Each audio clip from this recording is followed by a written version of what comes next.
Good morning, everyone. How y'all doing today? Today is the Saturday. It's a Saturday Major 2 watch party. Gonna be 5 matches that'll be happening. I do apologize for canceling yesterday's watch party. My health, Aussie health is important, and I gotta make sure I have to take care of myself, and unfortunately I didn't have sleep, so I had to obviously cancel my stream yesterday. But I did see a little bit of the matches that were happening yesterday, and well, as y'all can see, Optic Texas are in, and then LA Fees are still in, even though they have been knocked down in elimination. But hopefully my hometown team can make it to Sunday.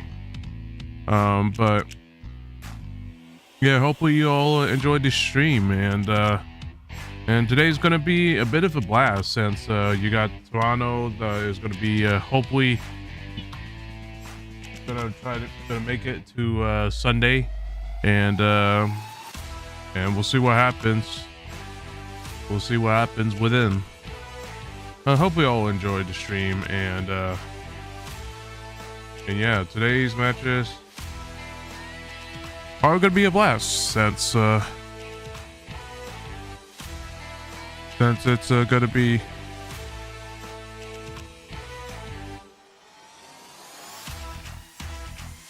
since it's probably gonna be probably some of them are probably gonna be a battle, like Toronto versus Ultra, and then Boston Breach versus Vancouver. This one probably gonna be, unfortunately, a 3-0 unfortunately Cloud9 is gonna be 3-0 by Atlanta, but there's not much you can do about it. And then LA Fees versus whoever loses to this match. I really hope that Cloud9 do make it, and hopefully Cloud9 does somewhat kick their butts, but I doubt that, because Cloud9 is definitely not in the power seat at the moment. But we'll see. But you may never know. Saturdays are different, and everyone's probably gonna be turning up this weekend, and everyone's gonna be turning up this weekend, and it's gonna be Gonna be different than the online qualifiers.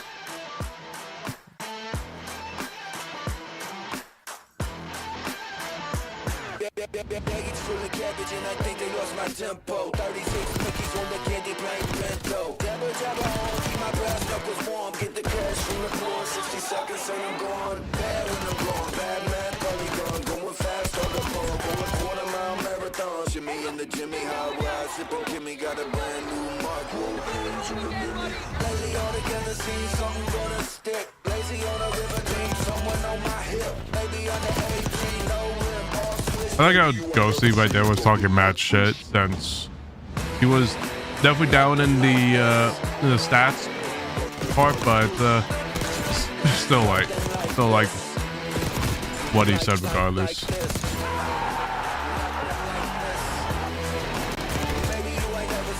This one was crazy to me because I didn't think Optic would definitely.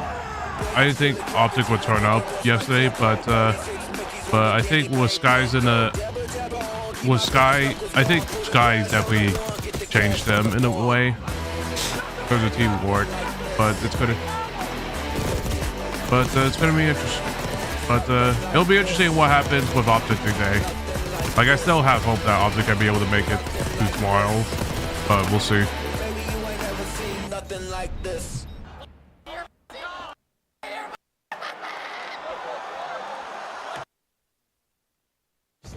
No.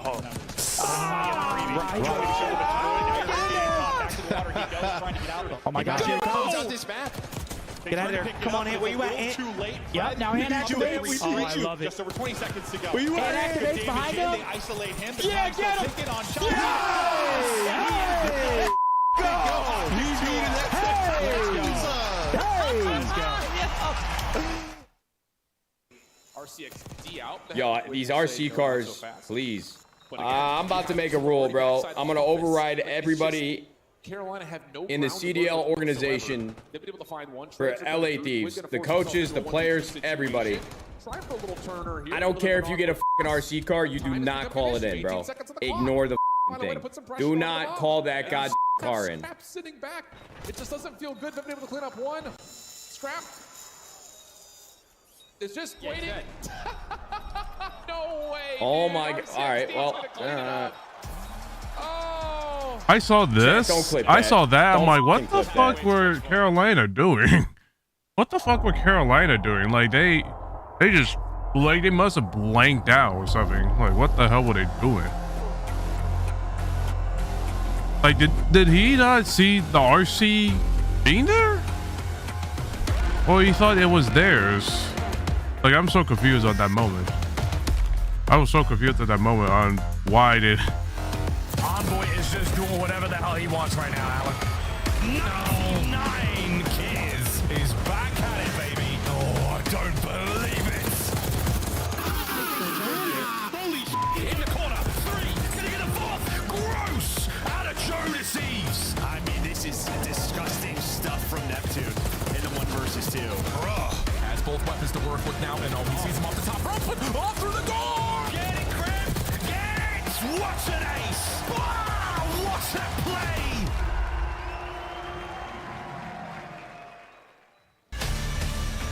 Good morning, gamers. It is day 3 live in Dallas, Texas, as we are getting ready for another elimination match at our Optic Texas Showdown here at the Credit Union. Once again, Optic Texas winning the World Championship in the same venue just 7 months ago. But now the team finds themselves against the wall. Will they be able to survive against a top 3 seed as they take on Toronto to open the day? Welcome in, everybody. There's a new face and a new energy brought by Skies to the table. Optic fans have been very happy, but their dreams could be crushed bright and early. We got Maven on the desk to talk some negativity. How we feeling today, Maven? I'm feeling good. Talk some negativity. I feel great, bro. I feel rested. Feel sexy. Oh. That was not long. That was our bingo card from Madrid. It didn't take long in this show to hit that one. We did it. Nameless, we've had a ton of upsets early on. Jesus.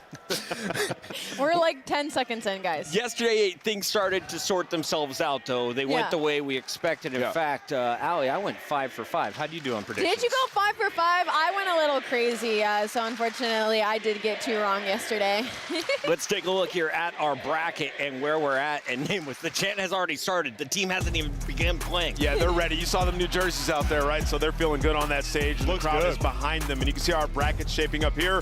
Thieves, falling early down to the loser's bracket, but, they righted their wrongs with a huge 3-0 over the Royal Ravens, where they just absolutely dominated them. We saw Ultra get a big 3-0. They look clean. Joe Deceives and Beans performing, and now they have a date with Optic, which is what we're about to see. Carolina, one of our top 4 seeds, already out of the tournament. Surge in Breach, that is an 8 seed versus a 5 seed. Up there in the winner's bracket, one of them guaranteed top 3 in Texas. Let's talk about our elimination matches, though, because we've already sent 5 teams packing. This will be number 6. Is it going to be the home team in Optic, Texas, or their opponent, Toronto Ultra? Let's start here with the Texas talk. Yesterday, they got a clean 3-0. Maven, did you see it coming? No. I thought that series was going to go a little bit deeper, but that map 1 was everything. I think if they don't come back in that map 1, that series goes very, very differently, especially considering where the team has been, coming in with a new player. They needed to vibe, they needed some positive momentum, and they needed this crowd, which may be the single biggest factor. That map 1 win was everything. Yeah, so that's where we're going with now. We're calling Skies the great enabler. Yeah, listen, he had Kenny's stat line. I don't know, bro. To be fair, in the interview, I did really like what he said. He's like, I've been, picking up my pace recently, playing alongside Dashy, and we get to the match, they're killing everything. I'm just going to slow down and fill gaps, right? That could be what this team needs, and he did a good job of it yesterday. 2.5 minutes in Hills. Well, he had to do a lot of that last year, remember? Like, it was like, what's Sib's going to show Change up? back and forth. Yep, exactly. So he's used to doing that. He got benched with these same numbers on LAG. I'm not sold quite yet on Skies, but I am sold on this guy. Let's take a look at what Neptune said after coming back. This was a 3 years in the making attempt to return to the CDL. This win means everything to me because I haven't been in the CDL in 2 years, and I feel like this was my chance to actually prove myself. Obviously, it's just one match, but it's obviously good to get that first win on the board as a team. So all the fans that supporting us, thank you. It means everything to me, just being back on the main stage, and I hope you guys keep showing support this weekend. Thank you. All right. I thought that was beautiful because, Ant, you've been around a long time. How many times does a player come in, they don't find success, and they're in challengers until they're finding a job? Well, exactly. And sometimes you get the wrong mentality too, because you go down to challengers, you feel like you're better than everyone else, and your challengers team don't find success. Well, he went down there and he just grinded for years. And I know, Allie, you really tapped in with the challenger scene. Neptune's been going hard. You see it, you compare it to likes of Joe Deceives, right? It was sort of the same thing. He was in the league and he needed to build some confidence. He went back down to challengers, came back to league, one of the best players that we have. So for Neptune, I think day 1 was really important for him to show up as well, because that was the big question, right? On land, Vancouver Surge, how good is Neptune going to be on land? How good is the rest of his teammates going to be on land? Because they had lackluster performances at Major 1, and those questions got answered for me day 1. If Vancouver gets past Boston, they are the one team who has been a consistent issue for this squad. Atlanta FaZe, your top dogs on our overall season standings. They won our minor 1. They won our major 1. FaZe in this tournament, are they the favorites to win out? Absolutely. With the fact that LA Thieves got dropped to elimination day 1, you have to then lean towards FaZe, right? But that does set up that situation of where they're going to run into Surge eventually. And then it's okay, well, they did it one time. We thought it was a one-off and it was a flat series from Atlanta FaZe. Then they go into the minor and they do it again. So now it's all right, does Atlanta FaZe have Achilles heel when it comes to the Vancouver Surge squad? But the Atlanta FaZe that we saw in day 1 was the Atlanta FaZe we expected during the qualifier. Absolute dominance across the board. The only thing I will say is they cannot look past their next opponent. They're going to be going up against Cloud9, and when they did play them online, it was a close game. 10-point hard point. The Search and Destroy FaZe ended up losing, right? So they're not perfect by any measure. This Atlanta FaZe team still needs to improve, and I think this matchup could get real dicey. I think they got a game 5 today. Yeah, but when you talk about FaZe, when they're testing maps, the Breach series, it goes 5, that one goes 4. The only reason I was close, they played a Hossie and a hard point, which is one they're trying to mix into it. I was saying with you, I You've thought during the seen qualifier crazy phase looked upsets like here. weak at times, but it's usually when they're working on their map pool, which you just have to like weigh against now. Like you're not doing that in a tournament. You're playing your best. Yeah, you're going to be playing your best maps, but you never know how it shakes up. Yeah, no, true. Maven, you look like you just re-entered the Call of Duty universe. A 22-year-old Maven vibe is coming off right now. I'm excited. This is 80 years of combined It's esports true, no. energy. When did we Let's first talk meet? about what we're 2004? going Oh to my see today, God. though, because the bingos have been rolling, old man. Let's take a look. You and I have been keeping our eyes on the board. We've had our stampers ready, and we have been busy. That O column almost done. We also have a bingo across the middle, potentially, if we see a donut in S&D. Okay, I definitely craved barbecue yesterday. Yeah. We had barbecue yesterday. You have to say it, though. And I ate a bucket worth of it, like a lot. Like I felt sick to my How do you stomach. feel now? Was that Were you before or after? by yourself? Wait a minute. We didn't get to go. Didn't Hold Hitch on. just hit the drums in B? No, that was No, Hex. that was Hex. Oh, okay. That was Hex up there, All right. and it was pre-show. It was not caught on camera. We also in G, we had a 250, 248 hard point. We We were were so one close. away. I can't believe that Skies didn't get the hill kit. And he What's was oldest just versus short. youngest? Is that a shot at me? It'd have been Slasher. No. It was Slasher versus Joe. Joe deceives. Joe Deceives. You're right. Okay. Yeah, Toronto. So that one's cooked. Yep. Sorry, This Carolina's happened gone. day one, match one, just instantly. 0-4 2-piece. hits the And two. two-piece with the cruise missile, and in the same game, Ali, he drops He the dropped 40 bomb. Unreal out of 04. And that's what's so good about this Vancouver Surge squad is they got players like that. But LAD is also just putting on an absolute rocking Hydra. Just nothing good. The attacking round 5 Yep. was the bingo card here. We'll tip that. Well LA done and Thieves. controlled. We don't see that often. What did Snoopy do?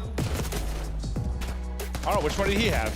I mean, this was just such a huge upset. He had 11. He had 11 chopsticks kills. in It was his the third. breadstick, the chopsticks. Got it. Chopsticks. Heretics, almost. What a tough draw they got.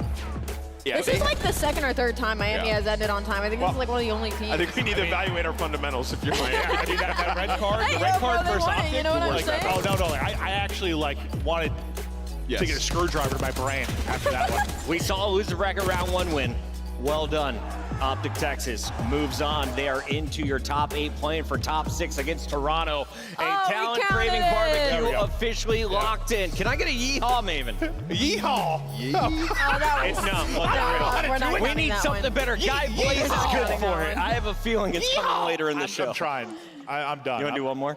No, I think I quit. Allie, I can quit. we get a I yeehaw? need a No. cowboy hat and some boots. I need a cowboy hat. Ali, was today's look inspired by Helen of Troy, yeah, Aphrodite, Persephone? I'm just going to take all that and The be first like, round yes, is definitely going to be absolutely interesting. The compliments across second, the board. the I'll first take it. match is I going to just, be you know, there's interesting. nothing The going second on one, here, I'm and not I love sure my about. gold, my accents. I had to have Third something. one, You're like Spartan Margot vibes. Robbie It's from gonna be Barbie difficult to, mixed with Brad Pitt from kind of Troy. predict, but They I'm had a kid predicting that that. came out But with no, a you're dog. still going to get You're like a eliminated. hairless Gonna George get Clooney, man. knocked down in the Let's block. take a look at our The old schedule man for just the bullied day. it, We've dude. got Optic versus Toronto, an elimination battle to open things up. Then we turn our attention to the winners bracket, who will lock into the top 3 first: Vancouver, Boston, Atlanta, and Cloud9. But when we come back, it's a battle of the Squirrels versus the hometown Green Wall. Make some noise for match number 1. Let's get this going.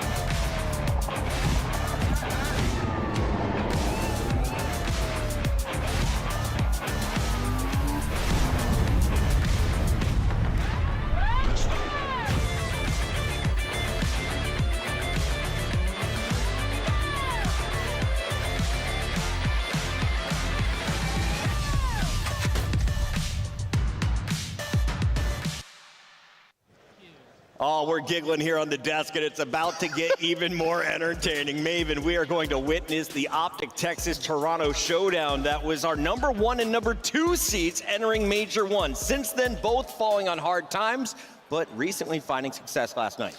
Yeah, this one is a doozy because this is a very, very difficult matchup for Optic. You look at the last 2 times they played, it's 3-0, 3-0 for Ultra.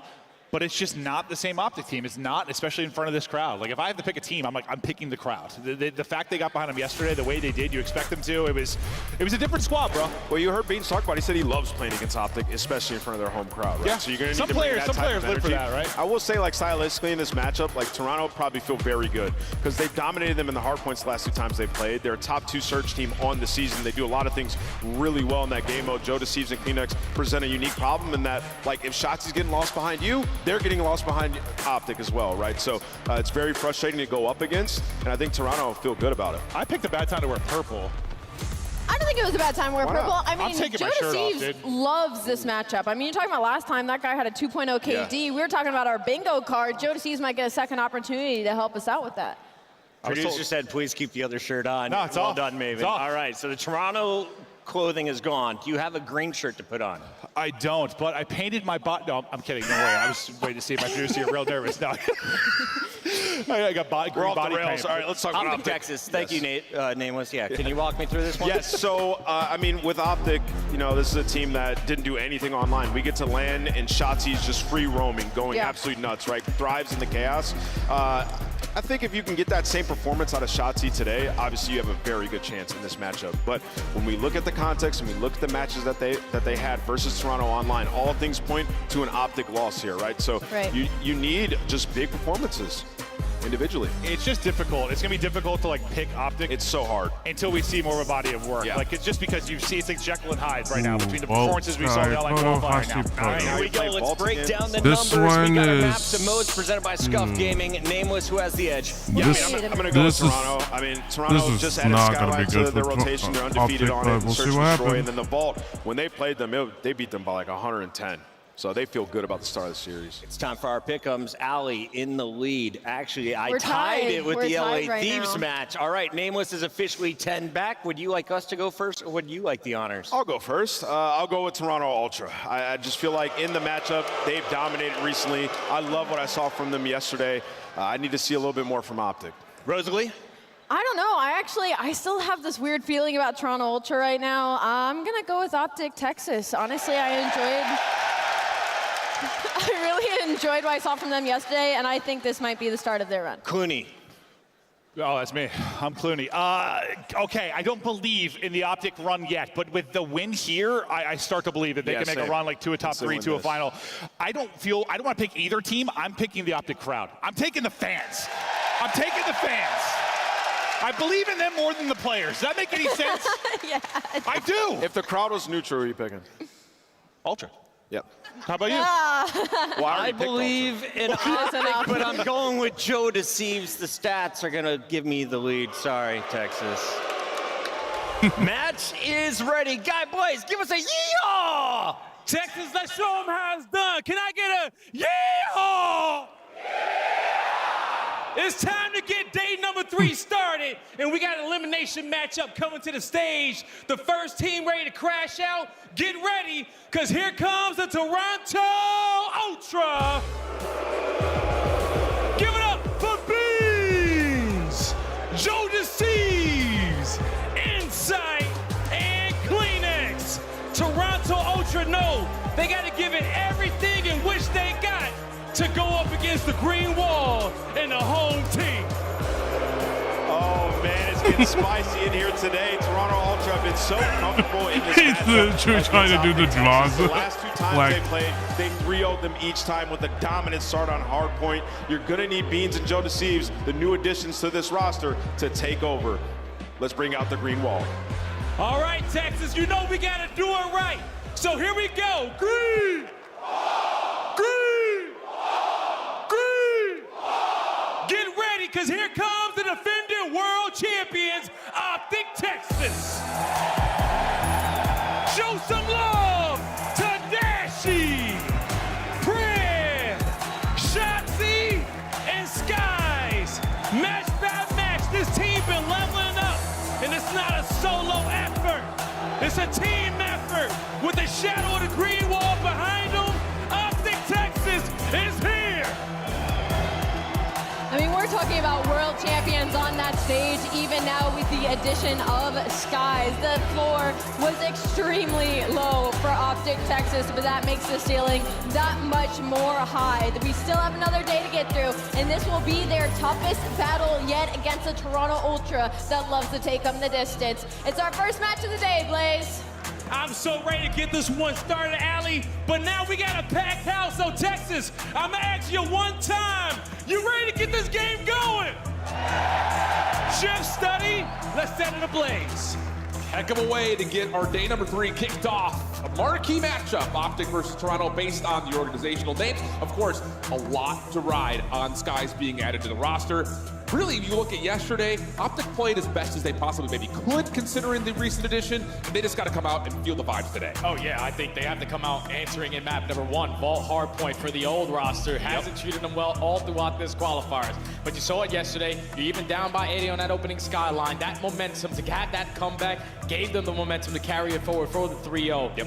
But this is a different squad that you're going up against today. Toronto Ultra, last time you played, it was 3-0 on their side. Joe DeCeves was basically 2 players and one with a 2.0 KD. That's got to be your focus if you're Optic. Shut down that guy. Yeah, Joe was everything. And on the other front here, you take a look at this Toronto Ultra team, and I still feel like just as a community, we're having a hard time labeling where is this team in the power rankings. Are they a top 3 squad, or are they just trying to fight for the top 6? It just kind of comes down to what are they going to provide on the day. And those 2 guys on your screen are the ones that I'm really looking at in this particular matchup. Not only because Joe, like you mentioned, has been key towards this Ultra squad, but Beans, we're still kind of waiting for him to have that takeover moment, to be the replacement for Scrap that Toronto was really looking for. Yeah, it's just tough to fill those shoes for Scrap, because what he did for that Toronto Ultra organization was unbelievable. The best AR in the game for a couple years. Obviously, if you're Beans, you're still trying to get comfortable with this lineup. You got super aggressive players like Jodeci's and Kleenex. Insight plays at a pace that you have to adjust around. I mean, I'm just right now on the hard points, that's the only thing that he really needs to work I on. would say, Chad, like the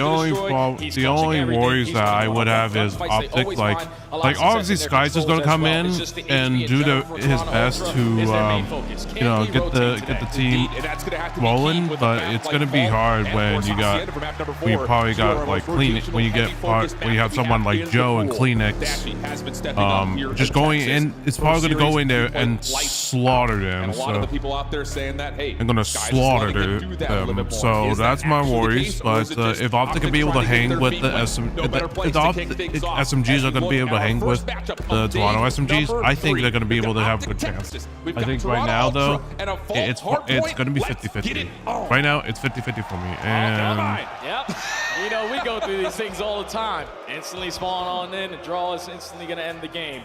But it gives us a little bit more time to break down this map number 1. We always like Vault Hardpoint, but it's usually the same exact recipe for success. The P3 to P4 rotation. Last time it was Toronto beating them by like 100. They were clutching up on every single one of those gunfights, taking advantage of the spaces that they had, and then not really trying to overdo things. That's the thing, that Optic Texas, with their old lineup, they really couldn't understand how to play at the same pace. When you're going up against this Ultra roster, their SMGs play at a tremendously fast pace. Their ARs just try to fill those lanes. And if you're Optic, you have to be able to withstand those punches, because Ultra are going to be ready at every single hard point. Indeed the case. And this kind of brings up the question here. Appropriate graphic, especially with Skies in the mix, talking about what he's been able to do, just kind of jumping into the hard point. But at the very beginning of this year, Optic was great on Vault. Oh, yeah. Shotzi was able to just run around, create space, create timings that allowed for spawns to move around, but it almost feels like this Optic team kind of got out of sorts a little bit as we started to get deeper and deeper, and especially in the opening parts of this qualifier. With a roster addition, though, do you feel like this changes the mentality of the team to stay more centric, because you know for a fact you're going to just kind of default Skies to hitting routes and getting in the hill? No, 100%, man, because Skies is going to be more of like that fundamental leader. He's going to put himself in a position to always play for that next hill, play ahead.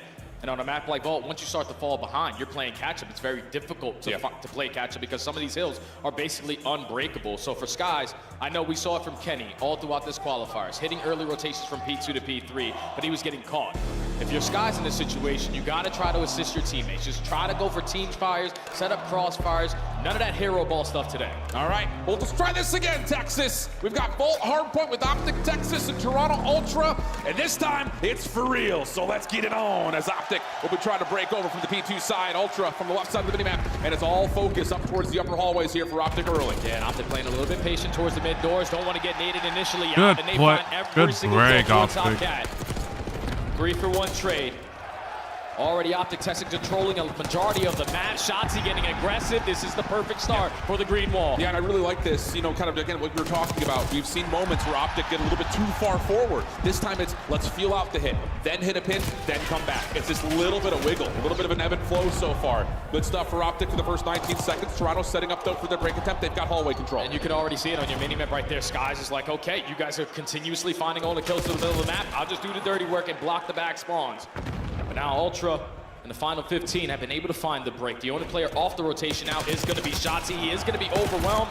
Makes something out of nothing to at least find one. Gives his team an opportunity to find an early break. Spawns aren't open yet. P2 has just now been enabled, so 2 Toronto members have to stretch all the way across the map. Big moment here for Insight. Tag down to half HP, and he will be slid on. Really good stuff there for Optic. They'll control the hard point, and they'll have an opportunity to fight off these spawns. Yeah, they're able to stabilize in that moment, but Kleenex finding that one-on-one gunfight allows 2 players from Ultra to spawn Brett on didn't that side see, of P2. didn't get the So read. they're instantly going to be in a position to find this break.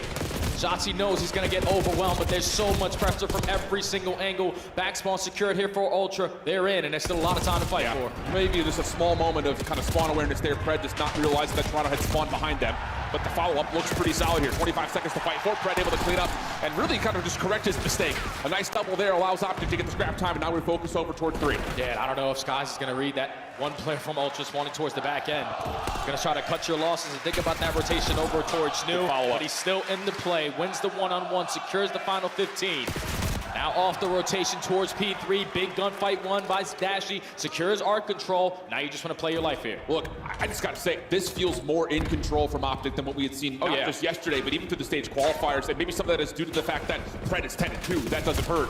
But as we go over to P3, Toronto trying to work their way back into this game just a touch. 52-27 on the time still as Pred's on 3 in a row. Looking to find a challenge on the Beans. Shut down though as Joe Decees helped out at the cross, and Ultra can still keep it neutral. Yeah, and this is usually a scary part for Optic Texas' game on ball. They don't really play for a lot of time here at P3. They're more focused on maintaining this side of the map. So Ultra with 30 seconds just gonna hop on in. You already have players going on long routes. Big one-on-one there from Beans. You start to be a nuisance on the overextension, but Optic cut them down. Now you have the numbers. Let's go back to that hard point. And you got a pinch coming on the way from Shotzzy. Able to clean up 1. AR in hand, actually, for Shotzzy as he tries to get this rotation underway over towards 4. Shots towards Kleenex are decent, but not enough for the elimination. Follow up. No, shut down. Kleenex, big double from him, but Dashy able to hold off the rotation. Toronto will get the scrap time, but Optic will have the setup for New. Yeah, that's such a big gunfight one right there from Dashy at the right time. You lose that, your teammates spawn all the way across the map. Ultra find an early break. But they get a lot of time off of that P3. Now Optic are going to be outnumbered. 3 players versus 4. Skies opened up at the first. Skies is able to find a double. Even 2v2. Optic still trying to hold, but Ultra are in. Yeah, but you do get Pred kind of bouncing outside the hard point. Big win on the backside. Good play, Pred. Optic now trying to reform over towards the hill itself. And wow, Pred is shooting. 13-5. Looking for more as Insight gets shut down by Skies. And now with 35 seconds remaining, Optic is starting to create a bit of a zone in front of this hard point. And Thunder from down under. He's going insane so far in this map. Number 1, 14-6. Only 9 seconds in the HP, but just keep on slaying, young man. As Optic now up by 30. So 20 seconds to fight for here. Ultra are not going to give this one up for free. They find the kills. They flip the spawn.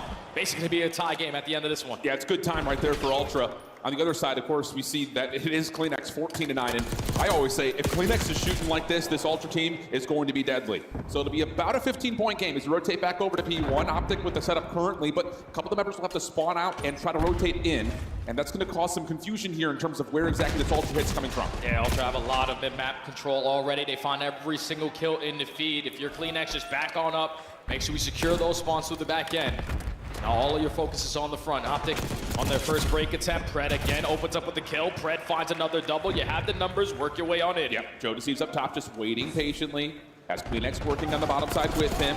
Shots are decent, but Optic in the time for now. Semtex to push Joe off the angle. Follow-up should be there, but Joe commits into the hard point and actually finds himself right into the waiting arms of his teammates Nade. Insight now on the way in. That will clean up at least 1. And no, nice shots from Insight for 2. Follow-up from Beans is good, and Ultra looking decent for this back 20+, holding the side of the map they want to be too. Oh, that's double. from Pred that he's simply not supposed to walk away with. Ultra are thinking, okay, we trade this, we can walk away with a lot of this time. But at least they still have the spawn stabilized for that new HP. But Dashy finding 3, that's all 4 dead. Yep. Close spawns are still gonna be here for Ultra, but that hell's yet to pop. Yeah, only for 2 members that close spawn is there. So you've got a 4v2 situation here if you're Optic in the new time.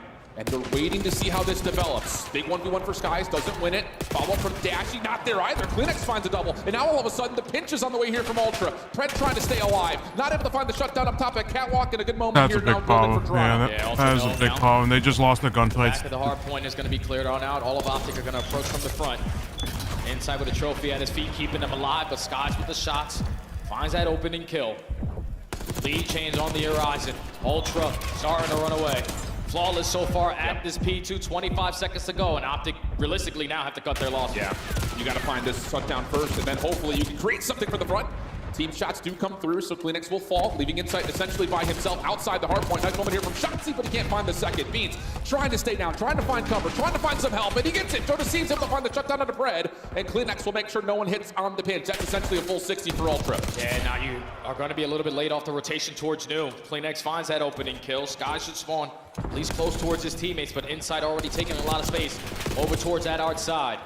Not able to get a kill, but sets up his teammates potentially for a double. Joe still trying to contest from mid-U, while Ultra just soaking up all this time. Yep, small pinch on the way from Skies potentially. But the problem is Ultra have found some decent time here, going scrap to initial plus extra eliminations around this hard point. Wow, Ultra absolutely turning up and cooking as we head into a Toronto Ultra listen in. Give me a sec, right? He's close. Press default. Still default. Default, boys. What's going on? No, both got. Nice. Push down, Jimmy. Weak. He's weak. Third. Nice. One half. Look at logo. Trying to get out. One time, 1 mid, okay? Look at my right cross. I'm going to get my right cross. I have left cross. Nice, good shot. I have left cross, boys, okay? Come on, Shotzzy. Turn up. What the hell are you doing? I'll get time. Yeah, you did. I heard you. Make sure you have all the right. I have left. I'm trying to help Jimmy right here, okay? You're left right now, I have left. Left right. That's left. Close that you. Jump down. Last guy. Guys. He's not having a low gold. Don't see anything. You could have got time, by the way. Was it dub? I still went dub. Might have been him. I'm not sure. Nice. Cred, that's guys. Out credit. He's still credit. Just like you dub. Jump that Jeep. Hit twice. Jimmy, I can tell. Cross as well. Cross. Let's go, boys. Let's go. Probably I'm the back. deep back. Access me. Went to scout. Out default me. Still back of me. Dead. Nice. Let's get credit. I have a cross. I can't have a cross, okay? What? Really? Credit. Let's go. I'm challenging. Dead. Nice. Boys. Fucking go. 3D right. Run up to me. Nice. No. You're good. Don't do the top. Both there. This is big time. You have a time, right? Look my front door. Play the Get front. Plenty no. 2 and no. Yo, one more front Jeep. He's on the Jeep. One shot. Challenge front door. Like scaff dodge. Trying to He's just sat there, okay? It's guys. Gonna slide forward. Yo, what's the back up. front door? That's it, man. Guys, an ego, bro. Let's play cat together, okay? Go out, top, single. Joe, tell me what's the dub. Single, yeah. Shot him, he's dead! Respond out. Give us a second. Single. Game books. You want books? Don't see it. That's what I'm Nice! Lobby again. Missing Dashy. He's in mid. He's hit open. Nice. Let's go. Dashy. I'll close. Spawn Open now. Open. Dead! Nice, I'm here. Can we Dead! Nice. Can we call me, boys? Don't worry about it. I've got no went through to Shotzzy. Yo, I have all your cat, okay? Shotzzy got through one. I get a look at your blind pinch. There's two. Look, play Shotzzy on the pinch. Yo, ball. Can't really weak. Let's play Shotzzy. Nice lobby.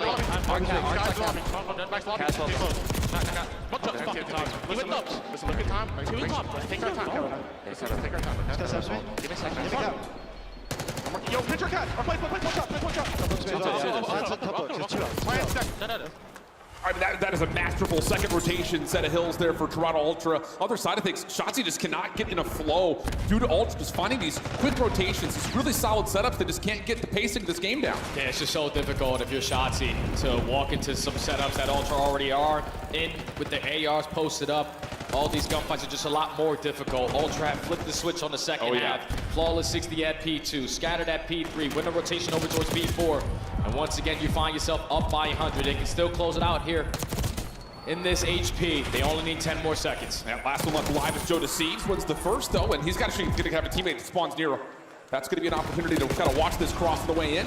Team kill comes out. Beans trying to finish off the last elimination, and he will absolutely do that here. Wow, what a showing from Ultra. After that first set of hills, it was all purple all the way. That game flow chart is going to look convincing. Oh, yeah. Ultra just realized, okay, we didn't have the best performance on the first set of hard points. Let's make those quick adjustments so we can start to dominate. And when you find all 4 kills at the ending of that P1, you spawn all of Optic through the front. You already had layers being created from Top Cat. They could not even get close with that hard point. And then at that point, if you're Optic Texas, you know you're playing catch-up. You are forced now to play for time at P3, which is usually probably their worst hard point on that map there. They do not like to play for time. They're most likely just want to play for that arc control. But when Ultra find themselves up the way that they did, we can take a little time here, take a little time there. Optic need to be playing for this hard point time. And when they decided to make that play to get in towards P3, Ultra find the kills at the right time to flip the spawns. It's just out-rotating them, out-fundamental on the second half of that game. And Ultra shut up the green wall early in map 1. Yeah, and I think there was something to kind of take a look at in terms of like the hill time spread. Like Shotzzy and Dashy, the two that are trying to soak the most, but Sky's Bread not really in the hill whatsoever. And there's a level of, okay, you take a look at that play and say, who's the one hitting routes? Neither of them were finding success opening up space, especially when we're talking about P2 to P3, but more importantly, 3 to 4. Not at any moment in that second rotation could anyone get through for Optic, and Ultra setups, like you mentioned, were dominant. This is what I was worried about for Optic. They just couldn't find anything. They couldn't find an opening in terms of like getting routes and such. Like that was my big worries, and it is makes it worrying a me. whole lot easier when you're winning rotations. You have all the power spots. You know where the pressure's coming in, so your ARs are able to set on up. And Kleenex find himself in multiple situations, either with the AR or the SMG. Has a gun for both situations. And he was able to just shut it down from long distance. So now Optic Texas slow.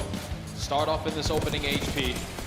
Need to try to have a bounce back on that Skyline search and destroy, but Ultra said, okay, we did this before, let's do it again. Yeah, absolutely the case. But a hot start from Fred, mitigated largely thanks to the team effort for Toronto. Like we said, just Shotzzy could not find any openings whatsoever. Trying to force the issue in a number of moments, and it just doesn't really work out. Like even right here, like in this moment, right after we see it coming through, P3, like we're focusing through the hard point because we have to play for time, like you mentioned, but we don't have anyone hitting for routes. So Ultra just get that pinch spawn, you capitalize on it easy, and you never get a chance to ever really see P4 if you're Optic. So tough scenes, but again, learning pains, I think more often than not is what we would say for what we're going to see here for Optic. But the search and destroy, this is where things get really mixy because Toronto has been one of our best search teams on the year, and you're going into a map mode combination that has been pretty beneficial for you. Yeah, they recently added it to their map pool. I'm pretty sure throughout Major 2 qualifiers, they played it one time. They went all the way to a round 11 where they would ice up into game 5 there. And then yesterday in their series, they were down 5-2. Didn't won 4 rounds in a row. So you have to feel a little bit more comfortable now on Skyline. But when you take a look at that game flow, it's literally the second half of the game. Optic could not take the power spots. Optic could not find rotation success. And Ultra were just able to run away with it. So Skyline Search and Destroy, as we've already alluded to, but then the Protocol Control, that's one of those maps that you feel like it's just going to be a run and gun, who can just shoot better.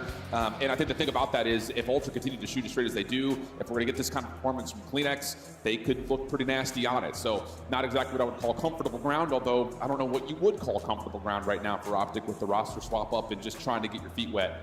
So we'll see what they have in store for us. Do you assume here going into the Skyline Search and Destroy that we're going to get kind of, I don't want to say day one strats, but more of the heavy floods, heavy-handed hits? We're playing 3-4 members all together? I think early into the rounds, yes. But then when trophy systems start to come into play, it's going to be about the SMGs just finding their routes. We know Shots is going to work his way through underground. The same thing could be said for Joe Deceives on the opposing end. But I love like this game plan from Toronto because on a map like Skyline, Shotzi's not going to have those abilities to find a kill and get out. We should be able to put ourselves in a position to instantly find those trades. So they're just trying to minimize the playmaking on the side of Shotzi because truly, he was the reason why they won that Search and Destroy yesterday. Yeah, it's very true. Okay, we'll see what we get.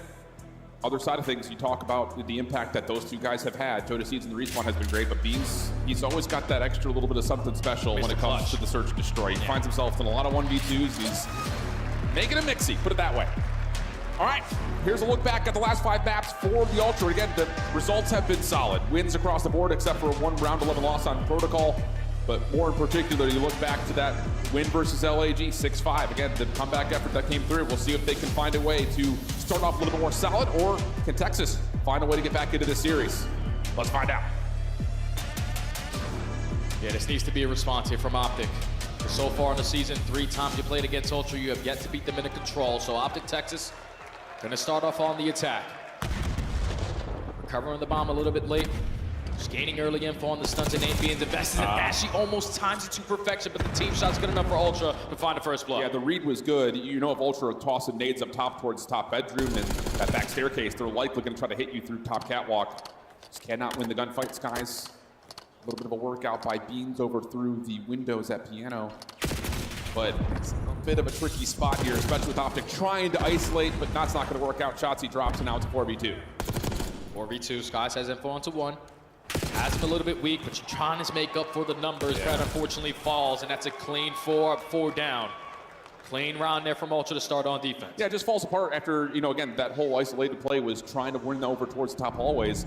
Dashy gets caught looking down the smoking guns of 2 different Ultra members to try to follow up to isolate. That doesn't work out. They just can't take care of Beans over towards Piano. So like Dashy had kind of divulges from there.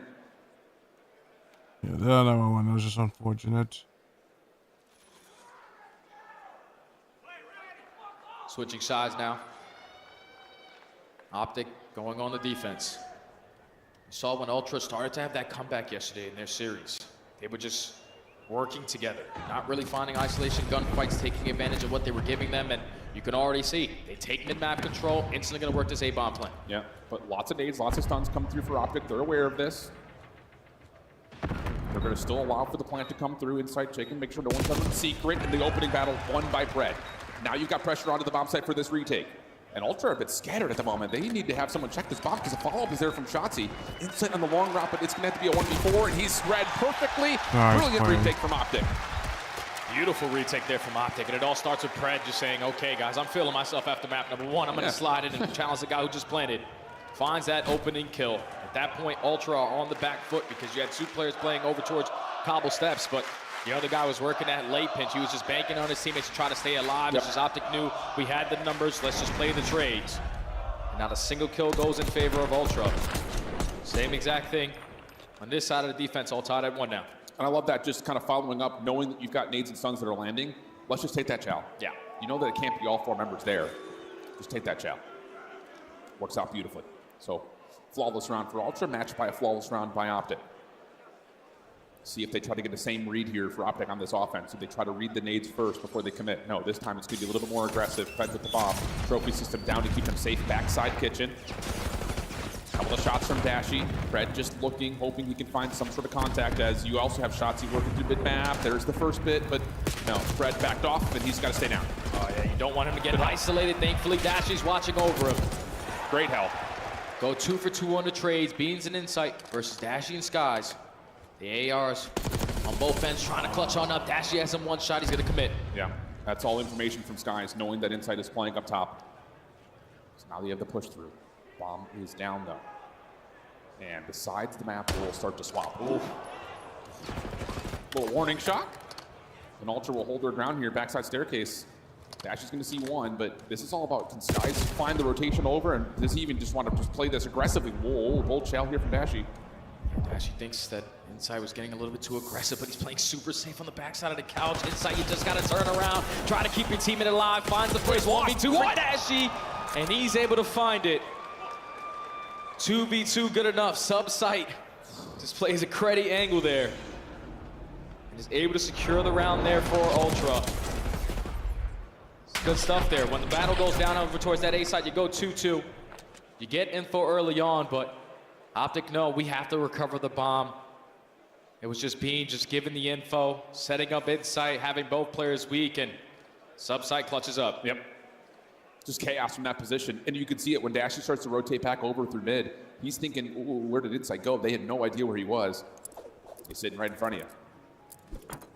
Jodeci's playing a similar angle here backside the couch. Kleenex is already in towards Jim. And I don't know if Optic are aware of this, so this could be a bit curious as Shotzzy's also trying to make a play through backside events. Fred strikes again for the first blood. Now you're going to be a little bit more aggressive on this pinch. It's going to be Kleenex, but Shotzzy already finds the second kill. Numbers still in favor of Optic. You have all site control. Yeah, you need to help this bomb if you're Ultra. Insight pushed off his angle. Now you have to go back over to Kleenex's direction. Can he find a way to stay stable over the top of the bomb site? Shotzzy going to shut down an Insight, and Kleenex can do nothing for Jim. Wow, back and forth affair here, all defense so far, Jay. And it's every single Good time. defense, Optic are good finding defense. that opening kill onto the bomb planter. Pred switching up the angles over towards bar side. Strikes for the first blood. Puts them in the numbers advantage. Shotzi instantly finds the second, and then you know Kleenex is behind us. Yeah. Beans has to be playing all the way at Cabo, so we have side control. Eventually someone has to check this defuse. And with everything being watched, clutch up in those one-on-ones. Tied at 2. Very intense search and destroy so far between these two teams. Just need to try to find some success here on the attack. It'll be interesting to see, I think, next time that Optic are on defense. Are they going to keep trying to default play for these retakes? Not try to find any kind of opening aggression on the defensive side. This time, Nade lands over towards Piano with the insight. Beans AR combo still takes down 2. So put a pin in that thought as Shotzi is going to try to create something. This is a big 1v1. Takes the first, up and over, trying to get out of there. Wow, just barely able to escape.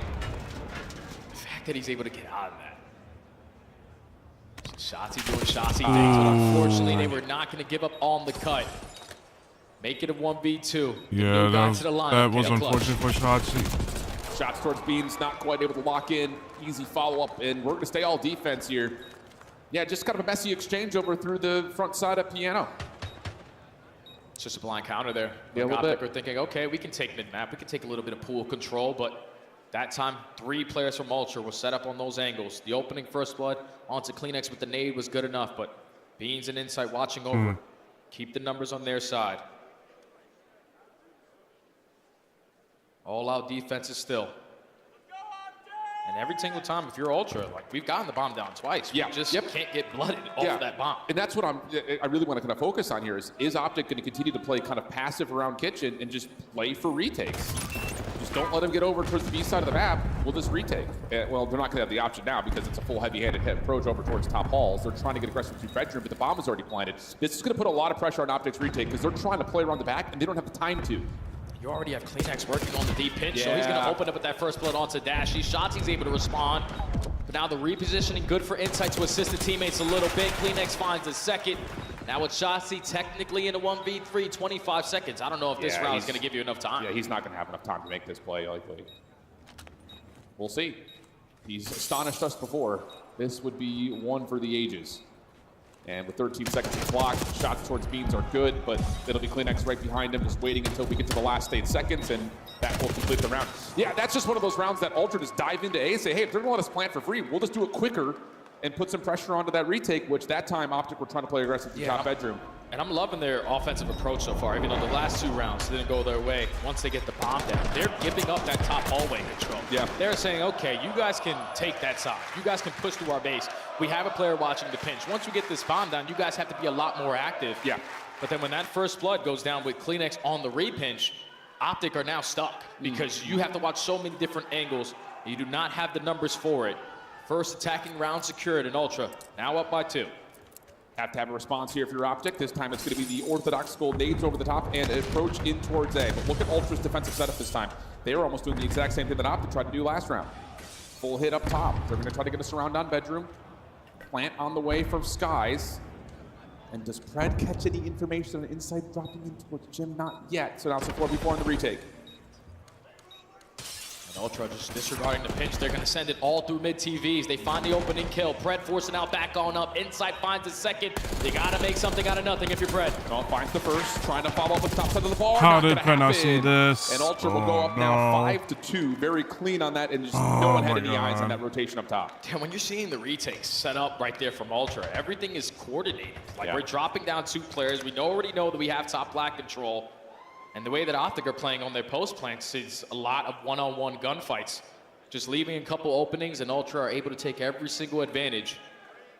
Inside drop down into Jim, finds a double. Pred was the bomb planner, he's forced to reposition. But at that point, just don't have the numbers to contest it. Toronto, game point. Yeah.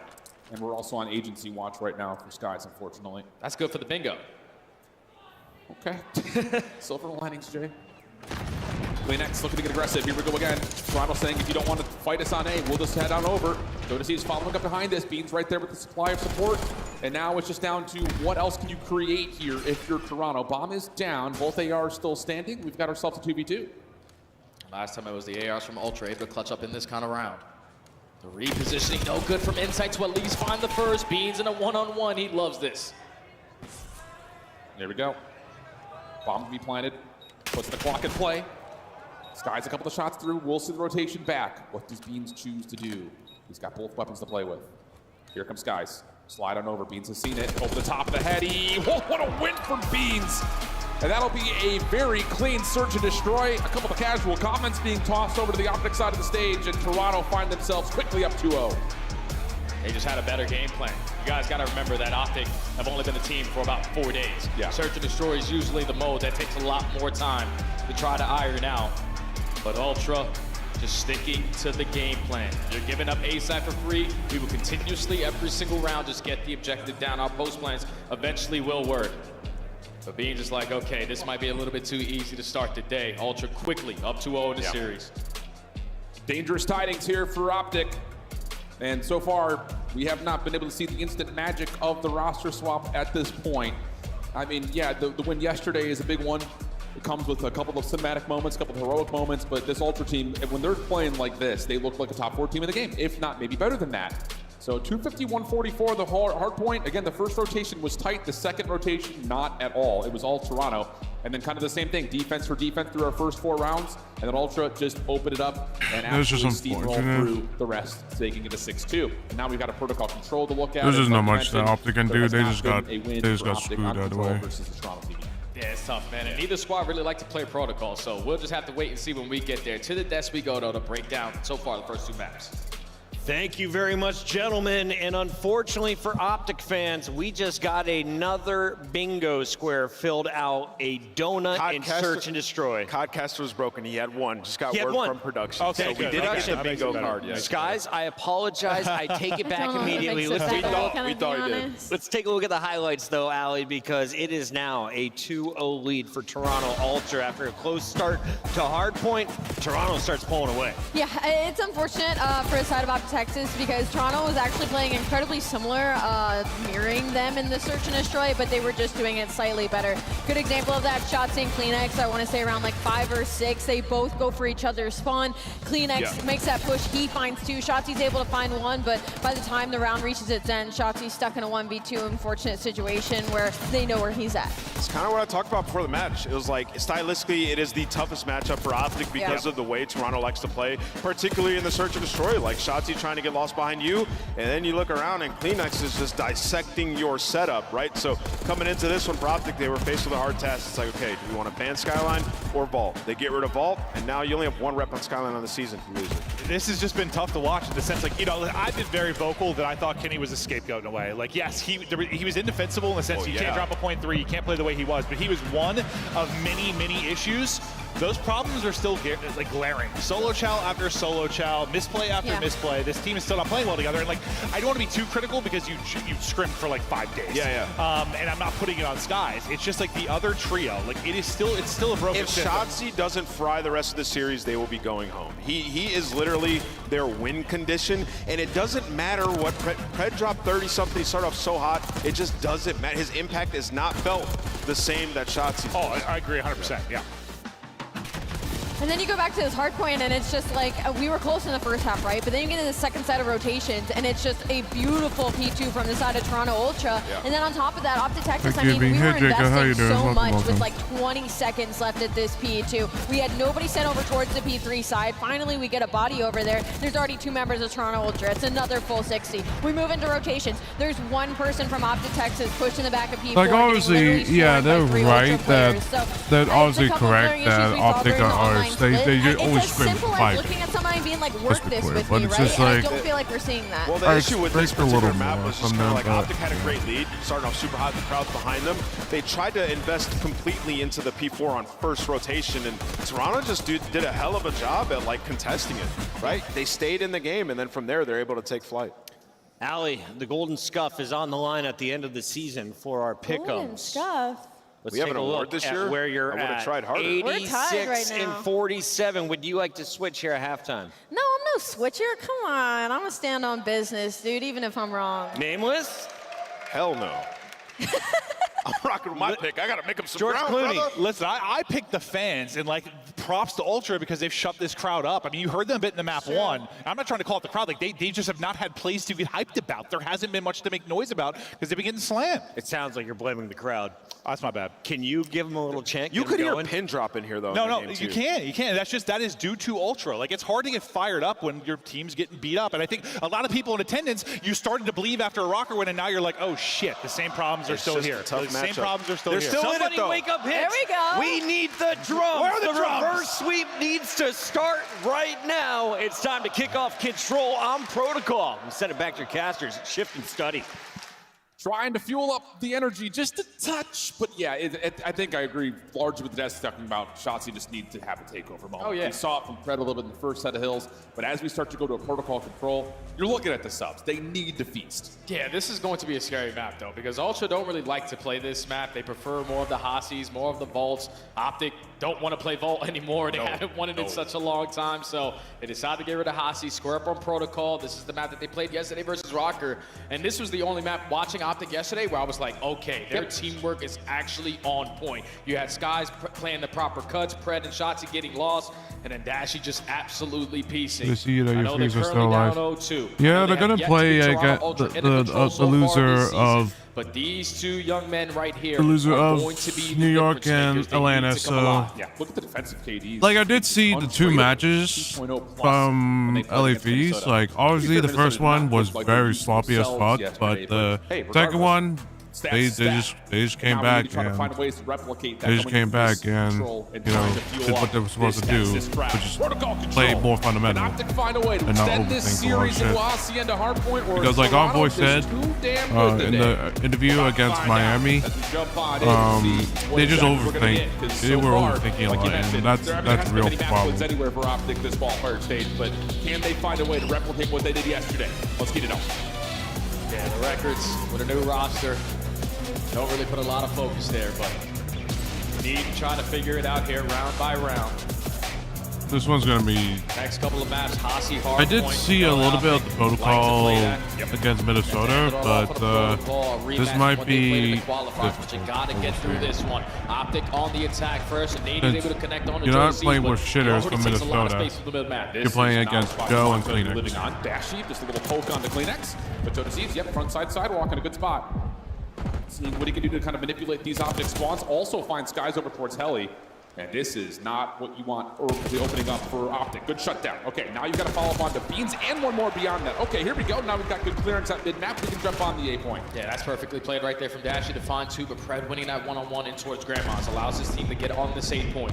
First segment is going to be locked, but you have a route being developed on the side of Kleenex. Yep. It's going to be on Dashy to watch this pinch. Beans finds the opening kill, but second segment should be guaranteed. He's able to find a double, though. Yeah, but Pred over towards bottom side. Grandma's almost able to kind of do the same thing to Toronto that Toronto was doing to Optic.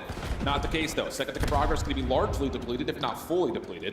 Dashy doesn't have an angle at it, and Beans with another win. Now on 4 in a row, has completely depleted that second tick of progress. Help now for Toronto, and they're winning every single gunfight. Here's the danger moment as Ultra start to push forward. Yeah, Optic need to spread their map a little bit right there. They were all focused on that 8 point. You leave the flank open. Kleenex is able to make a couple problems happen.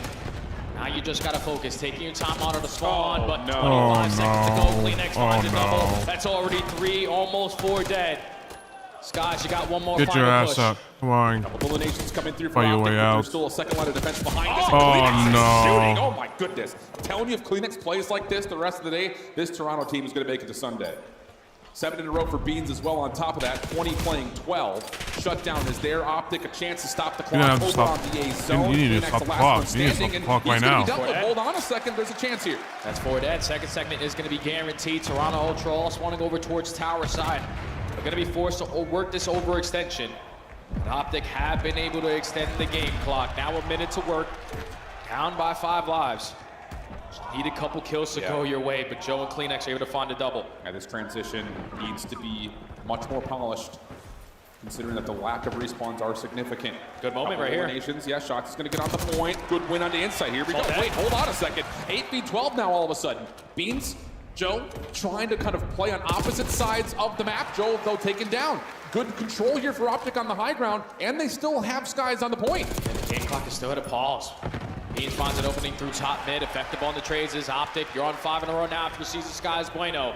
First segment already locked. We just get a little bit of a stack going. You got to locate where inside as you're finding all the kills. Optic might be able to steal this one away. 76, 3-man stack. Pred finding more kills at mid-map. Can they even get here to touch in time? No dash. He shuts it down and whoa, out of Good nowhere. round. Optic able to bring that one back with like 4 seconds left before the A zone was going to expire the round. They hop on, they find the kills, and the transition is perfect. Oh, a big shout out to the ARs, man. Skies and Dashy had so many clutch kills. They were able to shut down Beans, who had a phenomenal start in this opening round. If you were looking for a spark there for the green wall, that might have just been it.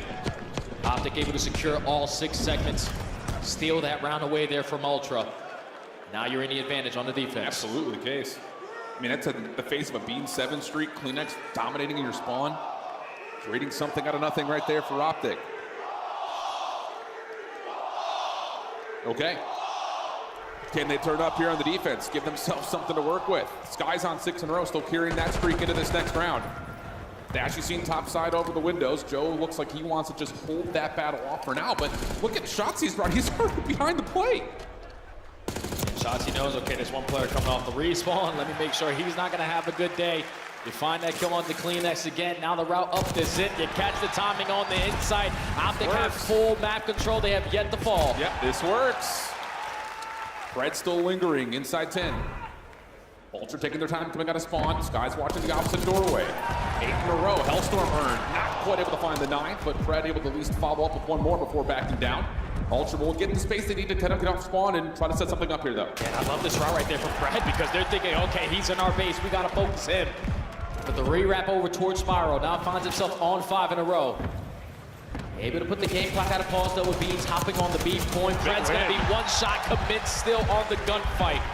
Optic are starting the gun. 40 seconds left for Ultra to try to work something. Yep, Ultra field a couple members over the middle of the map though, especially with Kleenex trying to float down towards PC. Dashy on 4, the one responsible for the A zone. Up top on gun, wins the first. Does he get a look at a second? No, not quite. Kleenex with a shutdown, a double kill of his own. Clock comes to a pause at 30 seconds. 23 plays 17 with Pred working on a long route around the backside of the Ultra spawns. Yeah, Pred's gonna take the super long route here. Guarantee at least 1 kill over at this A point. But you think you're sweet. Joe is able to read that play. So now you have to invest this Hellstorm. Second segment is already locked. Only able to connect on 1 though, so Ultra might still have an opportunity to extend the game a little bit. Yeah, Shotzi though able to clear up the point. Get in for the contest. Does he get the second elimination? He sure does. Now Optic can try to funnel through the mid. Get back over. See if they can maybe deplete some of this progress or at least keep Ultra at bay. 18 seconds on the clock. Dashy's still at mid.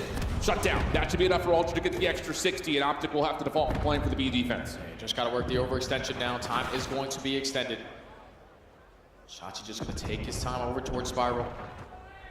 Wants his teammates to find a couple kills so he can play for the spawners. Pred and Dash are able to find 2. Now Shotzi can work. Yep. Same route we had hit before. Same result. Finds inside off spawn. Does get traded out though. Pred trying to follow up in through mid. We still have Skies watching over through staircase side, but he's shut down. They're in trouble. That's in trouble. Able to stretch across the field and get onto the B point. And now what can Pred do? Farthest player pushed on out. And have Insight watching his pinch, playing for the timing. Pred is going to attack from mid-gun. Unfortunately, shoots at a ghost. First segment almost being captured there for Ultra, but Pred found the opening. Nades land. Clearance over the top of the zone is good. Insight still hanging towards gun, but Sky shuts it down for the trade. One more player to find that Joe Deceives on the point. He's a 1v1 there. And this might be a second progress. Oh no. If you're Optic, you gotta hope these nades are gonna land. Shotzi's nearby, Dashy's kind of close, but there's a second progress. Can you get here to contest this? Dashy's trying to work through mid. Skies finds 1. Third tick almost done. You gotta find these kills. Skies jumps on in, but the follow from Ultra is too good, and Dashy cannot get on the zone in time. We've got offense for offense. Yeah, that's big shout outs right there to Joe Deceives, man. He was the only player on that B point, was able to find 3. Allow his teammates off the respawn. What was Pred looking at? What was Pred looking at? Like, come on, what the hell was he doing? This time on the side of Ultra. Able to tie the game, tie the segments. Make up for that advantage that Optic had. Yep. Okay, reset, let's go again. Here we go. We got some rowdy fans this morning, I love it. Offense was solid for them. Again, it just came in heroic fashion. You want to see them try to win out a little bit more with those routes that Shotzi was able to try to find in their first offense. Can they follow up on that? This time, more focus over towards sidewalk. Joe, same route, but he's been seen by Skies. Still finds his first one versus Shotzi. Skies not affected by that stun. Follow up for the trade is good by Fred. Fred already taking a lot of space in the middle of the map. I don't know if you're going to be able to read this if you're Beans, but somehow, some way, with the AR, able to win that one-on-one. One player from Optic Texas, though, is on the A point. Shotzi now working the pinch. This is his happy place. Yep. Can he continue to find a couple more clutch kills for his teammates to guarantee some segments? Fred shuts down Joe for the spawn trap. Follow-up from Dashy's also good. Numbers now starting to build for Optic. And they're still looking for more eliminations. They may be trying to focus over on the re-wrap to B here. Skies will jump onto the A zone to stop the clock. Shotzi with the route, trying to find some stray Ultra members on the rotation over, and he will catch Beans, or will he? Finally, Fred able to find the elimination, following up on the damage, and they know that Insight's playing up top too. Oh, and Optic are finding every single kill. Now you have pressure on both points. Show the Seas is forced to invest the Hellstorm now. Little missiles go split. You take down the player at B, you take down Dashy at A. Still done it. There's a couple players from Optic Texas still roaming around your spawn. 40 seconds to go. Optic up by 2 live. Sees a Skies Bueno. Almost pops a double. But Optic should be able to extend the time a lot earlier this time. And you still have Fred working on a route here to try to control ledge, if not a little bit deeper over towards tower. This is a good setup here for Optic to transition from A to B, but Ultra get the read, find the kills they need. Shotzi back through Castle. Oh, he's been seen. Oh, good shutdown by Joe. Dashy right here with him. Yeah, get him on the double. Fred also clears off one of the spawn trappers. This should allow a route to start to develop. Just can't let Beans make an impactful play. He's at least able to get one. Allows his teammates to have the numbers. Start working in towards this retake. Inside is able to strike. Fred effective on the trade, but better trades on the side of Ultra allow them to stabilize in that moment. Down by 1 life. A lot of map control for the squad in purple. And now if you're Optic Texas, take your time on a spawn. This is all for timing right now for Joe Deceives. Well, how much can he create? Only 1. Even in the life count, 12 plays 12. 55 seconds on the clock. Insight over the top of the previously captured A zone, just trying to hold on to mid-map. And he's done well to this point to keep the focus of Optic pretty much purely on him from these top Windows positions. Finally, something starting to develop over towards field side, though. What the focus needs to be over back towards Beans. He's the one sitting tucked in the corner. That's such an insane read to find that kill on the Shotzi. The shot, so at least the comms good enough for Kleenex to set up Insight to find that kill onto Pred. 30 seconds to go. Optic. Good win. Need to find a couple kills. Big win to start it off with Shotzi, but the repinch again from Beans is going to cause you a couple problems. Yeah, and Joe's also holding from the front. Follow-up from Kleenex is good. Now it's down to the 9v6. Shotzi, what timing does he find on this long pinch? Because you've got to get on, put some pressure. You need to find elimination to pull this Toronto defense back. Because your teammates are just being spawn trapped. You got to go. You got to find some way to get back over towards the zone. Now it's just on to Shotzi. Playing right around the B point. He gets shut down, and Ultra are going to hold this defense. 3 ticks is all that Optic will get. A lot better from Ultra on that defensive side. I know they're thinking about their first defense. We definitely should have been able to close that one out. That time, corners, including the ARs. Usually just expecting the SMGs to take space away. At that time, you had Beans consistently roaming through Trip's window, catching timing on the pinches, finding clutch kill after clutch kill, giving his teammates opportunities off the respawn to contest it. Now Optic go on defense. You're down by 3 segments. You're playing for a shutout here to try to get back-to-back. Yep. 25 and 17 from Joe. Just getting it done with both weapons. You see him obviously in the final play right there at the AR, but so much disaster being created with the Jackal in hand as well. Can Optic respond? Again, 3-tick advantage is what they have at the moment. Break off largely and purely focused on the A point. Nice shots from Joe, helped by Beans. He's on 4 in a row. Looking to see if they can catch anyone else over the top of the A zone, but it's going to be Skies up top to find the shutdown. And now, again, Toronto just do not get creation of space, at least not through mid. Yeah, and if you're Shotzi there, you want to take your time there. The timing wasn't in his favor. Gives up his life for free, and that allows Ultra to get out of their spawn for free. Still yet to find success in at least 1 segment. It's been 35 seconds wiped off the round. Kleenex is trying to put a pause here at the B point. All of Optic, though, just roaming around mid-map. Yeah, Kleenex got a really good amount of information on where this Optic defense is, but no one from Toronto can find them. They can't get the eliminations that they need to allow any progress on either zone. Insight finally able to clear out Dashy from 10, but Shotzi's still floating around. Fred right there with them. finally a couple of kills come through, and now we get kind of a reset as we have a 2v2 start to develop, and Ultra trying to push out, shut down twice, just able to find one before dropping to Insight. And if you're Ultra, you're playing for 3 seconds. You don't want to go back-to-back attacking rounds, but Optic aren't giving it up for free. Shotzzy looking for this big one-on-one gunfight versus Insight.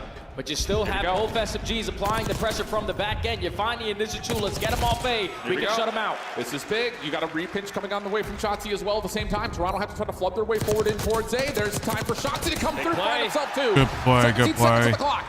That is all you need to try to stop if you're Optic. Follow up through mid coming through. That works out where Skies finds the kill. Last player you're really looking for now is Insight. Where is he gone? He's back on the A point. Ultra out of spawn, trying to make their way over towards B. Kleenex is able to drop. Now it's just down to Insight. He will also fall. Maybe an advantage here for Optic. Beans over the top, finding one.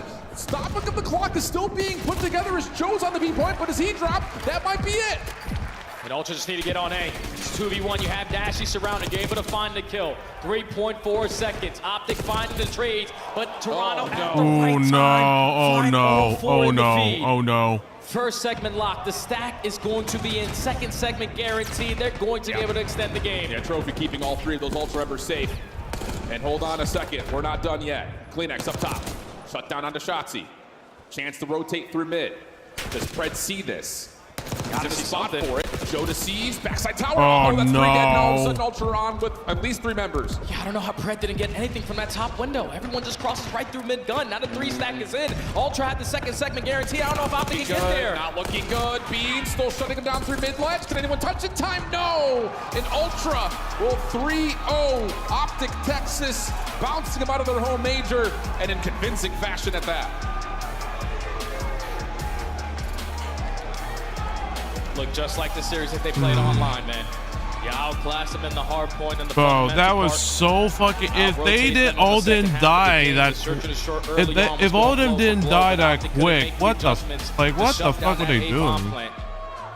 And when you get to the protocol, it's just these late round heroics. Like you had Ultra exactly where you wanted them. It's just we're not watching the proper cuts, knowing that they're off the respawn. We're always trying to catch the timing, allowing them to get out, and then trying to work that deep pinch, but just allowing them to stall the time by getting over towards B, opens up that point at A. You clutch up in a couple gunfights, you get the stack, you're able to extend the game. But Optic, unfortunately, are gonna fall short here at Major 2. The green wall is dead silent. Ultra fans feeling good after that one. But Optic Texas, with the new roster, still have a lot of work to do. Yeah, and that's kind of the follow-up point here. I think you kind of take both sides. For Ultra, this is the team that looks like a top 4 squad at least. For Optic, now you get to kind of get yourself set up. And it's tough, I think, to look at the Minnesota series, compare it to this one, and point to these are the things. You know, this is the thing that Skies is going to bring to the table. Because it really was just like a, here you are, throw it into the deep end, see what you can create. I won't say he played poorly. No, I wouldn't say he played great. It's just kind of one of those things of, we need to figure out what the identity of this new Optic team is going to be. And this is a tough environment to do that right off the rip. Yeah, man, you need to figure out what you are with this new roster. You need to figure out what we're going to be good at, the things that we need to work on. And with only 4 days of practice, you know that we basically need to work on everything. It's just tough to come in with a new player, even though it's a player like Skies, world champion. You got a star-studded lineup. Just some of these other teams have already been playing a lot longer together. So it's just a tough draw there for Optic. Unfortunately, they're going home. And on the other side of things, Ultra, clean, polished, and pretty much perfect across the board on all 3 modes. So they're looking decent. And we've got Kleenex on stage with Blaze to give us his thoughts. Thank you so much, Alan and Jay. Texas, show some love to Toronto Ultra. Y'all made it difficult on them, but they get it done. Kleenex, a difficult environment to play in against the home team. How does it feel to get this win? Feels good. We're already getting into flow again. I think we're still a bit inexperienced on land, but you know, it's not my first time playing in front of you guys, so just keep booing. I don't mind it. You guys definitely were able to fight your way through that one, especially even there on a map 3 control, okay? The first round, you know, you guys are probably up about 10 kills on that defensive side. Optic comes back, the crowd goes wild. How do you stay composed in those type of moments to come back and win 3 in a row? Honestly, after the first round, we just knew we threw it away, so I think it was just a quick reset. I don't think they did much special stuff. So there's just quick reset and just go into the next one. We knew we were the better team in control. So there you go. Now, next question is yet another major with Beans and Joe in your squad. Okay, talk to me about the evolution of them playing with you in Insight and how proud of you are those two. I've definitely had to step up a little more, being a little more vocal, speaking like my opinion a little more. I think with previous teams, I've always been the more calm and quiet guy, but this team I've had to step up a little more, and you know what? It works, so. It works, okay, it definitely works. And lastly, what do you want to say to the few Toronto Ultra fans in this venue that's been standing against this green wall throughout the series? We see you guys all the way down there. Strength in the North. Love you guys, appreciate you. We'll see you guys at Champs, yeah?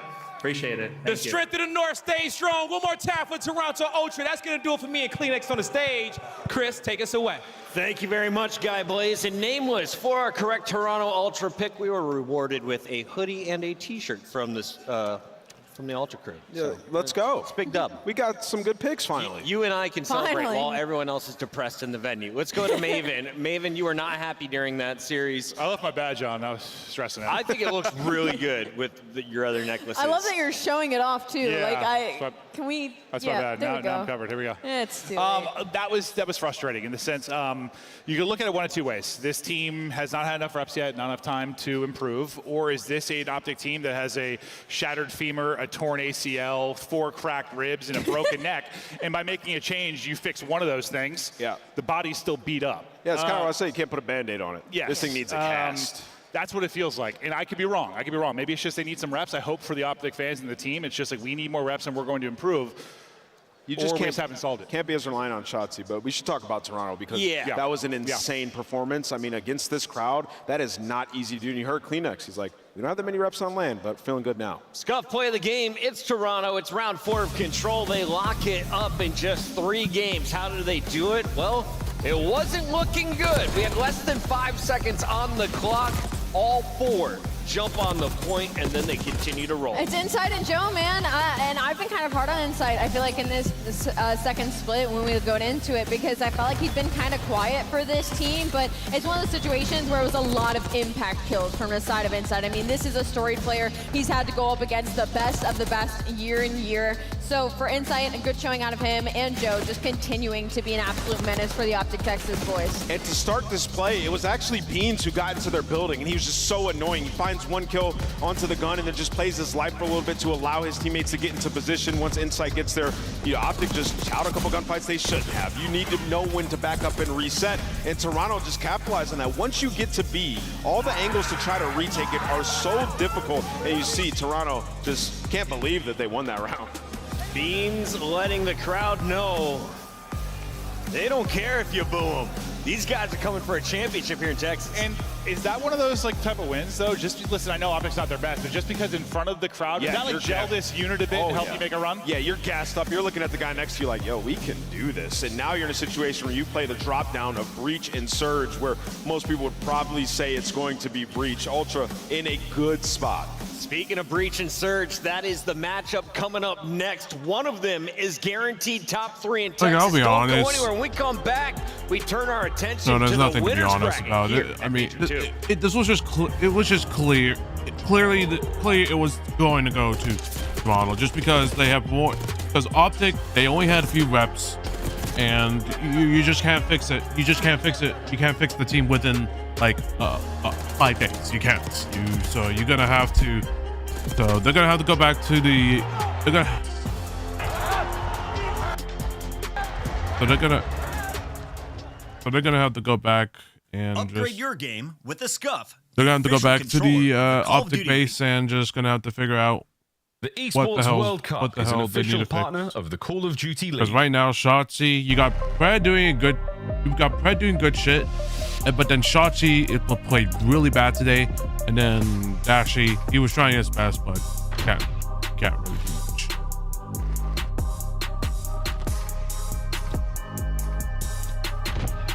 So I think Sky's gonna be able to figure this shit out, but he's gonna have to do it within the next 2 majors.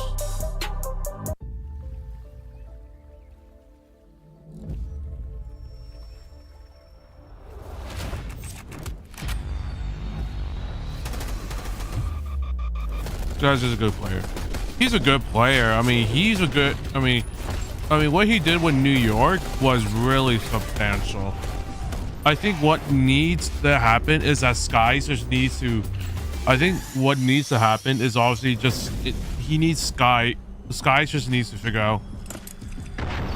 Skies just needs to do what he knows, is just keep the vibes up, figure out what's wrong with the team, and then like try to bring the confidence in the whole team. Because right now they're just not playing as confident. I mean, it just showed. I mean, clearly it showed within the game. I mean. It showed within today's match. It felt like they weren't playing. They weren't playing well at all. They went red. They went red, Clay. They? Yeah, they went red. Both inside red. Both inside red. They went front door. They went front door. He's hopping. Watch his water. I had your word. Back door. They didn't see you yet. Nice! Let's go, Clay. Yes, sir. Behind one. Frosty dead. I'm in their spawn. There's gonna be another one on me. I'm pressuring. What's Rook Jay? One's on me. That's two. Nice. Let's find the shit. Yo, come. Or you? Yeah, go. We have it. You guys are good. There they go. Spawn dead. My God, Caesar. Okay, Frank. I'm just trying to shoulder everything. Just get all four. Oh my God. That was dirty. Just no. I was working picks, bro. I was working picks. Yeah, leave stall out time for your teammates to work this pitch because you know what Hydra is capable of. Finds that kill onto Insight. Skies across the map, finds the second. Now Sid left in the 1v2 on this side of the map. He finds the first 1v3. Off the reload! Oh my goodness! One was fine. Two was a goddamn miracle. Billy, lie. But what the hell? What the hell is that? Wait, that guy's bowling. Wait, he's watching bowling. Look. You see, he's watching bowling. Yeah, what the fuck? I gotta troll, bro. Wait, is he trolling? Wait, is he trolling? Wait, he has to be trolling. Wait, is he trolling? He's gotta be trolling, right? Wait, he's gotta be trolling, right? No. That's not right. That's an Easter egg from the CDL.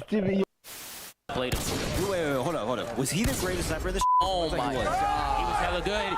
It all comes down to this.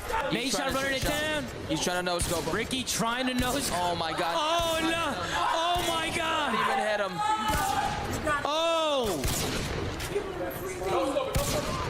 GG. God, he got f***ing slayed. And it's face banks. Oh my God.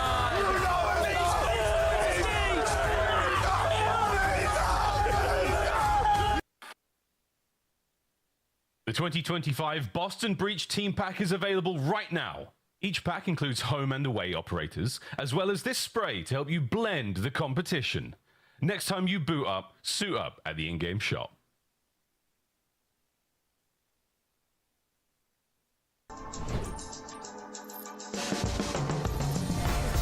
I was wide awake and laughing. The doctor didn't even have to slap me. Cut the cord. Give me a sec, I just want to make laughing. The doctor didn't even have to slap me. Cut the cord. 10 years later, I'm a prodigy. Got more letters on my name than the Ivy League. Now I'm an MVP, CEO, VIP. All the youngest want to be like me.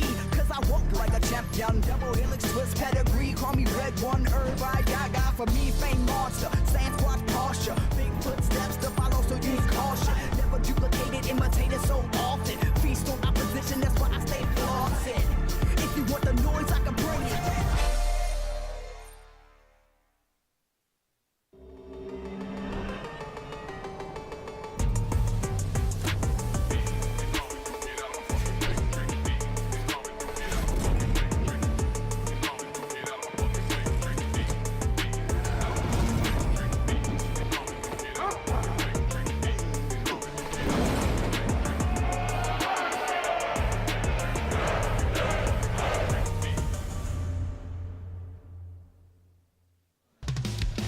Vancouver have beaten everybody but LA Thieves and Toronto this stage, and that includes Atlanta FaZe twice. It's been an impressive run since adding Neptune to the lineup. Now, they look to take down our number 8 seed. That caused a major upset on opening day. Welcome to the stream, Mr. Shift. We love having you here on the desk. And we're in for a treat because this is a number 5 seed taking on a number 8. One of them is guaranteed not just a place in the top 3, but to go skyrocketing up our rankings. And I think the thing about this is this Vancouver team, they're so hot right now. Looking really, really polished. I think they're playing with a frenetic pace that not a lot of teams can match. So we'll see if Boston can kind of hang with that tempo that they're going to bring. Let's take a look at our rosters and how they are performing on land. Allie, big questions around Neptune. Well, he silenced the haters on day 1. Absolutely, he silenced haters on day 1. And it's not even just Neptune. 04 seems to have found a groove as well on land, which is kind of what this team needed, especially in the respawns. I mean, you're talking about a Vancouver Surge that's a top 2 respawn team right now. I never thought I would be saying that about this squad. This is a roster built to be good at search and destroy. And so going through the team like Boston Breach for them should be an easy feat. They won last time in a 1-3-4. Yeah, I mean, well, it was a 1-round control, about a 20-point vault, right? And you're squaring on, you know, Boston's best map. So I think this match could actually be a little difficult. When you dive a little deeper into Vancouver, they're really only good at 2 search and destroy maps, right? Fair. It's Protocol and Red Card. So for them, teams have been starting to figure them out, and in this veto process, these maps are going to look a little bit different the rest of this major. Snoopy was on the stage after Boston won their opening match against LA Thieves. He spoke some Spanish to the audience, and I feel like everyone is starting to fall in love with this young guy. Just his 2nd year for Boston, and they have built around him. But it's that guy on your screen, Purge, who has been the X factor on land. Alan, can you get another pop-off performance from him like he did against the Thieves? I think you can. I think that sub-duo here for Boston has been the most consistent when you talk about kind of a duo element towards this Boston Breach squad. Yeah. It's just one of those things like Purge is popping off and yelling at scrap. Like, yes. If he's feeling that kind of confidence today, I imagine he's thinking he's the greatest in the server. And you can see at the bottom, this is battling for a top 3 placing. I mean, all these guys outside of Cammy have really like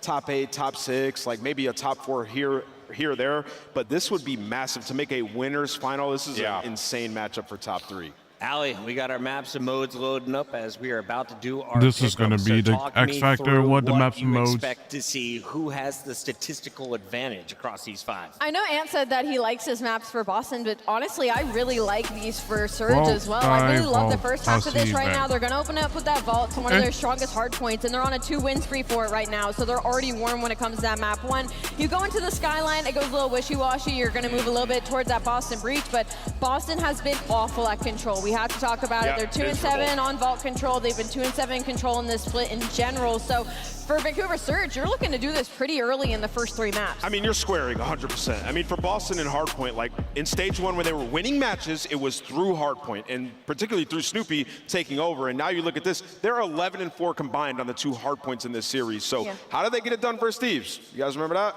2 hard points, right? This could be a lot tighter than people predict. Let's take a look at some of the key players to look at throughout this series. Is it Snoopy and Neptune? I assumed it would be. A 1.07 from Neptune, a 1.06 from Snoopy, and that is a season KD. So despite having struggling records, these 2 have consistently performed. I think the thing about it is like they play very similarly. You know, you get them on towards big maps, they're looking to find space and then take it over, create opportunities for easy rotations.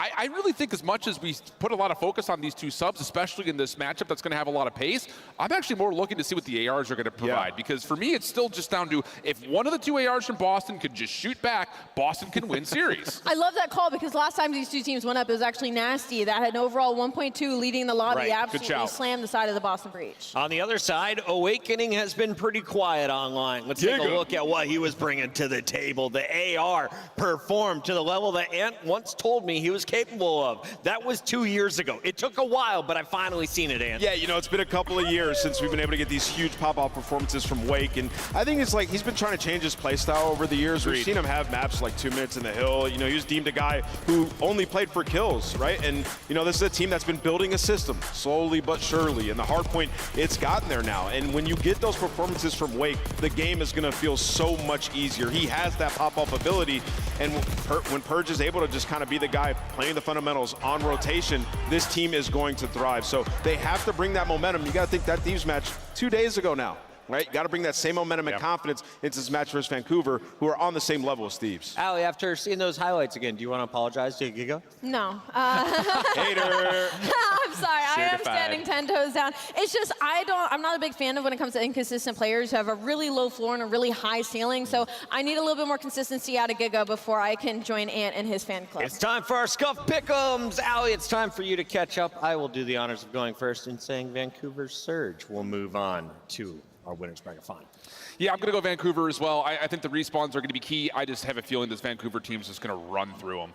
Yeah, big fan of Vancouver Surge right now. I'm going to go with them in this series. I think we get a Game 5. We are due. We are due for a Game 5, and I'm going with Boston. It's calling a Game 5 and a Giga win. It's time to get our winners semifinals started now.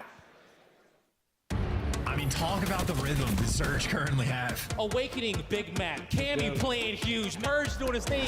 Next man, punch! Hydra, dead! That is that!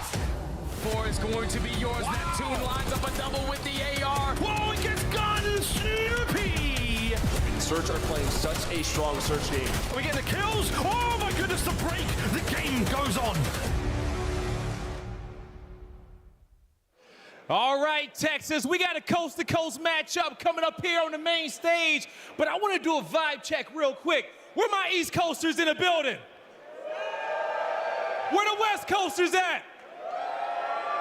Well, coming to the stage first is the team from the East. Into the breach we go. Here comes Boston. Show some love to Snoopy, Awakening, Cammy, and Purge. Boston Breach looking to surprise us yet again and try to make their way to the winners finals. Can they do it? It's time to find out. Are people sleeping on the Breach? They beat Thieves through 2 hard points. These guys were absolutely popping off. They believed in this team at EWC last year. They brought it into this season. They're trying to make a run. This match is for top 3. Let's bring out their opponent. Yeah, Sand, it's a top 3 matchup, and I'm ready to bring out these mercenaries from the Northwest. Get ready. Here comes the Vancouver Surge. Give it up for 04, Abuza, Nasty, and Neptune. Looking to go full Rambo against the Breach. The Surge bringing the storm to the stage yet again. I mean, just a team that nobody really expected to be in this position. I mean, not at the beginning of the year, at least. They make one change, it pushes them over that line. And I'm looking at one of the men on the stage right now, and that's going to be Rambo Ray, his dream team, now looking to push for a Sunday run. But they got one more team to go through, and that's the Boston Breach, who we don't know what version we're going to get of them, but we know what version of Surge we're going to get. I'm ready to get our second match started, please. And I'm trying to manifest a Game 5 here on the main stage. Let's get ready, Texas. Casters, take us away. Consider yourselves taken away. Thank you very much, Blaze. We have a treat for you folks, another great series ahead of us and a Game 5 chance possible. Yeah, I think it's been 18 series in a row without a Game 5, but we've gotten rid of every single team that's going to get 3-0'd in this tournament. Everybody that's left is going to be battling in these 2 squads. High expectations. I think Boston have over-delivered. They took down LA Thieves, beat them in 2 hard points, which means they're bringing the very best game. And frankly, I'm very excited to see Cammy back on the main stage. He has been electric, and that's a man that is passionate. When he's standing up talking trash, he's not doing it for the camera. He means what he says. He is in it. He really is in it. And again, 2 teams that are very, very good at hardpoint as well. Of course, Vancouver Surge are, I mean, one of the best hardpoint teams we've seen as far as clean and efficient gameplay goes. In Boston, if you can keep that special sauce you had yesterday, Snoopy said it, if we're all firing, no one stands a chance, which is objectively true. Yeah, absolutely. And again, to touch on Vancouver, very clean gameplay, well-orchestrated effort. Clearly, they're putting the time in, and you get fun battles across the stage. Abuza, who's honestly made the case that Rookie of the Year should have been his last year because he had a phenomenal rookie season, and in his sophomore year, he's been performing incredibly well. Him and Nasty paired together. I mean, they've had some outstanding moments throughout the year. I know Neptune is sort of the spark for the team, but everybody's delivering. And on the same side for Boston, we have seen every single player on that squad at this point have their pop-off moments. Got to bring it together on a Saturday, though, and continue to run for the winners bracket. Vancouver on point, especially on the vault. The main thing to pay attention to. Every opportunity they have had to play this map, they've chosen. You let it get through in this one. Boston Breach willing to square up on a strong map here against Surge in our opening. And this is going to be a fun one, folks. Again, 16-5 for hard. Like, even though Boston did win those 2 hard points against my hometown, I still think Vancouver will still take those. Boston, have you got what it takes to end it? Here we go in map 1. We're gonna go we'll see what JR's he'll always show off the good moves. He gets better height than anybody else, it feels like, in the league. And no time wasted, gets all the intel. Nasty though, unfortunately for Neptune, team kills his teammates. Should be an advantage for Boston. Purge gives you 2, and Boston give you the time. Yeah, nice work. Start things off, Boston with the early time. Snoopy still rolling. That's 3-1 right off the rip. He's had a very, very electrifying start to this one. Looking towards that pool side of the map though, Vancouver Surge with 25 seconds to go here on P1. Eyes on the prize in that long game towards the new hard point. Vancouver with a nice bounce back here in the kills and time, but still spawns for P2, not theirs. How about that from Purge off? Opens things up off the break, goes for a 5 spree, and Boston off the back of that have the lead and the right side spawn. So good gameplay coming through so far. Awakening posted over the backside of P2. Purge has fun. So Awakening can dip back, but Vancouver finally starting to show a little bit of life there in the kill feed, and they'll even be in time first. Yeah, it's a nice start. Good kills here. Now back into P2 we go. And Awakening. Great coverage on the back. Trade out immediately, though. That's going to give Surge presence on time, not on the back spawns. Here we go. Breach, you've got a quick hit here. Nasty doesn't get a huge amount of damage into the players on time. 04 can only get damage. Not enough for the kill. Boozer there with the trades. And back and forth we go again, folks. Spawns now flip. Surge in the back. 35 on the clock. All right, this is a great time for Vancouver as well. Doing this the hard way. Neptune 8-3 to kick things off and making the best of a mixy situation. Maybe one final hit here coming through Boston. Players trying to slip their way through. Snoopy's done exactly that, but traded and gunned down in Vancouver. The ground. And they stabilized. They had a rough start coming through the break. The guns were not quite there. They walk away after P2. Already have a lead. Good shots from Neptune. Spree comes to a close. A slight lead for Vancouver going into our 3rd hard point. Boston with the early moves. Boston with the left-hand side of the minimap, what they want, but it's all on the Surge boys now, cutting the way through mid. Not a whole lot of productivity in the kill feed. P3 times so far, though. Seeing how much you can actually lock down while Snoopy just gets dropped. Vying for position, as is tradition on this hill. And Awakening wants to go pick up the middle of the map. Vancouver soaking up the time, but the kills going their way, and they got the left side spawns as well. Boston are squaring to try to rip them down on P3. Whoa, Snoop! How's he still alive? How's he got 2? How's he got 3? That's your hard point, Boston. Yeah, and that's a dagger as well, because look at how distant these spawns are coming through. Snoopy on the chase. He's got 3 players potentially in his sights, and he just gets to waste their time. Trades rolling through the middle of the map. The only man up pushed forward is going to be Neptune. Trying to see if he can make an aggressive play and actually get through. In 2 spawn outs coming through right now for Boston. Desperate to hold the back line. Nep is so aggressive, man. He's got Awakening tagged up, no regen yet. And he's pushing this. Awakening finally brought down a Neptune with a relentless onslaught, and now Cammy keeping him pinned in the back. And a fantastic opportunity here to again pump the brakes. Try to find a moment here to get a boozer forward. Can't get it done. Nasty up next. Or Cammy holding down the back line. A 3rd there from Snoopy, and all 4 down for Surge. Dude, that is a lockdown moment. Neptune bought his team so much space, but they could not capitalize. And, well, this is looking like a strong P4 hold. You get the blender set up as well, and Cammy, not a player to let this slip through. 2 players underneath him. Hyper aware. Ready for the pressure, does get taken down, but that's after 15 seconds of work, and that's just more time for Snoopy to swoop in for the kills. And swoop in, he does a 16-9 on a 3 spree now through the front door, gets himself another one, traded out immediately, folks, and that's going to be Boston back in the time again. On the approach now, Surge. Nearly the 2 there from Cammy. Purge with the immediate trade. Purge looking to get 04 as well, and it is a blistering start here from Boston. We say goodbye to our first set, 5 seconds to go, and they've got a decent lead going back to P1. Yeah, and there's the spot check after the first set of rotation. Snoopy, 17 kills already. We might be in the mix for a Snoopy masterclass, but good trades rolling through. You do not want that player to get hot. He is ruthless right now. Purge v Net. Seen a couple of those fights so far. They've been exciting. Vancouver still with the time right now. They're finding a couple of kills. A 2-man hit turns into a 1-man hit, and Cammy now dancing with Neptune, who somehow managed to slip away and over to the other end of Nasty in time, finding kills, and a 2 from Purge. Wow, it is endless here on Vault. I mean, listen, there's so many things happening on this mini-map. Players fighting for the P2 spawns, but with that rolling through for Vancouver, Awakening might have to chalk it up. He's just going to get traded out, and Vancouver going to be in the time. So a P1 to get back in the mix, and they got 0-4 and Abuza. Incredibly slow start to double negative, and Purge, the beneficiary of it. And in spite of the opportunity there for Vancouver, they get slaughtered. They get pushed to the left side of the map, and Boston get a bump up that lead as Purge, again on a P1, goes on a 10. That's a great opportunity for Boston to run the scoreline out. Again, despite the efforts there of 0-4 and Abuza, the scoreline's still relatively close. 3-piece by 0-4. That's a good, 3 dead that's a there, good chance and for now them to a push towards the point. Knox gets in there fast. Ooh. Purge down and out. What an incredible jump. 45 seconds to go on the point, and again, another big hit here, and Boston are not wavering. 0-4, last man left alive on this side of the map. Dancing and diving, managing to find a big win there, and you've got pressure on the point still. I mean, this is a P2 that no team in the league seems to be able to hold effectively. It gets broken instantly, a couple flips rolling through, and well, now you're going to be soaking up a little bit of this time. Everybody on Vancouver working from the back spawns, and this is a spawn trap blender type of situation. 0-4, key gunfights to win, at least gets the pressure off the front. Vancouver, I mean, they're desperate to get out. Damn, they're trying.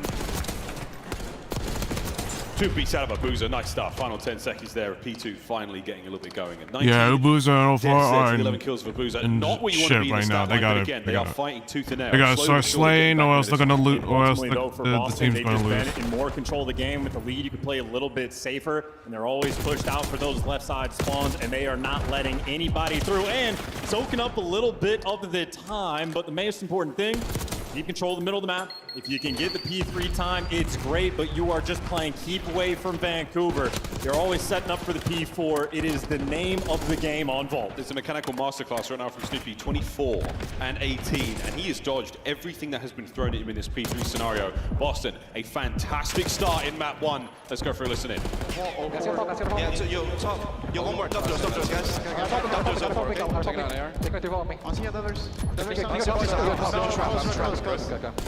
You want nice. You got the right cross. Other guys are big door ran out. They're both out. Someone ran down. I spawned out. He's spun out. Lower. Under you. And Big door, nasty. One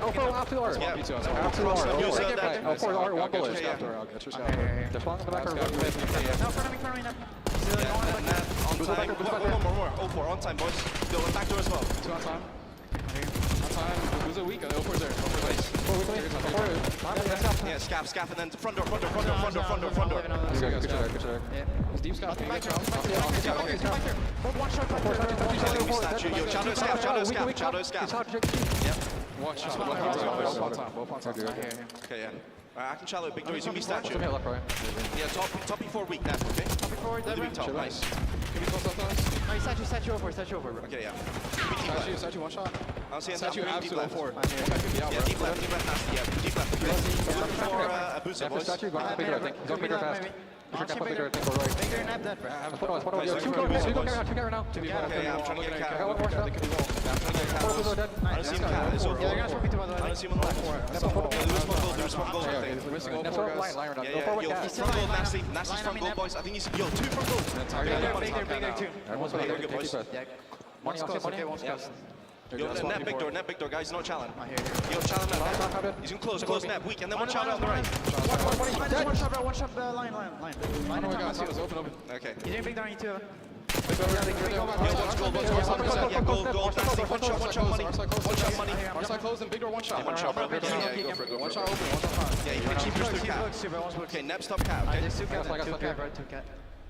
I'm playing solo, bro. Nep's absolute P2. Okay, yeah. Push the back. One shot closed, guys. Nep on New York. What a battle from Vancouver Surge. Massive lead change. Let's go for a listen in. Yeah, go, please, yeah. I'm gonna cut front. Yeah, you didn't. I'm in time. Dead. Nice. Yo, let's jump down. Yo, we're not blocking. Top cat. Sit down on time. I am. Somebody get my cross. Hey. I spawn on the back. I'm shooting you out, Mark. Viens, cat. Light. Passe light. 1 HP. Light. Just light. Burn. Again. And one's gonna be front. Nice. One's gonna be front, probably. Take it down. Please, one is front. my bad. Yeah, he's fine. I'm going back. Yeah, I'm going back. Going on the back. Yeah. Tell me. Time, 1 HP time. Trust me. What can you night? Soak this shit. Back down. I know. Back down. Order 3. Bring time here, guys. It's one other PT. He's done. Yeah, I'm getting. Yeah, at least 2 in on the game. Oh, that's unfortunate. Give me his one shot statue, bro. Statue. Just lay down, look window, Jordan. Lay down, look window. I have you know that. Yeah, I'm mining. I get shot my feet. One shot, mid. Yeah, mid. What's you, Jordan? Tapat, see like. Stay down, check. I'm going be control is on the. Fiery looks at ins for both teams, and looking at the score lines, we could be finishing in a big old art hard point. Yeah, we could be finishing with a Neptune kill record as well. He has been doing everything for his team, including at this point getting the hill time. But Boston consistently had the P4 rotations. They have always just lived on the left side of the map, and no one's been able to find a route through. 04 is at least making sure you are super soaking this P3 time. And Vancouver Surge, 2 players are through. Yeah, 2 on the way through. Caught Purge, caught him out. That is a dagger moment. The clock is now ticking against Boston Breach. Nasty now takes control of the other tower, so that's a massive power position in the hands. Oh my word! Oh no! Break on time, here we go. And they only got 2 players in the back for the moment. Nasty trying to give you a little bit extra. It's a 3 spree and he's got Neptune to work with. Trying to find at least one through the back door here. Snoopy, brilliant work there with a Jackal over the Neptune. Kill number 43, is he gonna get it here? The answer is yes. Top cleared out as well. Nobody on time. Vancouver fly towards it. It's for your game. They're getting the cutoff kills as well. They get a player on time, 17 seconds to go. One last barge now of Breach through the front. Nep finds another. Kill number 44. Cammy with 2. Can he break it? No, Abuza's there for it. You've still got him out on time, and it's 04 soaking away. Final 5. Here we go, Boston. Can you make something magical happen on the contest? The answer is yes, for now. They bought their lifeline. This might be the Boston special. We're going to be ending this game on a P1, and Cammy's here first. Here we go. Cammy in. Cammy down. 04 and Abuza finds something, but again, it's a 1v1 on time now that Purge loses. So Nasty locking it down once again. The final few seconds. Snoopy, can you save this moment? The answer is yes. Reinforcements now arrive. Abuza has been overwhelmed. Trades are done. 04 on time. A 1v1. Purge stays alive. Here comes Nasty, a stick. One more wave of kills. This is it. The last square up on the time. Boston are here. Vancouver swarming. Still finding kills all over the place. Snoopy on the pinch. Gets it. Stays alive. 10 seconds for the win. This is it. 5 to go. Cammy. Purge. Everywhere you look, kills going their way. They've done it. Oh my God. And I've never seen a Snoopy pop-off. And look at the composure of that young man in a moment like that. That might be one of the most unbelievable P1 holds we've ever seen. These boys are trying to figure out what just happened. They're already in the lab trying to dissect it rather than celebrate a victory like that. I mean, that is a dagger hard point to kick things off, and Boston looked more stunned than we are. They staved off the Neptune pressure. I mean, Neptune gave us 47 in that game, but ultimately the rotations, I think, for Boston, if fucking Vancouver didn't lose that point, they would have had it. But unfortunately, they just got unlucky. Onto the point, and he just kills everything. How many times can he save the moment here again? Look at the scoreline. You need 2 seconds if you're Vancouver.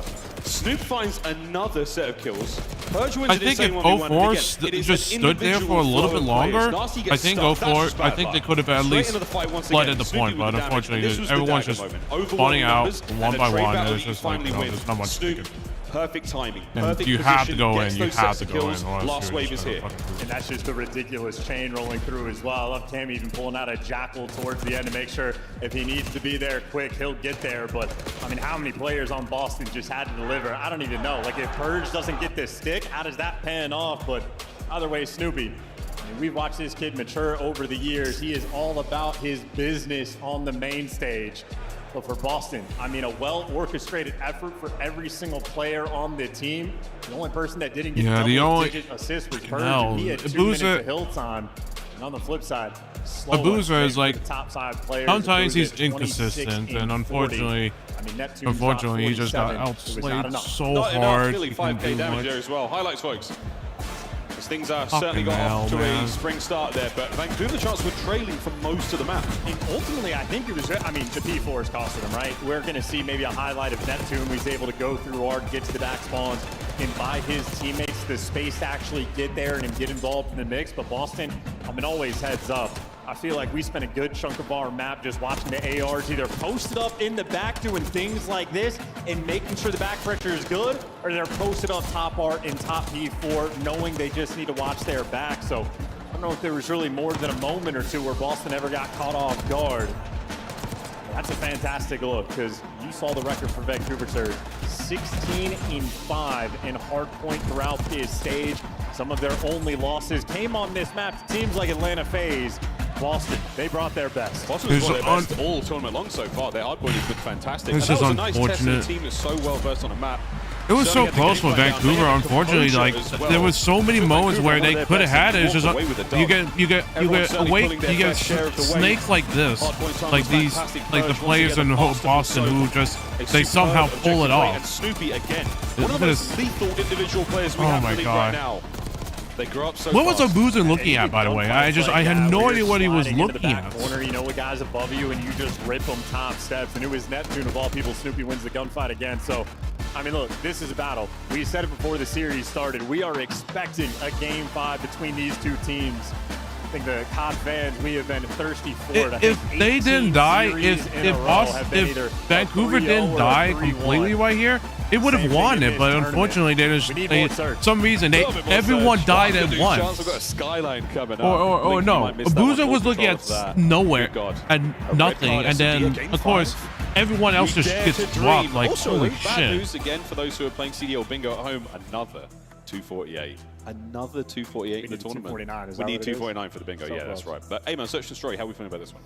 Feeling good. Again, expecting it to be a very competitive battle, and I just like the stylistic matchup between the two teams. Snoopy and Neptune, extremely comparable. Cammy, he's going against Nasty, and you know these EU players always want the extra sauce, but the main factor for their success, at least against Carolina, Abuza and Nasty absolutely popped off.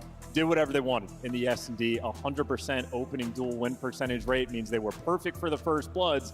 And against Carolina, that is no easy feat. I think we saw their game plan really shining through. You know, a coach like Rambo Ray, then putting overtime in coming into the major. Well, the major question we all had for the Surge roster again was they had a really nice online qualifying run. The addition of Neptune was great, but they translated to a LAN performance under the different, working circumstances, pressure, different places to sleep, different food, you name it. It's not an easy thing to translate, and so far, doing it all. And Boston as well, man. I mean, what a turnaround they've had. An up and down run towards this major right now. The highest of the highs we've seen so far. Skyline S&D, here we go. Map number 2. I think this is going to be a map that comes down to the clutch potential. We know Boston are going to be bringing their absolute best. Always well coordinated. My dad probably wants me to do something later today, so if he wants me to do something, he wants me to do. If he asks me to do this thing, what are they looking at? What are they looking at? He gets blooded, and Purge. There's a trade in position now. Man advantage Boston. Oh, you'll take it. 3v2 and no flanks rolling through either. You got Nasty trying to work his way through the middle of the map. Cammy dealing with him up top, but he does get overwhelmed. So you got some trades. Booze and Nasty showing off the team. So I might have to end stream and the watch party early. Boston on the big. So we're going to see Nasty possibly get. It's going to be unfortunate, but there's not much I can do about it since sniff something here, but it's not going to be from the position he's in. House is kind of gone towards the backstairs now. Some sort of plumbing issue going on, so he might need. Awakening finds it. Abuza springs to life. Can't find the kill, and it's Demon Joke for 2. Getting it done in nice reposition in the 2v2 for the Boston players to wrap back. They knew Abuza had jumped over to P1. You want to make sure you contain the flanks, and Awakening Snoop making sure that they are also coordinated and playing together. The timing on the Chow in the end perfect as well. And then Awakening, his gun is hot. You know Boston are going to be excited for it, setting the tone in round 1. Spicy round. Neptune forgot his mini-map existed for a moment there, it felt like. See how round 2 goes. If you guys can hear the swish of blades being played within the back in there, but Neptune, first man to drop in the previous round, now carrying the bomb. Needs his fair share of fragmentation. He's going to find a little bit else. Snoopy and Purge, ooh, they go for the high-low dip, right over to the bomb site, right over to Boozer. Can he get both? He cannot. Snoopy there with a trade. Oh! Yeah, the long slide, and then the shoot, Oh, no. and then the play of the map. That is not. Snoopy gives you a clean and easy 3. That is not what you want Cammy to do. unfortunately robbed us. Fucking hell. He stole this final kill. No, that is something. I mean, the first kill was great, right? The second kill, ridiculous. The third, well, let's find out, folks. Uno. Dos. God damn, he nearly had the fourth as well or not? No, Cammy was there for it. Fantastic work, Snoopy. I mean, this is exactly where you want him. You want him pushed up in between the enemy team. The more players you put him in the mix with, well, the more likely he is to get a Hellstorm. He's one of those players, again, that he's just got such insane reaction time. And a hip fire to match. Not a lot of players are able to find that special source. And Snoop, he's just lucky, I guess. I still think he's the trailer player. When you want to make one when the new game comes out, let him show off the goods. Cammy had the goods in that last round now. Eyes on a few players potentially. Again, I don't... Yeah, got it. 0-4. Oh, big tags right on nasty as well. Cammy causing problems. Pushing forward now. Oh, but wait, the trades are done, and it's going to be the boys. Oh, of Surge with the advantage for now. But somehow walking away with 2 kills there on the defense. Nice bounce back when they needed it. Yeah, that's huge. I think Abuza and 0-4 were able to give you the initial kills. So Cammy got the other 2 players weak there for Vancouver, but the protection unit in Abuza, Secret Service right there, making sure you take care of business. And again, he is a main factor in the S&D success for this team. Even on a map like Skyline, his presence is always known. It's always a stinger again. You lose a hard point by 2 seconds. You go over every single possible scenario, but these guys can't do that. They have to go right into a totally different game mode. Good stuff there from Abuza. 4-2 after 3 rounds. In the fourth we go, and it's a fast bomb point, but it's a lot of exchanges now for Boston Breach. First contact is there through the middle of the map. And Snoopy, hungry for another, trying to get the damage in. An unfortunate team kill situation now, but you're still dancing around the bomb. I believe Cammy spotted 0-4 there, so the fight will come by in a moment. Or will it? 0-4 gets a freebie, as does Nasty, and the round is done. Yeah, okay. Blink and you miss it. Vancouver Surge rolled over them. Seemed to be the case for Boston, was trying to retake through the middle of the map as if they were breaking into a P3, but Vancouver Surge had every single player there for the help. Nasty, I mean, he gives you the final 2, but even just off the jump, you had Abuza lining 3 players up, forcing the team kill to roll through. I mean, effectively a counter strat on offense, if you will, but pans out perfectly, tied up 2-2. New kid on the block, Neptune, leading the in-between round comms there. What's going to be the game plan now for the Vancouver Surge boys are on defense? Right through the middle of the map with Snoopy. Guess who's here? Quick stun, a lot of glass exchange. Going to be difficult to guess these players drop low, but Abuza holds his iron, finds one. Snoop with a big damage, but Neptune there, lethal on the approach, but immaculate trades from both sides. I mean, yeah, that is a good coordinated strat from both teams to be able to get these trades. We got 0-4 on a pinch, and right now Boston, they know where Nasty is. Otherwise unaware and Awakening reading it, but the COD timing not going towards them, but they're expecting the flank pressure to be here. It's just about how fast 0-4 can be, and it's quick enough to drop Awakening. Felt like Boston running for their lives. They knew they were being hunted down, but just simply could not get away. Credit to Nasty as well in the 2v2, making sure he gets that first player and getting some tags in, because 0-4 nearly fell. It's calm composure from the Surge guys. I mean, same could be said right now for Boston Impressive. as well. I mean, this is for top 3 right now. Some of the best placings of a few of these players' careers. But yeah, this is very cool stuff. No one's looking too frazzled. In or out of game. 3 sprees either side there for 0-4 and Nasty. 0-4. That's a huge amount of intel. Backs on up. He and Nasty have got options here. They're not going to leave without throwing stuff at the other team. Yeah, looking for the freebie on a guy in gym, but they just effectively back him down. We are wrapping back and squaring up at A. Neptune hits the stun. He hits the go button. He wants the first blood. His teammates get it. He's there for the trades, but it is a trade fest rolling through for the 2v2. Ooh, that's unfortunate. And Boston, they have the extra edge. Caught with his pants down, unfortunately. Timing, this is going to be ideal. Yeah, there's no way. There's no way Nasi was going to read that.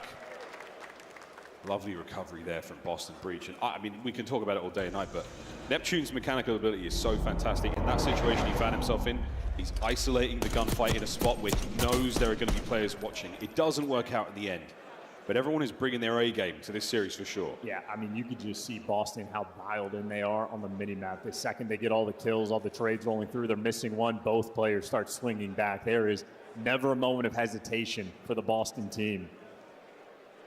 They have been rolling through S&D all year. Tied up 3-3 and another A hit. All 4 players here. Trophies out, gunfights rolling through. First blood for Awakening in Vancouver. A little less coordinated. They had an ISO player. He got picked immediately. Nasty's going to get to the fight a little late. They know exactly where he is. 04. Oh my goodness, Snoopy is so damaged. That should get the kill. He gets away with his life. Trades are there. Pressure now on. Cammy in the backside of the kitchen gets one before we run down. Whoa, 4 can't get away with his life. And now Neptune, the guessing game is on. But Boston can see the bomb and Purge. What a spot. Advantage Boston. I'm telling you, it's the teamwork shining through right now for Boston. The fact that all these situations, guys like 04 find him in, of like, if it's not for the fact that there's always an extra player or 2 watching over the teammates, he's able to slide in and get those trades. If someone's playing over towards top plat, looking for the pinches, any lack of coordination in the setup rolling through, Vancouver would be able to capitalize. It just doesn't exist. Boston are perfect every round. You hear that, Boston? Chances are fan. With good reason, up by 1 in the series, as you can see, folks. Another round of search and destroy. And they could be looking at 2. Okay. First blood for Cammy. All right, that counts. A lot of friendly fire. A lot of friendly fire this round. Neptune, you've been given a slight advantage here, lads. What are you going to do with it? I can't believe that's the first time I think we've seen that this year. I'd expect it to happen so much more. Try to pull out the knife, accidentally swing it. Last time we saw that happen, I think Pred stabbed Mac in the back and then he joined Optic. Good shots here from Nasty. Cammy, can you redeem yourself with a kill hit? The pressure is on. You've got 04 trying to maneuver it to try to find this kill. Oh, an Awakening's been spotted. Nasty! Oh, there it is. 2v2.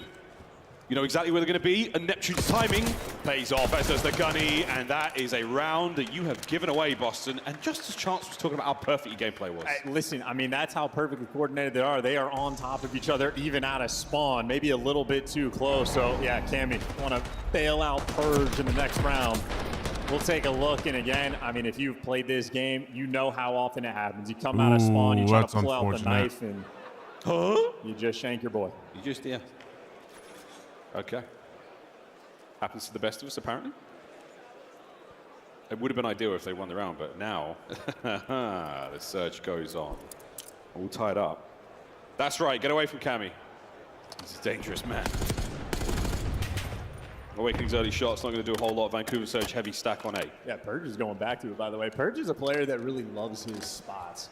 He'll play the same sort of spiral steps right side on Hacienda. He keeps laying down in that little cheeky spot in towards grass. Either way, Boston, I mean, posted up, waiting for some flanks to be rolling through, and the flanks are, in fact, rolling through. 2 players, make it 3 up top for Vancouver. Ford spots him out, finds the kill. Lovely stuff. Nasty now, this trap is set, and Vancouver Surge have sprung to life. 2-man down for Boston. And you've gone towards the right place. The bad news is everyone else is going to be there. Vancouver here. I mean, this is going to be a guaranteed round win. There's the trades. It's going to be Snoop in a 1v3 and 04. Shuts the door in his face. Boston, they played posted up in their spawn, waiting for the pressure to roll through, and it did not make a difference. Vancouver picked them apart. Perfect read, but the plan did not go well, and now Vancouver find themselves on map point 04 at 9-4. A calm contribution to what has been a very, very good map for them so far. 1 more round's all they need. Yeah, 5 in a row for 04 as well. So Cammy knifes one teammate in the back, and he takes full advantage. 04, a very old school player, almost like traditional esports. He's just hanging out with his friends, realized, oh, I'm good at Call of Duty. Let me give this a shot. In his 3rd tournament was in the CDL. Immediate success. That's the way to start it as well. Cammy Down and out, 6 spree, not terribly far away from the Hellstorm. If some magic can happen in this round, it is possible. Bomb plant by now as well. Neptune's going to be the man on the receiving end of that. And here we go. Down a man, Boston. Can you survive? You're going to have to break through the middle of the map. You're never going to get past the Booza. And they're trying for it. Awakening and Purge want to coordinate this to try to take him down, but rooting out a player in this spot, not easy. Not easy. Great work, but Nasty's there for the pickup now. Purge fighting forward, what a 2. Stays alive, that's unfortunate. Gets away with it.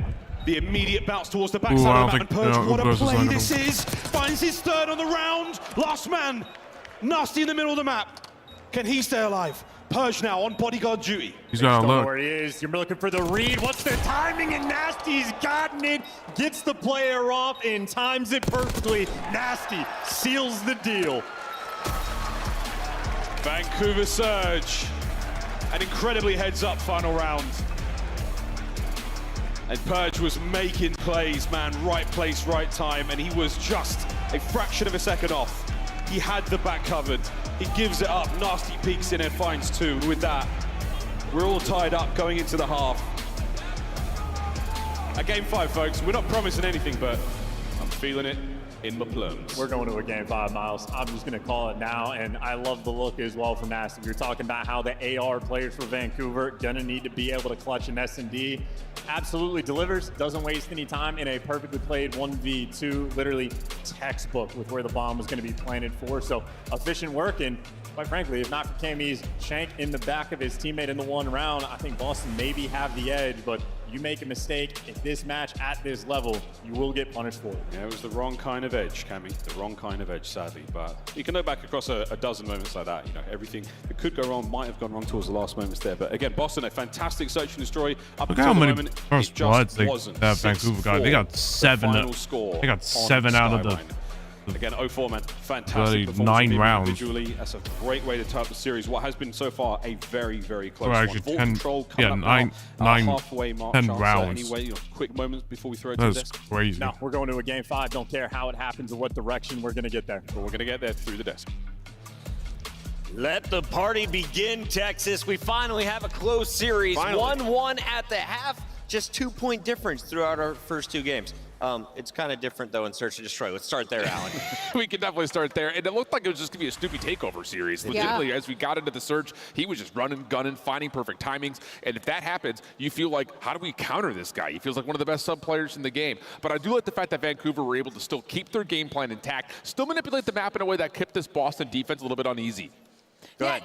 In the middle of that Search and Destroy, you saw Nep tried to maybe match pace of Snoopy's aggression, because Snoopy was just going top hallway and just flying at Vancouver Surge, not only just trying to find a pick, but like any sort of information. And it panned out for him a couple of times where he could get that first blood, he got traded out, but at least he got the info for the side of the Boston Breach. And Neptune tried to do something similar here as he pushed up over the other side of Boston Breach, but it doesn't pan out the same way because of the aggression and the way that the ARs were playing around each other for Boston Breach. It was a good bounce back by Vancouver. It's an unfortunate round from Cammy when he takes out his teammate as a first blood, but I love that final play in the round 9 by Vancouver Surge where they just full sent it top hallway to the other side. You could see the Boston Breach were scattered. They didn't know what to do with that, and that gave Vancouver Surge the momentum they needed for that final round. Yeah, it just became a lot easier once Vancouver decided, like, okay, let's not just go by ourselves. We're either going to hit stuff together, or we're going to get bombed down, we're going to wrap back to our side, and let time sort of dwindle down and make them make the play, right? So you see in like their final offensive rounds, like nobody taking an insane risk by themselves, and you know they're able to beat them on that skyline, which is huge because control has been a pain point on the side of Boston all season long. You set yourselves up here, Vancouver, to go up 2-1 in the series. Vancouver was 16-5 across hardpoint so far in stage 2. They lose that first one by just 2 points. Nameless, it's our scuff play of the game. Let's take a look at it. Walk me through this finish by Boston. Yeah, it was absolutely insane on the P4. You see, like, we're getting down to the final moments here. They have control. And what happens here is, like, Abuza, number 2, is dead on your mini-map. He's thinking that they're all going to be coming. He's thinking they're all going to be coming from pool, but they spawn middle, right? So by the time they get there, Abuza's already dead, and then you have a break. We get over to P1 on this last hill here, and Snoopy comes through hallway, uncontested. contested, finds 2. Purge gets inside as well, finds another 2 with the stick. It's just absolutely massive gunfight wins on the side of Boston. You are individually clutching up at the perfect time. You see the 2-piece from Snoopy, 1 from Purge, a 1v1. If he loses that, the game That's like an unfortunate scenario. Like Abuza looks at the wrong thing, and then now they just get punished for it because Abuza just looked at the wrong thing. Right? I mean, you So look it's like, overall in this well, season, you screwed yourself. You screwed your team. So it was just unfortunate for Vancouver.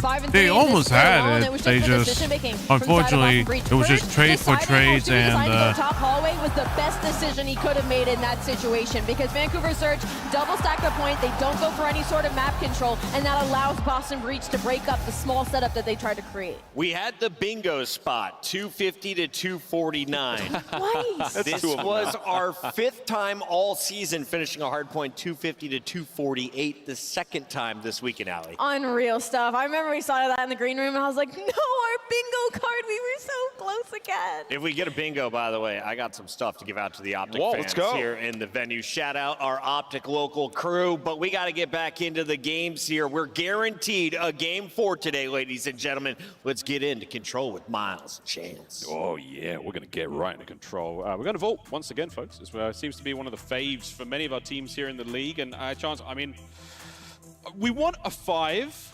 We're going to get a 5 one way or another. But who walks away with a vote? Well, I mean, listen, the Des touched on in Boston, this has certainly been their struggle point. In Vault, whether it be hard, any game mode right now for Vancouver on Vault, they're going to be very happy for it. I feel like Neptune has been perma-locked in on this map, a walking 40 bomb in the hard point. I think that's the 3rd or 4th he's gotten already this year, and he's obviously a late joiner for this squad. And I think for Control, it's going to be the same type of sequence. The battle he's going to have against Snoopy might genuinely be the difference maker on the map. It's such an exciting 1v1 to watch. 2 guys who are at the top of their game right now. Very, very fast-paced play. I'm stoked, man. I mean, again, it all depends on who's got a little bit more composure right now. 2 teams who seem so evenly matched. We've got 1 apiece, which either of those matches could have gone either way, which is so exciting for us again. This is a real contest. There's not a blowout in sight for the rest of the tournament, hopefully. But again, for both these teams, top placings they will have seen for, again, many of their careers here, Chance. This is so exciting for them. And again, a test of their resolve and a test of their mettle as we go to another map. I'm trying to think for Awakening. I mean, had a couple wins back online, playing for the Florida Mutineers in MW 2019 and 5v5, but since then, nada. Cammy was at the top of his game in Cold War, had a good bit of success at Chip and a handful of 2nd places, certainly in the mix, but for a good portion of this lobby, some have been desperate just to get past top 12. And well, now a guy like Snoopy, here he is fighting for top 3, but control the pain point. Big opportunity for Vancouver to really see some momentum. Go sniff some of it out there in the S&D off the back of a team knife coming through from Cammy. See if they capitalize again. Opening rat-a-tat-tat of 04. The trades are done there as we show a little bit of love towards the B-bomb side, B zone as well, excuse me, as the site is now completely clear. And Awakening playing this a little slow, and I love that. Getting the capture done. 04 from spawn now makes things safe. The middle of the map is all good as well. So Boston Breach on the opening attack, not tremendously successful, but we'll go back at it again. And we saw this the last time that Vancouver Surge played this map in the qualifying stage. They play really tight setups around the A zone. And they're always so quick to be here, prepared for the B capture. And Abuza's over here making a high IQ play. He picks up the 2 spawners after Purge even steps foot on point. Abuza doesn't tweak, doesn't turn his head. He holds his lane and does his job and keeps his team in the mix. Vancouver Surge, I mean, listen, their defenses are on point. They are not easy to break down. Purge, kill number 4 is waiting for you down low if you're brave enough to go for it. And he probably is, but he's also so objectively minded. He's going to keep the capture going.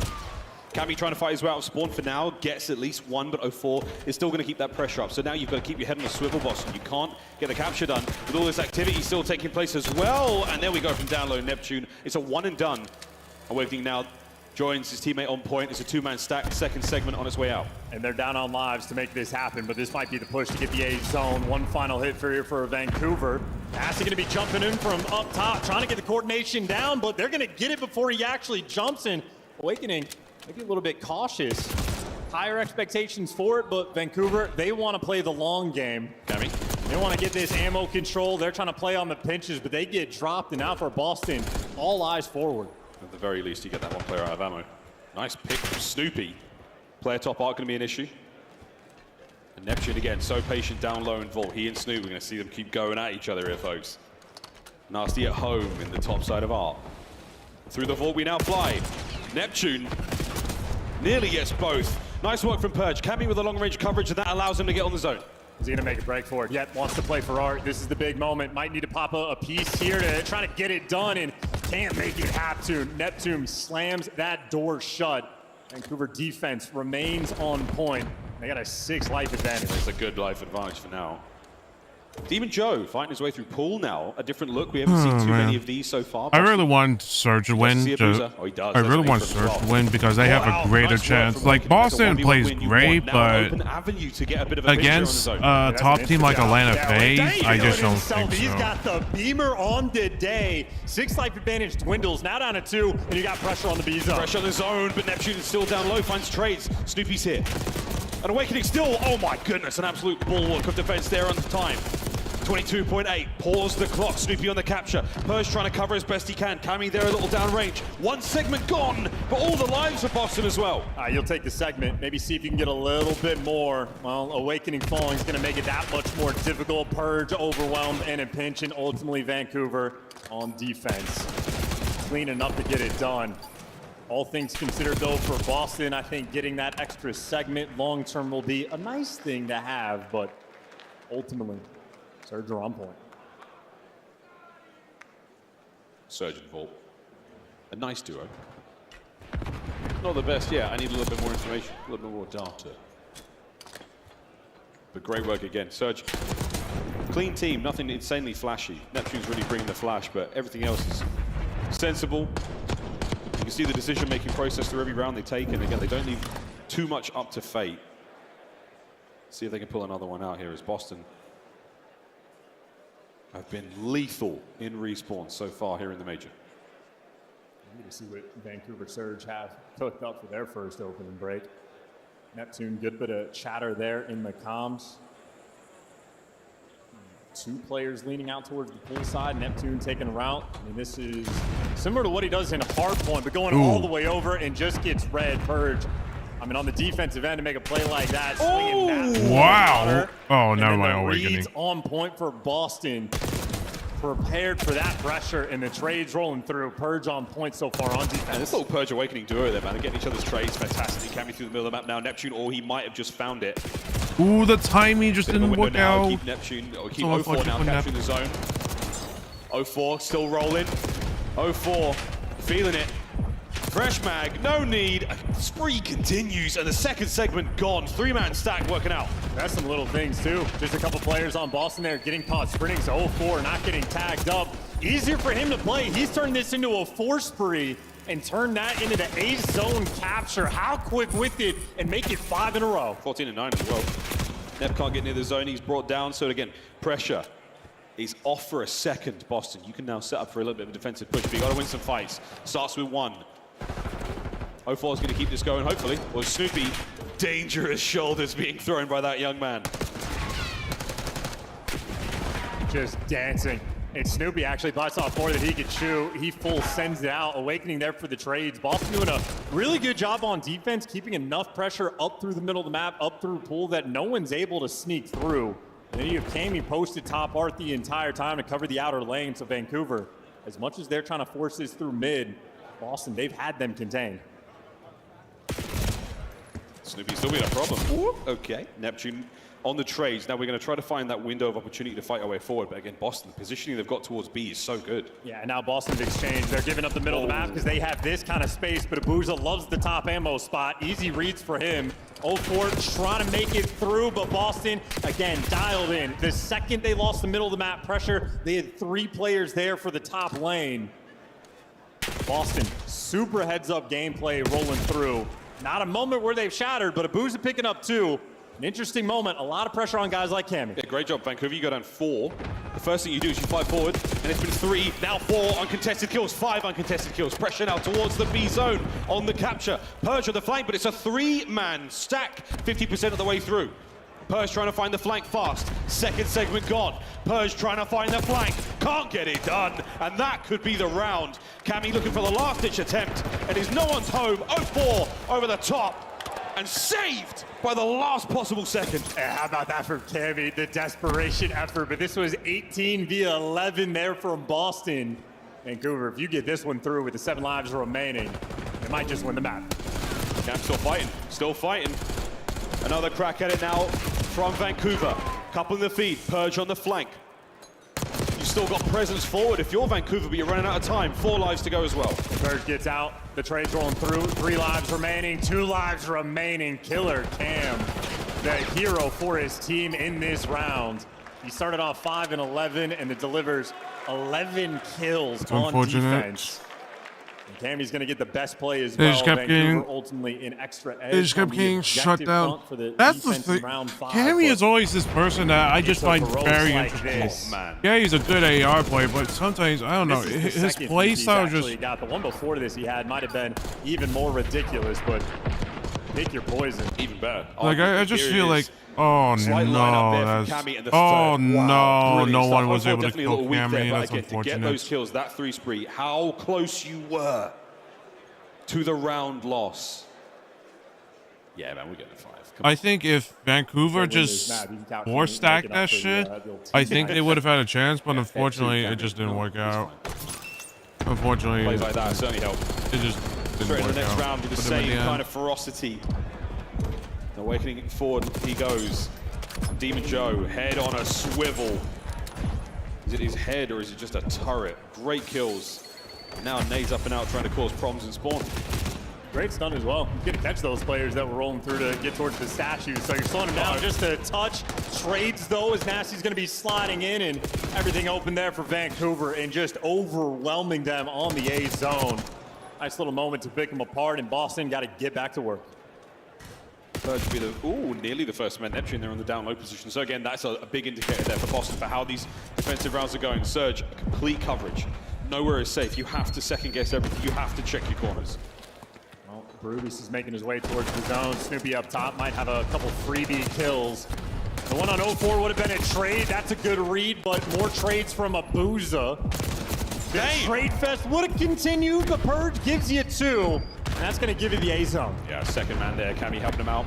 Snoopy and Awakening now going the long way around towards B. It's not necessarily the scenic route, but it's definitely where all the kills are right now. And Awakening, he has been a shooter so far in this map. Cammy now pressing the advantage. Neptune, though, still proving to be one of the harder kills in the league. Yeah, Neptune, you know he's challenged. Cammy, I think, felt it just a split second too late, and Snoopy challenged as well. These players do not care if they're tattered up in one shot. The trust they have in their own gunning, unbelievable. The trust in the gunning and the teamwork for someone to possibly get that trade. Awakening knows somebody's back here, knows something's up. And this isn't going to be nice for 0-4. Call an ambulance, but not for him. Purge.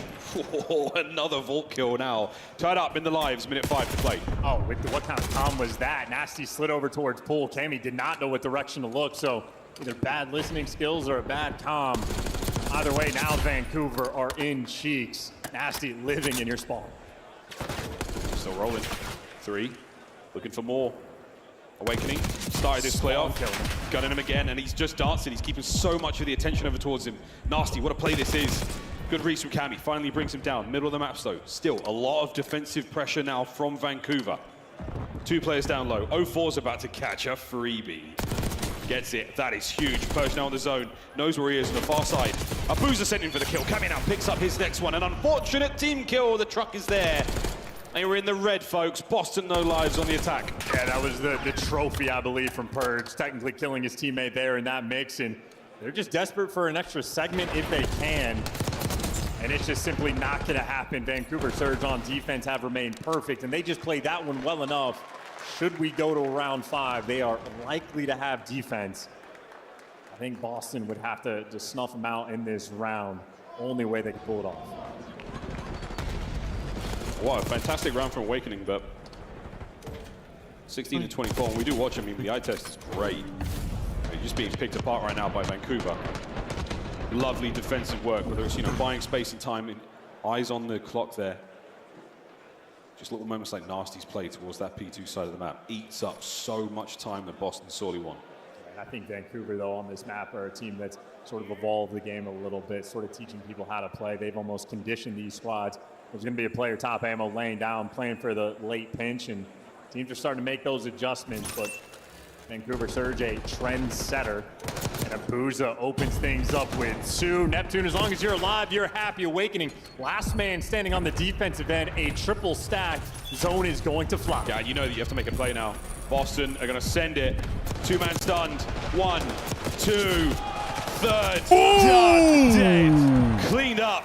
Vancouver Surge take A. And look at the route from 04. He's actually swinging over through P4, so it's a little atypical. You're not used to this happening, but he's found the timing. Boston have no idea. Line him up, gun him down. There's 2, and he's going to flip these spawns. Going straight towards the zone as well. Neptune's on a 5, and now in the B we go, boys. 2 players on the capture. Here comes the third man. 04 playing for the kills. 1 segment down, halfway. And he already knows no one crossed out towards P4. They're all going to be coming through Art. They're just going to be funneled into death. This might just be the stamp on the round. Oh, not yet, though. You managed to save it once again. Another crazy defensive moment, and they're starting to drain the progress as well. So now you know there's a man over on that side of the map. Nasty pumps the brakes. We've got ourselves defense right now for Vancouver Surge, but we're trying to win the map. That's a moment I want to see from the rest of Vancouver Surge positioning, because 04 just sort of orchestrated everything, but must have had everybody just losing their gunfights, getting picked apart. Still, though, a 5 life advantage and plenty of time for Vancouver. And already guaranteed for a defense in the final round. Should we get there, and Purge wants to see it. Clean 2-piece down low, does get traded out, but still plenty of space on the map for Boston. Nasty wants to get on the spawns. Oh, perfectly lines it up there for Cammy. Tons of damage done, but Snoopy just comes in and rips half of your team.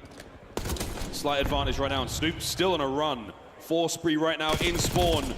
Nasty finally ends it. There's just no pressure.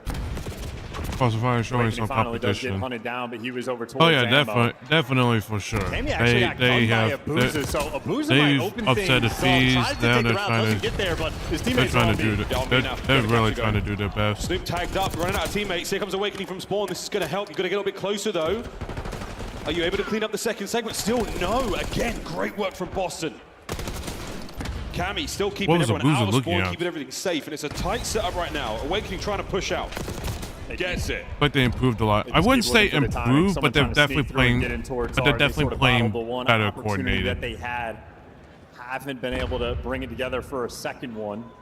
They're gonna have to play. Guys like Nasty push near the zone. Neptune's gonna That's fall. not what you That want just to do. means you're gonna have to be constantly worried about the pinch here for the Vancouver boys. But Snoopy's the pressure from the front. Trade starting to roll through. Last man on time is gonna be Nasty. Purge has him in his sights, but Nasty doing a great job staying alive. He's got 2 kills on the point there as well, and he's managing to hold it together. He's keeping the capture. Second segment in. This is huge.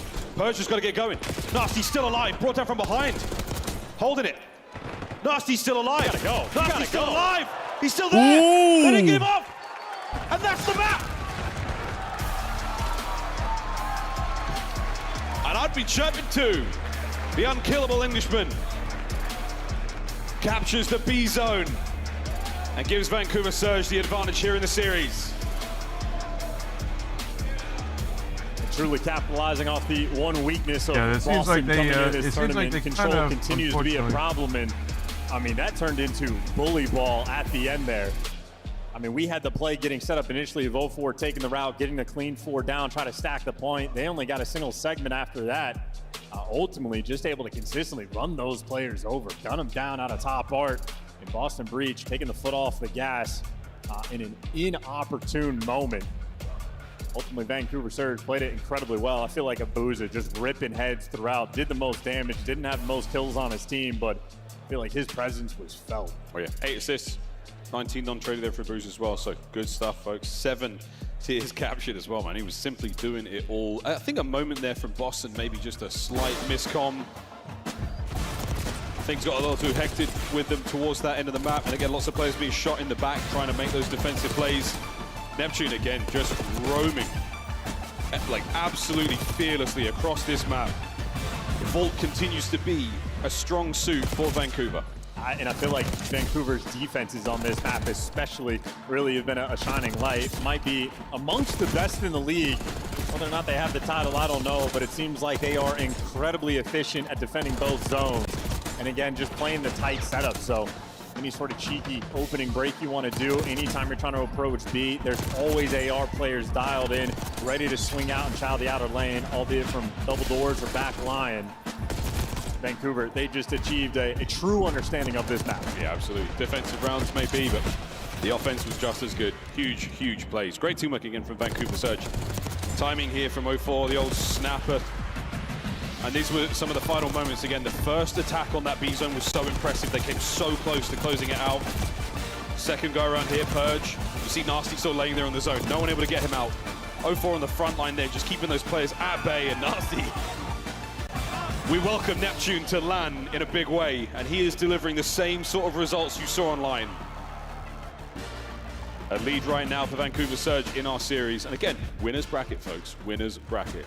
Lose this, you drop down to what has already proven to be a pretty dangerous place for many teams. And winner gets a guaranteed top 3. Both teams will have players where to be their highest placing in the CDL or in their career. So you're happy for it in Vancouver right now. That advantage they have, it is unlikely they lose 2 hard points in a single series, but Boston are also undefeated in the mode.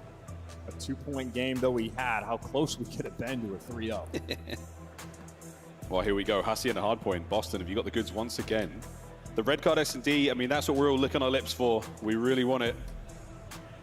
We are being treated to a much longer series than I think CDL fans have been accustomed to for a while, the watch parties as well. But Hacienda chance, I mean, how are we feeling about this one? Of course, Vancouver, hardpoint demons, but Boston have just got that magic here at the major. Well, I think that my idea for Hacienda is it is the map that requires the most teamwork and coordination amongst the hardpoints we have in rotation, and I think both of these teams will be able to deliver. I think both of them have showed off the good stuff. The comms we heard earlier in map 1, no one's tweaking, no one seems particularly nervous. They're able to handle the moment, so much so that guys like Neptune absolutely popping off, and it felt like he got let down just a little bit, but ultimately they were fighting the uphill battle, constantly having to push into P4s and make the breaks, and even in difficult spots, this man come out and played like a titan. That's going to be the theme for Hacienda. You don't want to fight those uphill battles. You want the back spawns on P2. You want to be there first. Make sure you get that rock hill under control. You don't want to have to rely on Neptune to drop bombs like this. Whole team's got to be there. Yeah, bombs for the L. Don't forget it. Here we go, map 4. We don't get to say that often in this tournament. Surge sitting on match point once again, Boston. Both teams are going to go head to head. Well, let's see what happens. What a great record between these two teams. Breaking, that's really good for Vancouver, I'll say. So no surprise there. They have fantastic records on Hacienda. Boston, though, have had to win some absolute nail biters. We're going to be trusting their clutch and resolve.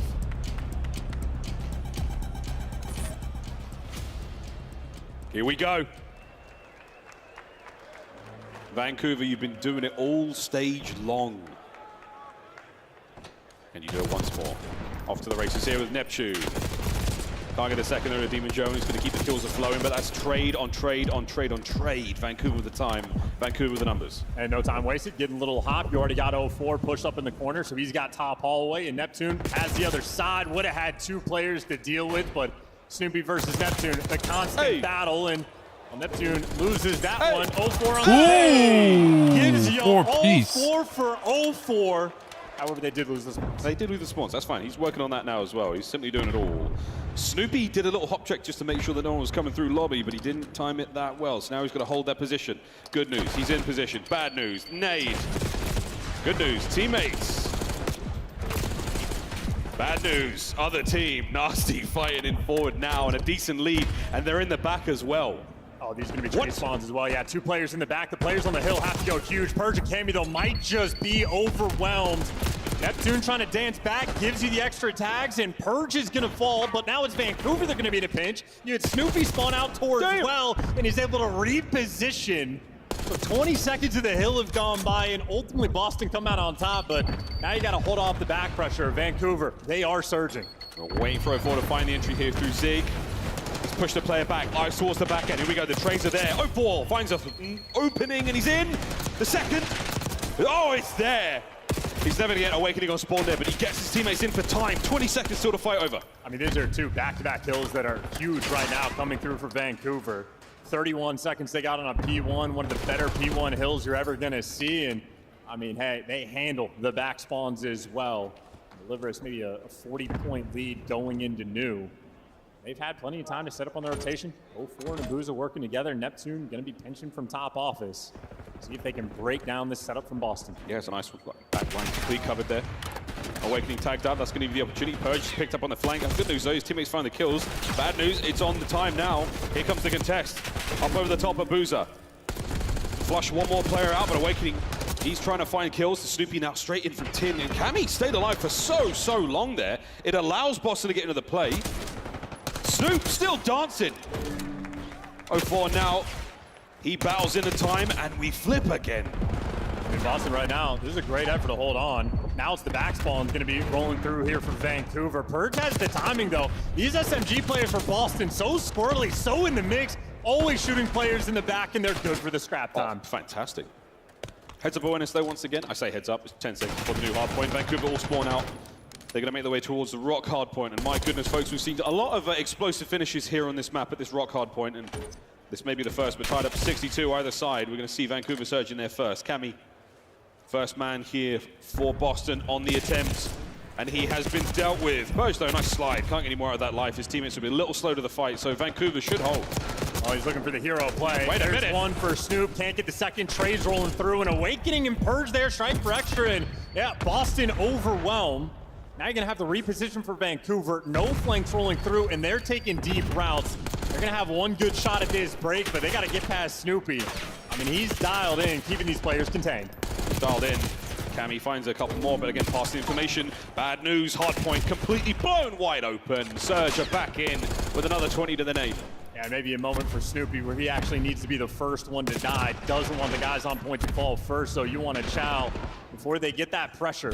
So neither team able to hold the rock hall for a substantial amount of time in a first set of rotations where we do have a very tight game. Vancouver with the slightest of leads. Right side spawns, 04 and P1 first. Oh yeah, almost every hard point. We're going into it relatively even, so a great contest so far.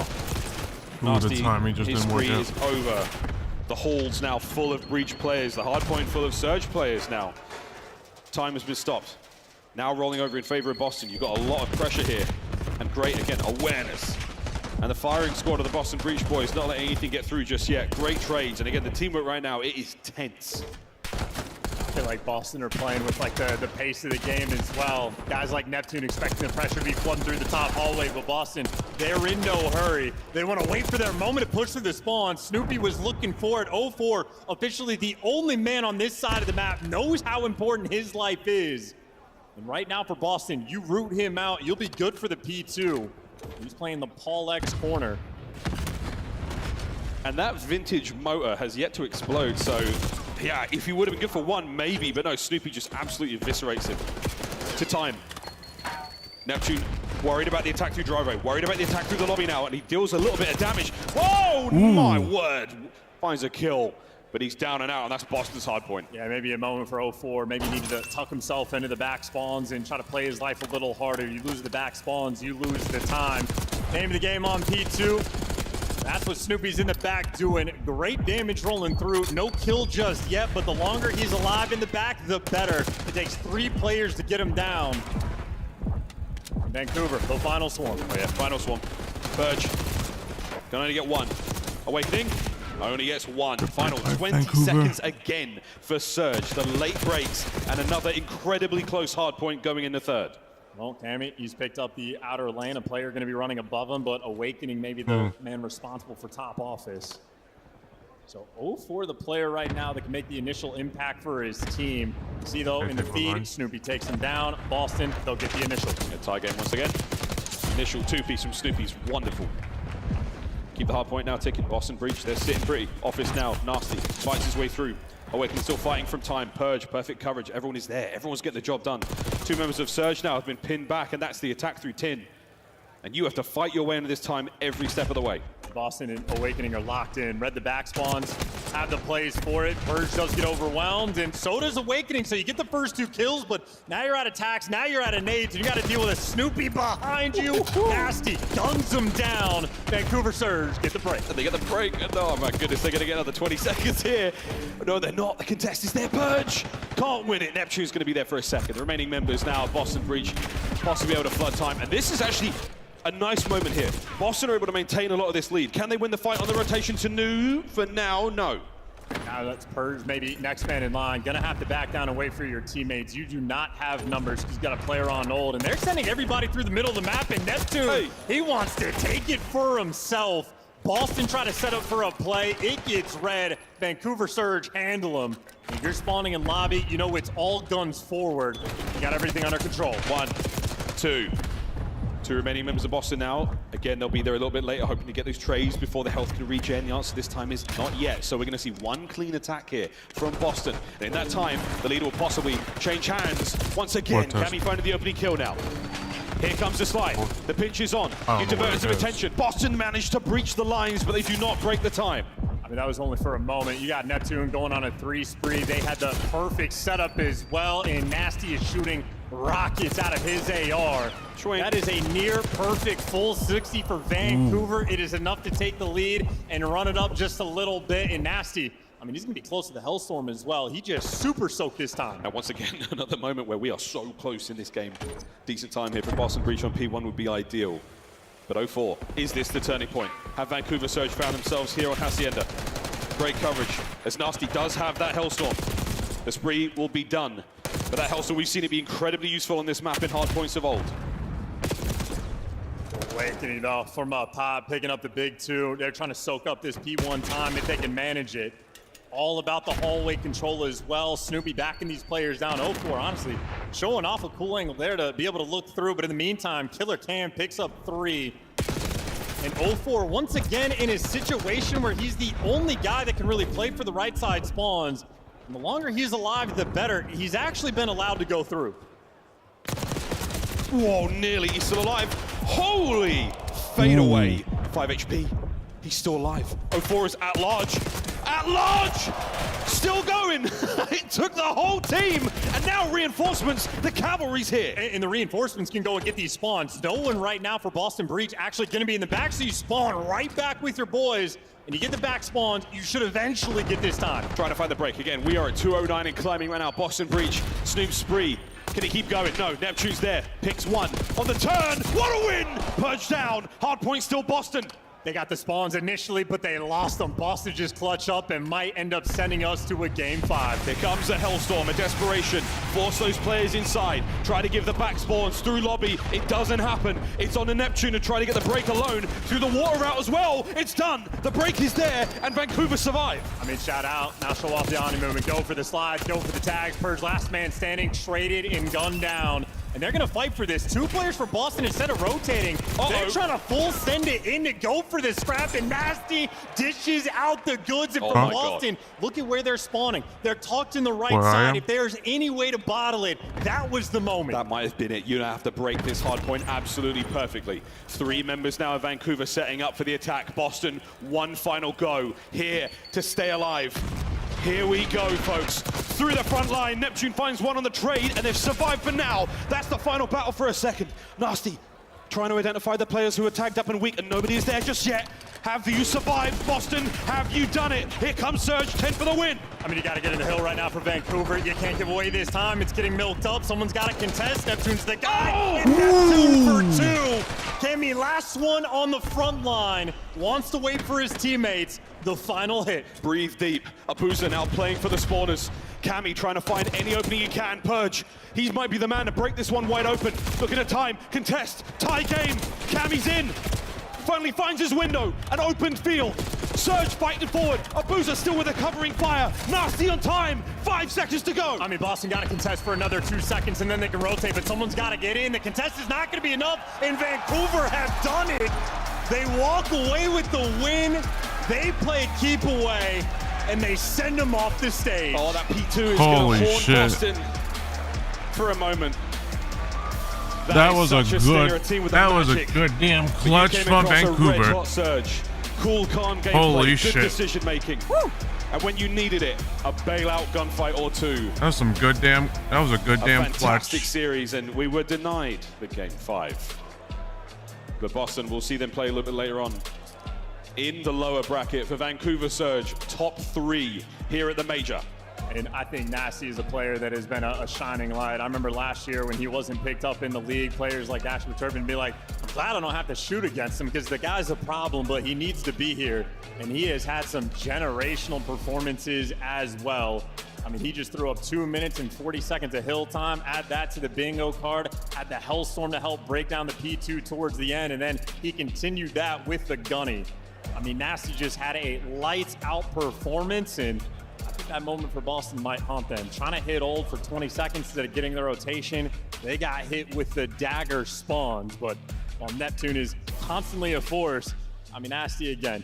Only 6 assists, but 29 kills, and it's the 2 minutes and 41 seconds. Oh Man, shit, we're super Nasty. soaking in that time. Curran, absolutely. The Hillkin right there. 250-242, the final score. A wonderful back and forth hard point between two teams who wanted it bad. Record moments for them here, and not necessarily for the organizations, for the teams, of course. Vancouver Surge or Seattle Surge they've managed to win a major way back in Vanguard. But for now, top 3.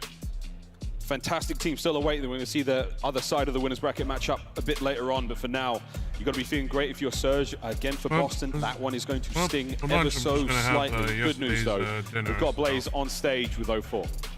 Thank you so much, Miles and Chance. Texas, show some love to the Vancouver Surge as they move on to the winners finals. Now, I got 04 with me on the main stage, and what a way to end that series against Boston. Kind of walk me through those last and final moments of that fight and you guys trying to get control of that last point. Yeah, like the wind about to come up. Like we had, I think Byron was like, everybody stay calm. You know, P2, Byron went insane with the streak. Yeah, I think he had like a 3-piece, so like he definitely secured the game. And then we don't skim the rotation for P3 and we closed it out. Cleanly closed it out right there. And then, you know, coming from, you know, minor 2 till now, you know, what are some of the things that you guys learned that you've been trying to bring to this event to make it back here to the winners finals and possibly come out here and get a chip for Vancouver? Definitely working on our like S&D and our control. I think our hard point has been lights out, honestly. I think that's our first loss in quite a while in the hard point. Okay. So we just try to iron out everything in S&D and control. All right, there you go. And now for you, I know you've been hard on yourself a little bit, but you know, you've been playing great, man, okay? How you feel about your own performance here on the main stage and what you were able to bring to the team? Sure, I feel good. So once I'm frying, I don't think we're losing, so. Texas, you guys with 04, he looking good out there, yeah? Definitely is. What you want to say to these Vancouver fans that's supporting you guys, that's excited to see you in the winners finals no matter who you're playing? Shit, yo, Serge, I love y'all. I appreciate y'all coming out. I know somebody flew out from Vancouver, but that's just insane, bro. Over there. There's a few of them out there, yeah. My mom's finally out here. She up there. Shout out Mama 04 over there. So to be able to get a win in front of my family. That's everything, and it's not over yet. Show some more love to the Vancouver Surge. That's gonna do it for me and 04 on the stage. Chris, take us away. Shout out to Mama 04, you raised a good one. That young man has had an impact since coming into the league last season, and there are a lot of questions. Will he last? At the start of the year for Vancouver, I thought this team might fall apart. You bring in Neptune, and it's unleashed 04. Yeah, you just never know, man, in the beginning of these years, and they have found their way. What an incredible win over a Boston team that has been so good in hardpoint, and at the end of these games, getting tested time and time again, and these players have delivered. Nasty there with a huge performance in the clutch moments. Nameless is falling apart in the predictions, but Ali, you nailed this one once again. Let's talk about Vancouver and why they were the better team coming into this winners bracket semifinal. I mean, there's just something that really sets Vancouver Surge apart, and that's kind of just like their decision making and the fact that they're able to stay very calm in a lot of these hectic situations. Typically, when you go up against a team like Boston Breach that sets that really fast pace, it kind of puts teams out of their comfort zone and they start kind of making these smaller mistakes where they're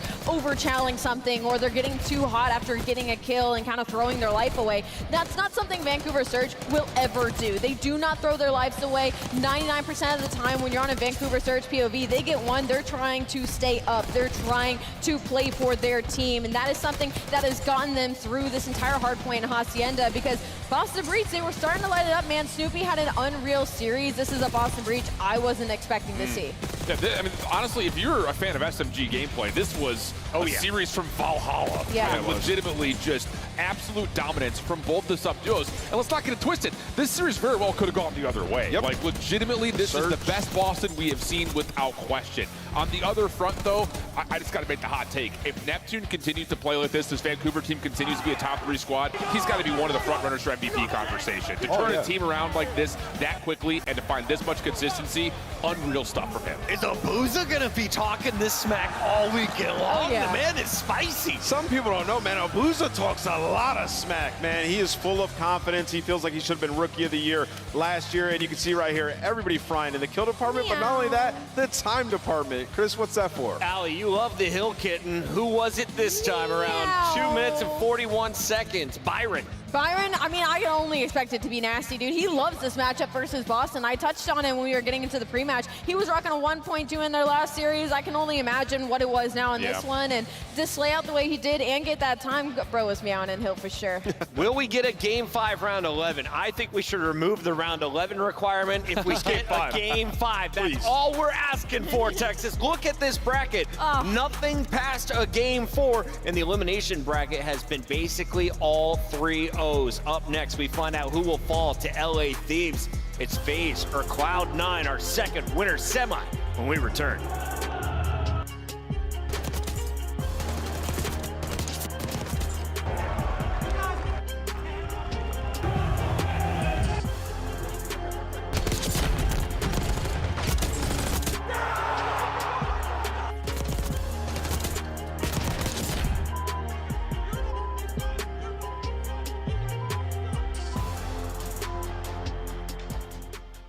The Esports World Cup is an official partner of the Call of Duty League. Upgrade your game with the Scuff, the official controller of the Call of Duty League.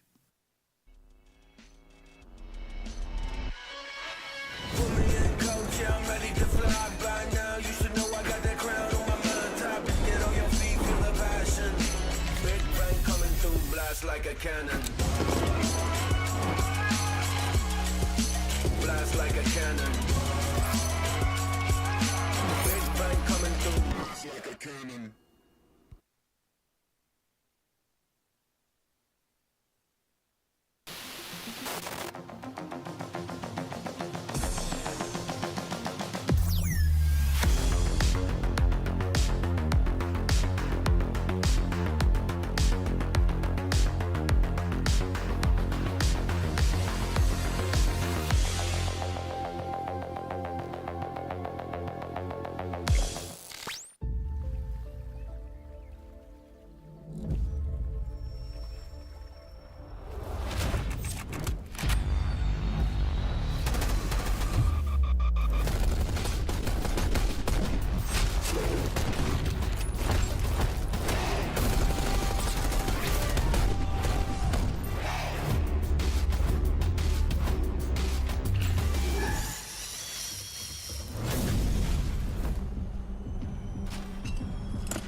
CDL song.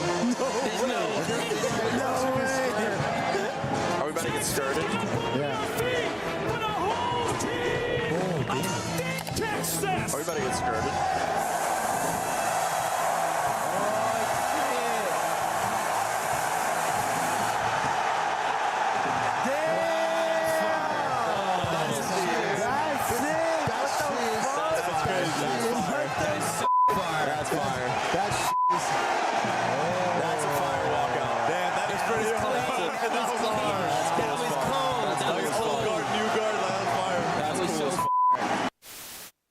One clean break, one set of kills there. Afro sneaks in and steals the victory. 4-3 in game 5. Oh no! 4v2.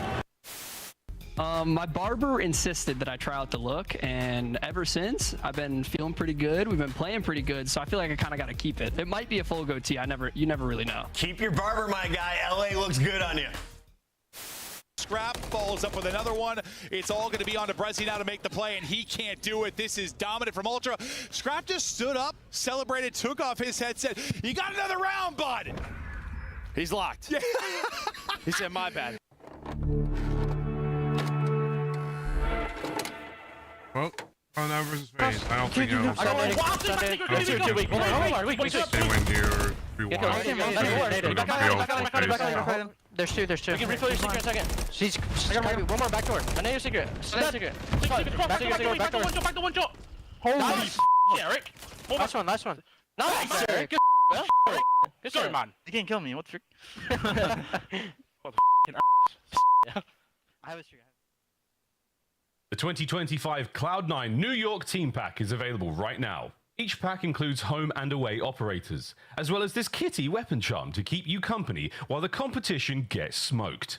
Next time you boot up, suit up at the in-game shop.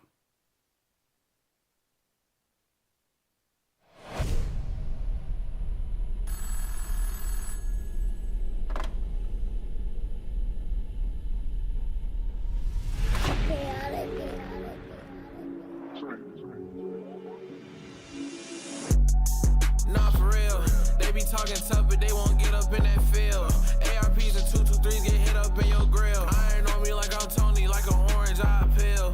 Come and get your shorty, cause she tryna cop a feel.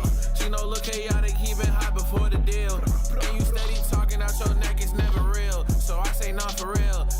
Nah for real. Yeah.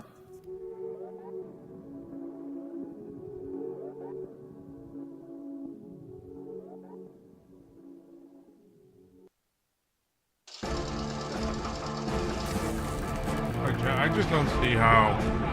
Like, I really want New York to win, but I just don't see how they could win against this team. I mean, every time they went against them, they just.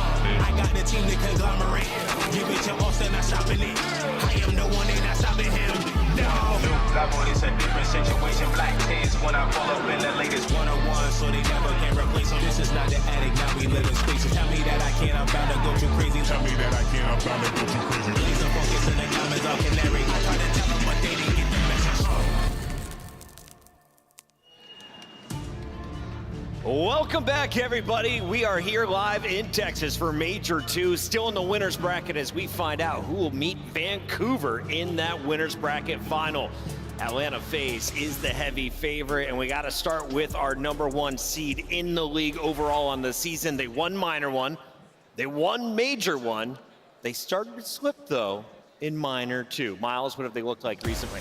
Real good, like very good, like Brad Pitt in Troy. Really hot, nice hair. Great reference. Fantastic. I mean, we're talking strong, we're talking sleek, and we're talking dangerous. I'd have to agree with you on that. Atlanta FaZe, I mean, their respawn has just been unbelievable during this split. I will say, though, if you want to talk about anywhere that they could get caught slipping, it has to be in the search and destroy. They went from one of the best teams in the world in S&D overall in the season to, in this split alone, dropped to kind of the middle of the pack. That could be, too, trying to expand their map pool. You know, if they play Hacienda a couple times, get handled a couple L's, that could kind of hurt that record. But otherwise, been unreal. It's the Atlanta FaZe. What can you say? Sellium, the best player in the lobby today? No. No. Raza. Sim. Okay. I'll let you guys keep arguing about Pick him out of the Atlanta. hat. Yeah, honestly. I choose Sib. Looking at his numbers, he has not a been bad pick. monster for Cloud9. We'll see what he is able to get done today because you are playing against some of the best. Sellium, never an easy kill. Draza always applying the pressure. But it's not just Sib. Kremp has really stepped up his game, and that man on your screen, the veteran at 28 years old, Attach, has taken over the hill duty.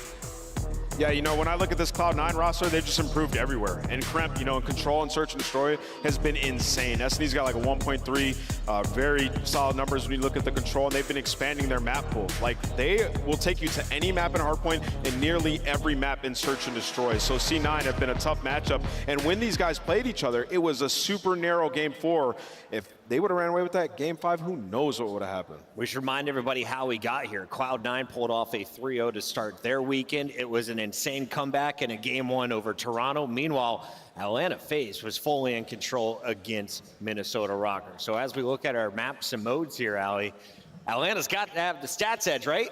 Of course. That's just because their map pool is the deepest in the league. They will literally take you on just about anything. For the side of Cloud9, though, I don't love the red card hardpoint or the Vault S&D. They tried to add Vault S&D into their map pool here in the past split, and it has not panned out for them. 2 and 4, they've lost their most recent 2. So maybe some glaring issues on that side of Cloud9, because Search and Destroy would be where they could capitalize in this series. I think you got away with murder here if you're C9. I mean, the fact that you got Hacienda, like, you look at all their hard points this split, 1-1 on every map.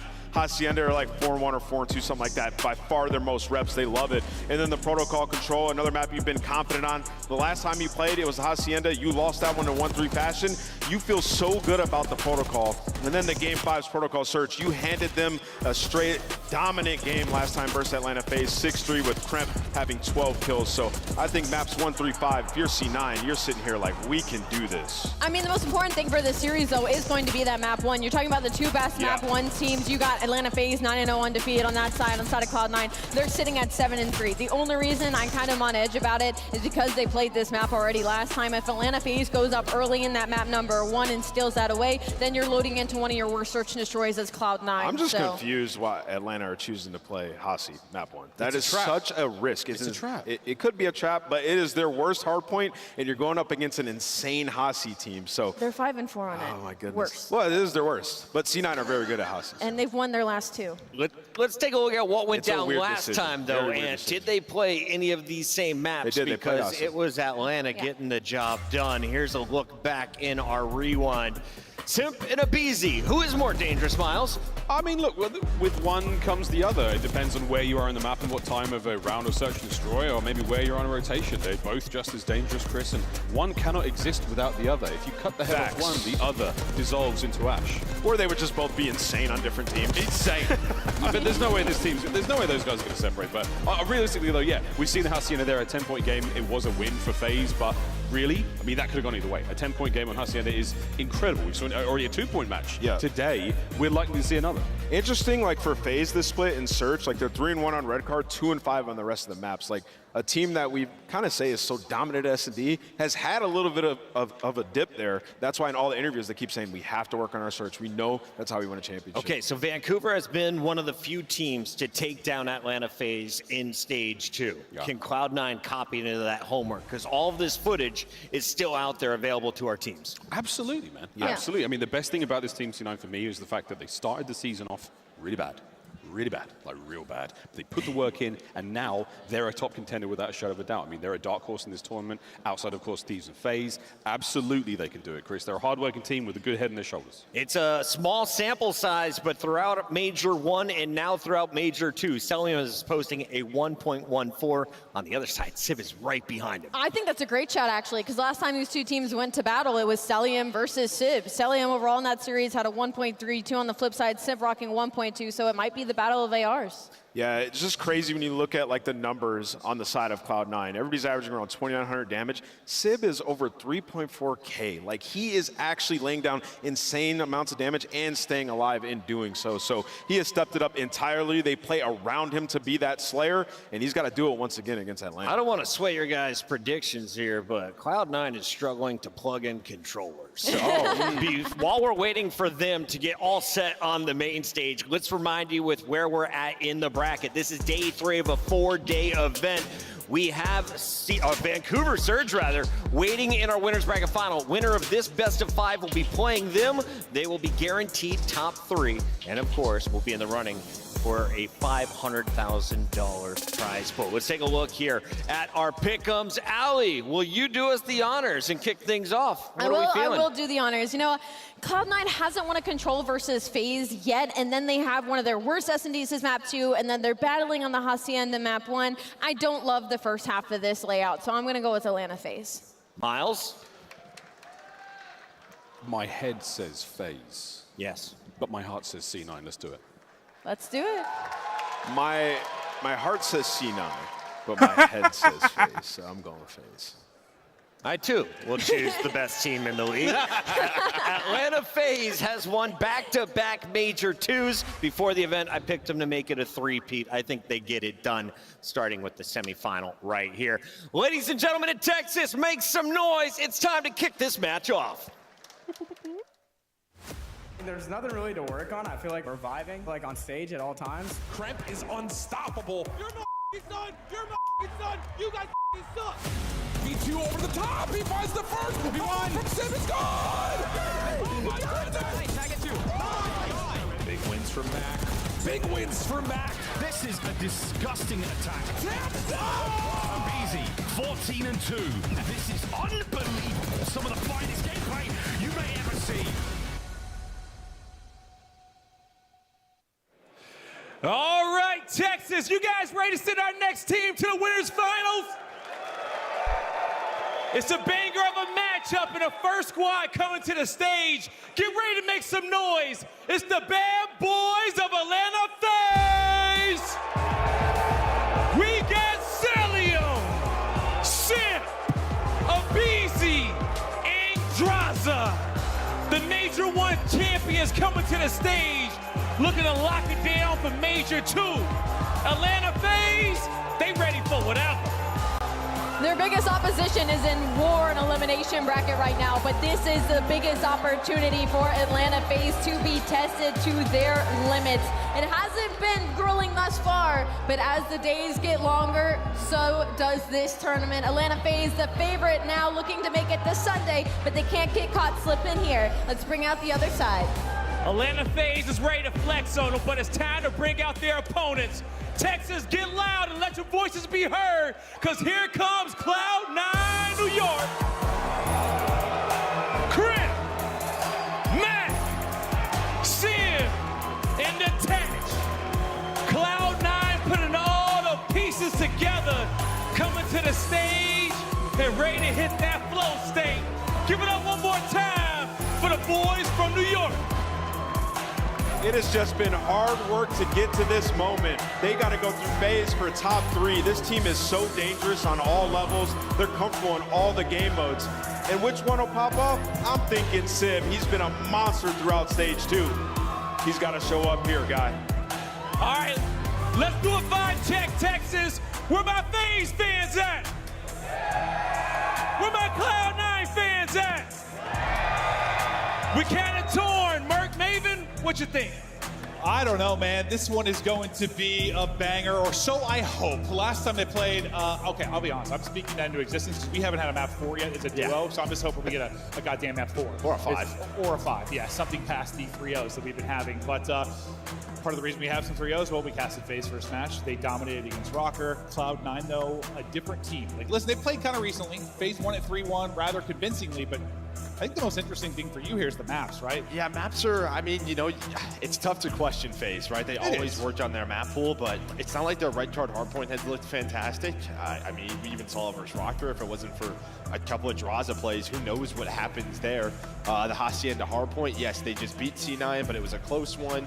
It was a 10-point game. And then the protocols are fantastic for Cloud9. But, you know, what the Nest was talking about, like, yeah, Sip has been playing great. The problem really was everybody else. Like, they got slammed. Attach and Mac did not play well versus this team just a week ago. It was Celium's playground. He was absolutely dominant, looking to get back to that. But this is where you try to answer some questions if you're FaZe. You know, in all the interviews and all the times we talked to them, they preached a couple of things. They preached search and destroy. They were trying to work on it. They preached their map pool, which we know Hacienda is when they worked on big If Cloud9 do get a map 2 match to take the first win, I think it's going to be. Search and hardpoint, but especially the hardpoint.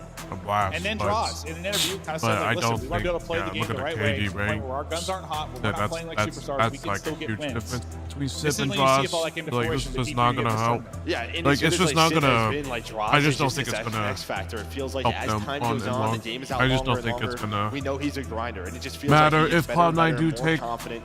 do He take loves playing a few COD, maps, a especially couple on maps Saturdays or and not. They're Sundays. just gonna Listen, get just don't slammed. think They're if gonna you're get just slammed. talking pure statistics, we're usually chatting They're gonna about the get other three slammed, guys so they're gonna for have this phase to. team a lot of the year.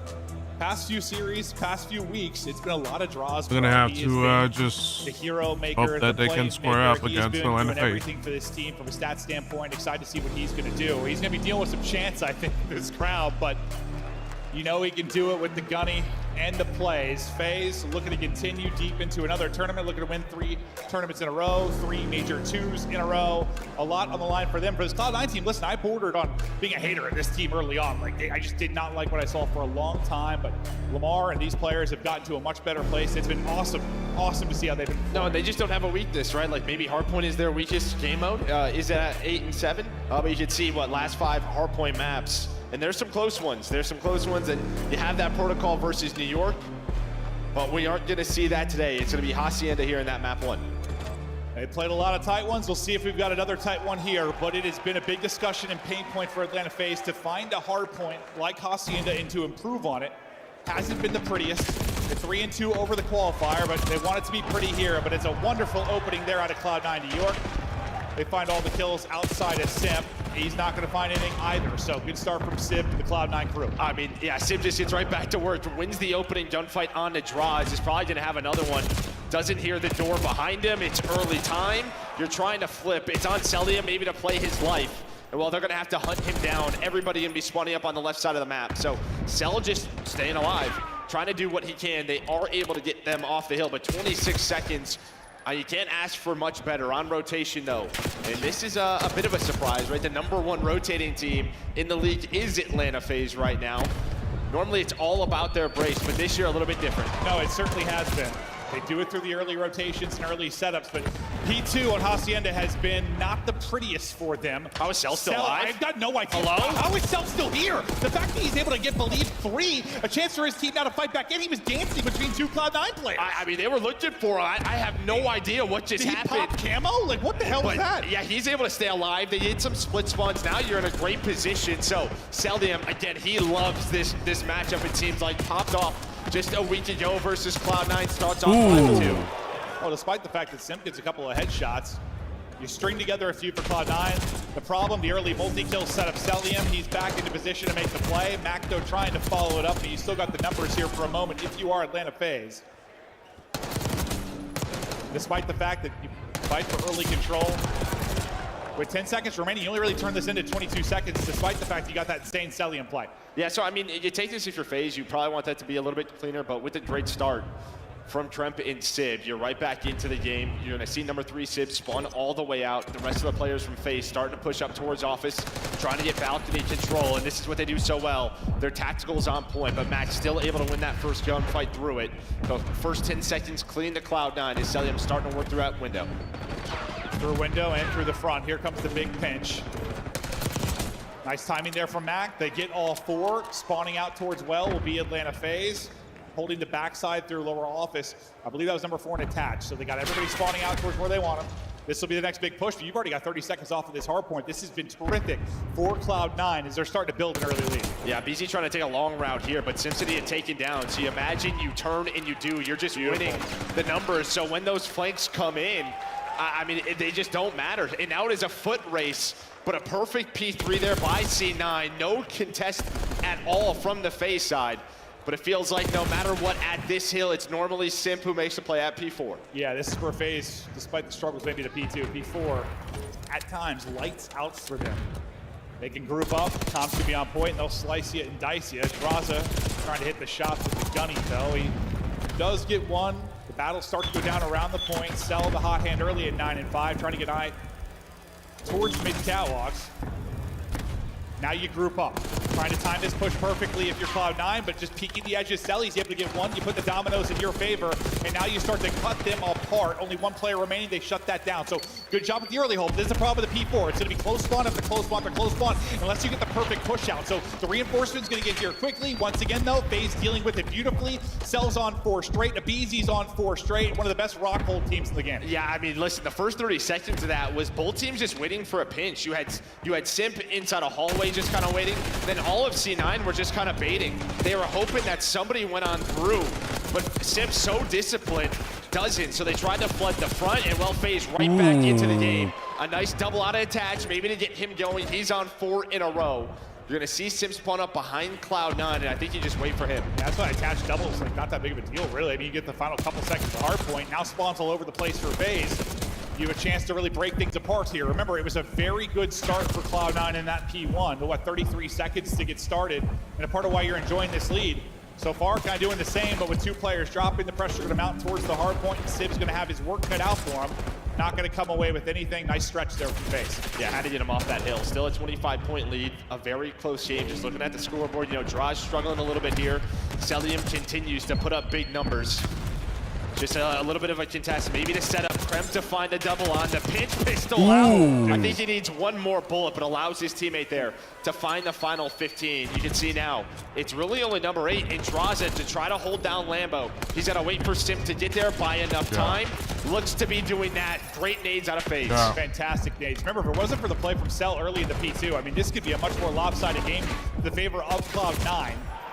Cell and Draws, though, behind the nades, and now the gunny headshots looking good inside P2. Lead change looming. You got 2 set up inside. The other 2 players kind of dealing with a mid push through lobby and the full push around through well. They're going to have 1 player in Crypt that they're likely going to deal with, but you're winning it through the front right now if you are Atlanta FaZe. Or sorry, if you are Cloud9, that is perfect. Now in position to retain this lead. Little double from Crimp. Cloud9 doing a great job there. Let's hear the comms now from Cloud9. Yeah, it could be Zig. Yeah, I'm running through one now. I'm going with Mac. Come here with me, someone. Already went left with Mac. You right now, Zach, he's weak. I chase. You, watch that dead. Get through. Can we cap? Get close here. I'm on the cap pitch. Cat, watch out. We need to get off. You and Cat, they're gonna pinch you. I'm in a corner back out. We need to get office, okay? Alright, heard you. One's out front on us, so let's go close to me. Office 1 HP aim. He's in plat. He's playing vault stairs. Heard you. I'm sitting close. I'm working close right now. I don't see him. I'll see. He's gonna be out front though. I'm working plat. I'll be a plat. I need close plat. Ball step. Back out. Back out. Nothing plat steps. Nothing plat. Get back out. Back out. That's one shot. Really weak on time. One shot on time. Ivy dead. One shot. He's stunned. Oh, they spawned in the back of me. He's off. Okay, what's out of Ivy weak? Plat stairs too. We can send it, Ivy. I'm coming on Pablo. Hold up. I'm taking Ivy. Wait for us to go front. We'll come front with you. Oh, wait, one off. Watch out. Jump myself. Cobble telling you. Nice, Mac. Last guy. 10 ball, hit once. He's one shot. They can pinch as well. I got him. I got time. What's up, flat? Heard you. I'm happy I'm close. Open window, Josh. You're new me, new Sim, alright? He's close condor. I hear you. I'm going over, Mac. I'm waiting for you. Both subs are new. I spawned both. They're spawning Lambo. I'm stunning Chong. He's close up, Mac. Yeah, I'll Chong out. One shot, close left. Chris. There's 2 of them. Easy, one shot. One's office as well, alright? Behind you. Alright, make sure you break your mid as well. I spawned deep. One's Lambo. One might be Our side open, dead. That's with you, Mac. I'm with you, okay? I shot the right side. You front of spawn. Guys, spawn well. Alright, one's on Lambo. I need close line. I need close line. Pitch open. I need to go outside too. Listen, top con up. Front top. Okay, nice. First, though. Try to go deep. I'm sending time real quick. Yeah, help me front. I'm coming down. Start on time. I'm pushing up close round. I'm waiting for you to go con. Once again, FaZe rock solid at rock, but now maybe the break. A lead change though for FaZe. They've gone in front. Let's double dip. Comms now with Atlanta FaZe. If I hit our side, I don't see him. I'm running office. Office, Mac that. Nice. Another one open. Grant, nice. Let's go. Kill that guy. They're all spawning Lambo. They should be all spawning Lambo. Listen, get time. I'm gonna go. Yo, Dante might have spawned behind us. No, I did. Dante's Lambo. Bottom secret, one shot. Bottom secret going top, one shot. On the stairs. Nice. Get 2. Get 2. Open, Graham, quick. Nice. Two. Alright, I'm getting your top open. I'm trying to get open. Dante cramp. They're gonna be close. Yo, open rock. Watch out, rock. Top open. Dante, running at me. Nice. Open attack. Last guy. Nice. I'm open. One's open. MC. One's open on me. I'm getting your pot attack. One's open on me. I'm trying it. You, Dante, are close. You, Dante, top spiral. Watch out. You, the dark box. Try to push you. Nice. Dante, shoot it well. I saw that.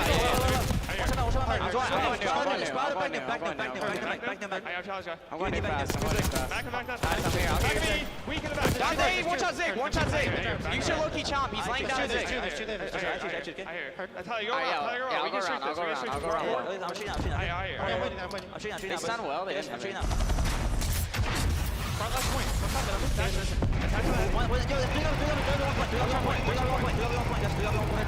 I'm in the back. Is it no crap? I'm in the back. I'm in the back. I'm in the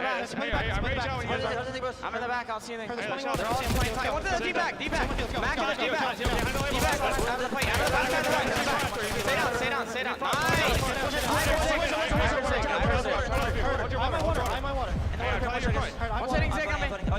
Hitting Zig. One's Zig on me. Dante Zig. Ooh. We got a battle late in this one. 30 points needed for the FaZe victory, but back and forth we go at P2. Now we're off to the races over to P3. Two people from FaZe already leaving, but yes, they'll take that final 10, get a little bit closer to the win, but Fences is where the game is going to go down. Yeah, I mean, listen, both teams have had great holds here. C9 on one rotation, then FaZe answer back, and well, it was behind Simp. Somehow is able to stay alive, and he's clutching up 3 in a row to break the setup of C9. Abizi's going to find the 4th. They know where everybody is spawning. An early contest from Kremp, and well, the nades are on point, so C9 able to get on the hill. They get on the hill, and they have got to be perfect. Just 15 now for the win for FaZe. How long can Cloud9 hold? Still 35 to work with, but the pinch is going to come in. Draws does get one before he drops. Now over to Cell, who's trying to hold the angle and look over Abizi. Abizi's winning fights inside. His duo and Sip is going to drop. What more can Abizi actually find here? Just contesting for now. Happy to just keep them from getting time, keep this messy, and then dominate a rock where they've dominated all game long. They're guaranteed to get there. It's just like, can you break if you're Cloud9? Can you break into rock where you have struggled to do so much? There's a double from Cell, and now the rotation over. Someone's already there. That's going to be Mac. I don't know if they're going to be ready for this. Abizi, he kind of pieces it, shoulders it, so Draza has to wait for his teammates. Simps out at old, get up to 246. It's one break. One break for FaZe, and this one's done. They now try to take their time and set it up. They get staggered a bit as Draza and Abizi are both going to fall. Can Cloud9 match the holds we've seen out of FaZe? They've got to be perfect. Now 20 needed for the win. Can they lock it down? The Do route they find Attach? and through mid from Attach. They're holding it. They're dealing with it. Attach is going to fall. Now you take the numbers. Here they go to burst onto the point with the utility end up hitting. Kremp can't deal with one.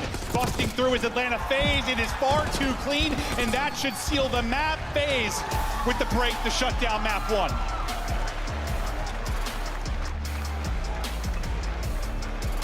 For the most part, it was the holds at rock. They needed to break it one time because you got the rotation there earlier. Cloud9 did. But they just had the luxury of a couple cracks at it, honestly. They had the luxury of, it was like a 30-point lead, 20-point lead. Not much, but enough that you didn't have to panic, right? You didn't have to completely panic. You could take your time to build up. I mean, it was close. I mean, they were so spread out. They were spawning far. And again, it's just this discipline at P4. Who is maybe going to get caught? That time it was Attach, right? He's the first one to go down. Is hoping to make the play, but they stay patient, does FaZe, on that break. They wait for someone maybe to go through mid. That was Draza, able to catch him. Attach struggles in this map. Then the last time these two teams faced, he was kind of the guy you were looking at to step up here. You do not get that in map 1. But a close game. These Haciendas stay this way. I feel like we've had some blowouts, don't get me wrong, but there has been some battles on Hacienda amongst all our teams. You add another battle to this one. It is a FaZe victory. And P4 is where they got it done, but we'll take a look through the statistics. Looks to be a pretty balanced effort outside of on the FaZe side. I mean, you got a monster game out of Cell and Simp. Cell was just, I feel like, a consistent factor throughout. Simp went nuts late. I mean, whether it was the, remember the two-man hold with him and Abizi at P4, then the break late at fences to just get that little bit of time, to put some separation there. Well, yeah, and then Cell early at the P2s. I mean, he has the Hellstorm. I don't that know how allows the them. hell, I have to watch that back, by the way. Yeah, then he somehow in the first one is able to just make that messy to keep them in the game, and it's kind of this. This is from his point of view. He's in a 1-on-3 pretty much. Look where his teammates are spawning. I have no idea. Sib just like looks away. He just didn't go inside. He went outer. He like slid outer. But either way, I mean, that gives them, 30 seconds or so. What the hell was that? I'm not really sure, but this is where they got back in the game. Just so good at this P4. Nobody does it better than FaZe on this hill. And now's the worry, because this was the map where we kind of looked at, are they really playing this again versus Cloud9? And, well, they find the win. No, I think I said that multiple times over the course of the qualifier. Like, you're going to keep playing, you're going to keep playing it. You need to add it in. There's some teams maybe you're reluctant to play on a Vault or a Skyline, so Hacienda's got to be in the mix for you. That's why you play it 5 times over the course of the qualifier. It's just the fact that you go 3-2, and it doesn't look great at times. So you had the loss to Boston Breach on it. You beat a team like Cloud9 by 10. It wasn't perfect by any stretch of the imagination, but you keep improving, And maybe you hope this isn't one you have to go to at this point in the tournament, but you go to it and you're able to win it. That's got to be a confidence booster. No, that's it. Yeah, I mean, it's just sort of, are we going to see more, maybe some Vault or Skyline, maybe down the line from this FaZe team? But not yet. They're going to stick to this sort of 2 with Hacienda red card. Yeah, because they're like, on the year, what are they, like 5-1 and 5-2, and like both those somewhere in that ballpark. We just don't see them very often. They're reluctant to go there. So we'll battle it out on Hacienda. Frustrations for Cloud9, but you see how it looked here on the game flow chart. I'm sure P4s are going to be telling a story. Yeah, I think the P4s really tell a story, but then that last P1, I mean, they're up to 136. They hit 70 points across P4 and P1 to kind of end that game out, give them that 30-point cushion. It was a nice little stretch there. That's when Cell was able to earn that Hellstorm. He makes a big pinch on top open hallway. Yeah, and again, just finding so much good time. And I really like what you heard out of Abizi too. Sometimes maybe not the most vocal guy, kind of depends on the situation, but like when you heard him yelling, they're spawning out Lambo, I'm going to take her out, boys, you do this. I was like, all right, he is twisted and absolutely making the plays. But all right, so FaZe on the board first, but you can't count Cloud9 out of this yet. Still a lot of great maps in the series for them. No, it is. And, maybe this is one that isn't. Is this Vault Search and Destroy? But they would have to know, right? A lot of preparation. This is when you look at accuracy, kind of get his guys ready. With Vault Search and Destroy, it hasn't been a great one for them on the year, but you never know. At tournaments, it feels like it's always a little bit different. Yeah, especially like, listen, FaZe Search was not good over the course of the qualifier. Yes, they kept talking about the fact they were working on it. Yeah, they tried to add some maps, like Hacienda Search being one of them. They played a bit, but it never looked great. But it's FaZe. And you expect once you get to land, they're going to be able to click and search and destroy like they typically do. We'll see what they're able to do here. But that map 1's just going to hurt for Cloud9 because you're thinking, man, if we can get to a protocol, search and destroy, we've been so good there. Can we get there? And just talking about the search for Cloud9, we take a look at some of the statistics for them. And in stage 2, they've been like the opposite of FaZe. Yeah, I mean, you see 9-3 there. I mean, round plant percentage first, defense win percentage. Honestly, what's surprising at 9-3 is they're like 8th in open duel win percentage, right? It's normally like, if you're winning that many attacks and getting bombs down, like you normally have numbers. And we've seen Kremp really step it up, regarding that. But that surprised me. I mean, but yeah, this has been the turnaround for C9 has been behind this search and destroy. It has been. Like, Kremp has been a monster for them. We'll see if FaZe can neutralize Kremp or if Kremp's going to be in takeover mode. This is definitely a map where he can assert his dominance. Those like crazy situations you sometimes have near the A site where you've got to be snapping, pulling a rabbit out of the hat. Maybe he's going to be able to do it. Yeah, just sort of getting into the A-bomb site, hopefully making a play. Because we know we're going to go there 99% of the rounds. Very, very true. And we'll see if that is the call early in this one. Seems to be. So what we're going to talk about quite a bit with these teams is really just the retakes and how you try to do those. Yeah, Bomb already going to be planted, but Abizi, he just goes right down. Cat finds the first blood on a Kremp. Sim now trying to make the play. He's doing it with a different weapon. Has the Jackal out. Attach just kind of lurking. Working that pinch. He's going to find one. So 2 versus 2. 30 seconds left. And pretty much both teams now hunting. Attach, he was going to go through the door. But because Mac has Bomb, he doesn't need to overcomplicate this and make a play. Cell is trying to find him. But Cell's got no idea he's already through. Time. Everything now. 20 seconds to go. Attach. How's this time work out for him? Does he get there in time to catch a freebie? Some damage in. Won't actually get the kill. Gonna make them scramble a bit. no Stun time. gonna hit as well. They try to slide in, tease them Good play up for by- Mac, and as you good said, play by no time really New to York. get done. And yeah, if somebody disappears, you Might waste as a well- lot of time as Cell trying to hunt him down. Yeah, that's just it. Attach finds one on that flank, and then they're trying to wait for a middle of the map. Cell's thinking maybe he's top ammo. They just could not find him.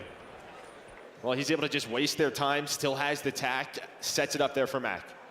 Great job in the post plant from Cloud9.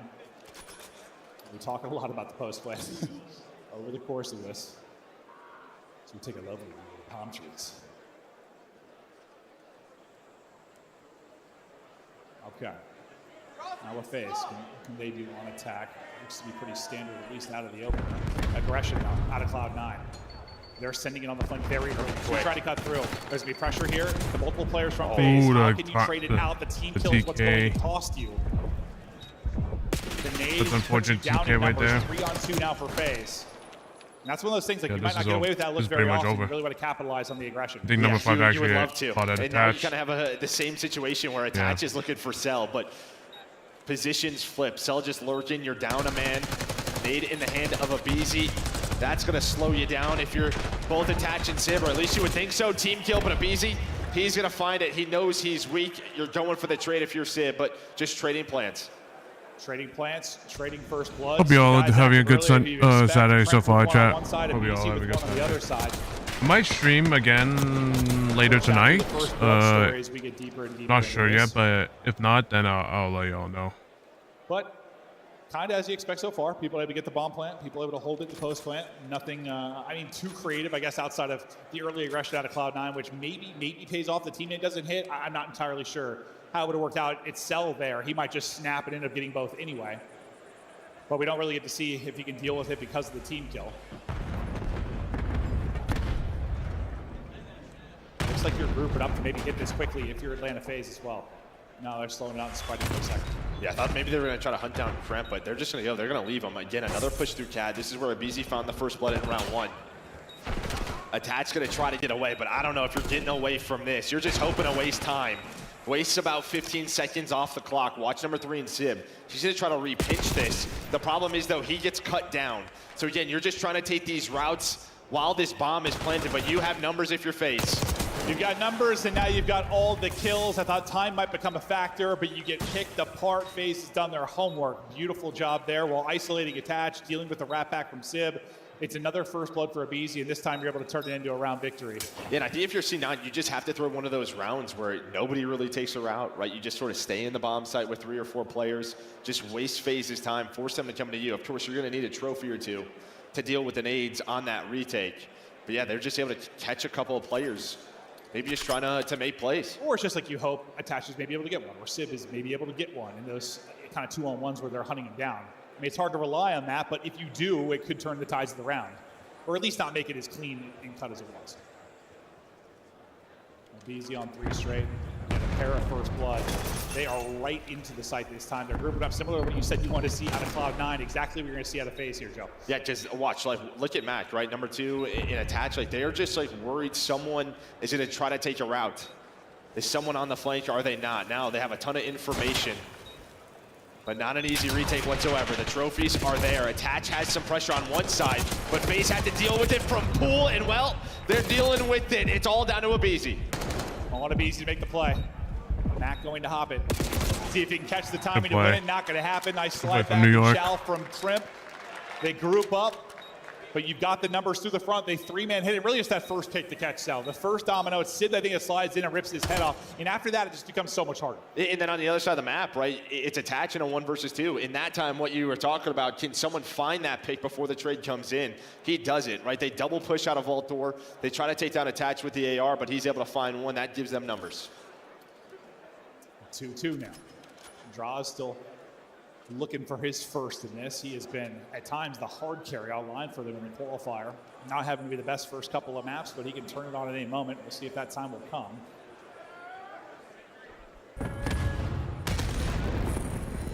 Sim, he's going to be in the car as you see him deep in spawn with it. Abizi's going to get caught. That's back-to-back first bloods now for Civ, and well, you get the first blood Reaper out of it. no real use behind the car, so it's going to be a 3-on-4 retake now for Atlanta FaZe, and well, this just became very difficult, and well, it's kind of what you wanted. A bit more of a group up, one guy playing on island, maybe in Crimp, but otherwise you're set up, and well, the island player able to make the play. All going to be on Selnel, best of luck, not going to happen. Back-to-back rounds for Cloud9. And Sib doing a great job in the opener. Maybe not like known to be the greatest search player of all time, but he has takeover maps. He'll have dominant search maps. Yeah, and that's like the second time we've seen him catwalk down offense with us up, finding that first pick, giving his team numbers. So FaZe gonna have to, you know, make some adjustments on defense again. Just very difficult to do. But yeah, Carr turns into nothing. Draws' struggles continue too. 0-4, and he's just got like 100 damage, so he has not been involved. See if he can slow the game down. I mean, granted, you can win it with somebody having a dud with the S&D prep you have on this team, but you gotta imagine he's gonna need to have some kind of involvement. There's a big chow through A from Cloud9, but FaZe actually, they're gonna push through Cat here. Two players are gonna turn around instantly. That's gonna be Sim and Attach. Attach is like looking around, is this a B hit? He's got no idea. Sim draws it, there are the trades. So a little bit of a different look, just a 4-man hit through Cat. And well, it is just a perfect blind counter because C9, they were trying to get aggressive towards that A site. Yeah, it's like C9, I think maybe they've got the blind counter, but it's the opposite. A little game of tic-tac-toe. A little game of rock, paper, scissors, whatever you want to call it. That is perfect there from FaZe. The play call's on point and easy after getting ripped out of the round quickly in the last one. Has a solid one here. And you're thinking maybe like Attach needs to turn and help Sib, but because the other two players from C9 dropped hole, or just they're thinking like there's somebody B streets, right? So he's got to look that way. No one able to really find any separation yet. Draws on the board as well. Let's see if we get any kind of different looks here. So far it's been pretty aggressive for attack control for FaZe on the defensive side. Maybe this is their time to send 2 to push through. Sim's there again. They're sending 2 through. Abizi able to get the opener this time. Sim flying through as well. It's what we saw early, like the round 2 from Cloud9, but the team kill came in. This time you find everything if you're FaZe, and now we're giving a little extra sauce. Oh. Sal letting them know, another round to FaZe. Yeah, just a nice little, I mean, it starts with the first blood. This time, well, Abizi, just known for his first bloods, able to hunt down Sib. But yeah, cat aggression has been the key here for FaZe. Just finding those players, maybe they know C9 likes to play in that area, right? We've seen Kremp do it post-plant, but that's where they're taking the aggression on defense. Now they'll go back up around. So we watch it one more time, Cell exhausting every bullet in the magazine, just to make sure that Mac is good and dead. Mac had a tough one in this matchup last time they played. See if maybe he can use that. Fuel him a little bit as we get deeper into it. I mean, you would love to. I mean, he's a guy when he can have one of the best POVs in the world. Bullets exchange with no opener yet. Abizi wants to go. He lands directly on a stun, but it's not gonna matter. The haymaker in Attach last alive. FaZe a step ahead. Oh, yeah, what else? Just again, very creative, right? Last time it was a 4-man push through Cat's side of the map. This time it's 4 through the middle, and then they drop down hole. So this is what we're talking about from FaZe in their search and destroy. We haven't seen a lot of success. Were they holding on to some things? I think you could probably say yes. And yeah, you have to like be even more creative when you have maps that don't allow for a lot of creativity like Vault. So you're only really, all you can really do from a creative standpoint is just mix up your hits. Defensively, offensively, change of paces. A lot of the, you expect a lot of the defaults, but FaZe keep them guessing. They're finding openings. Yeah, again, you just able to get that counter, hard counter, but FaZe 3 rounds in a row. See if they can close it out here. Opportunity to do it. Finally, a team gets a 2-round gap. You're gonna have to rip off 3 straight now if you're Cloud9 to get this done. Kremp, he has been the hot-handed search for them, but once again, it's gonna be simple car out. Plant though in. Here comes the collapse now for Atlanta FaZe to call game. You're all here if you're C9. I don't know what Simp saw, but they're gonna clear out that side of the map, and now there's the info. Abizi's got another car. So investing a lot here, and well, maybe Mac's got a nade in his hand. He's gonna take down Attach. What is it with cars over this qualifier in Major? They've been insane. Easy slides in, gets awkward timing, so Mac is able to get one. Cell then tries to step it up, but Mac and Crimp doing it inside of the point. Cell hits with the pistol, but it's not going to be enough. You put in 2 cars, you get a team kill, but it's Cloud9 that gets the round victory. Yeah, I mean, after that first one, you're thinking you have numbers, so Abizi just goes. And it's just real awkward. I think he like slides through him, basically. Yeah, and then Cell just drops down. Hole is hoping to get involved, just a little bit too late. There was one more player vault side, so 2 versus 1 goes the way of C9, and C9 stay alive. Staying alive, pretty even in the first blood count. Not much separation there. What, 5 for FaZe, 4 for Cloud9. Cloud9 really banking on one to push it to around 11. Draws now up to 3 and 5, so yeah, scoreboard broken, but he's managed to get some kills. I'm sure he'll have the chance regardless. Right into the point, go everybody. This did not work out last time for FaZe, so they're going to go right back to sort of this 4-man hold. Attach was the key here. This time, though, he's going to play aggressive alongside Kremp. They got to retake this to extend it to the round 11. Time dwindling, though. They're clearing out everything, and it's just grouped up for Atlanta FaZe. Last time they kind of sent 3 in through the front and took the numbers, and before the rotation came in for FaZe, they were able to get in. Oh, another car. Gonna use a car, see if it really leads to anything. Car's gonna get blown up. Draza's going on a route. Draza's going on a route here. He can end the game. He's able to go on through. Finds one. It's all in the bomb site now. 1 versus 2. There is just not enough time. And while FaZe get the bomb down, hold it, win in round 10. Well, Draw smiling because he may have had a dud early on, but he started to ramp it up when things mattered. Over the last couple of rounds, he finds his kills. Search and destroy, a question mark maybe for Atlanta FaZe coming into this tournament, but so far, so good. 1-3-0 to kick us off, and looking at another one here. Yeah, and when you look at like sort of map vetoes, why FaZe consistently pick Team B, it's like if we can win the first hard point, sort of their choice, we're going to have the advantage because we're going to pick map 2 and Search and Destroy, a very weak map for Cloud9, and they also love to pick the control. So this is sort of the strength of Atlanta FaZe, is right in the middle of this series. No, it absolutely is. But the control, I mean, this is where you've got a real opportunity for Cloud9 too, when you just think about protocol and what they've been able to do. We thought with FaZe picking it, maybe we'd see like a Hossie into map 3, but that's not going to be the case.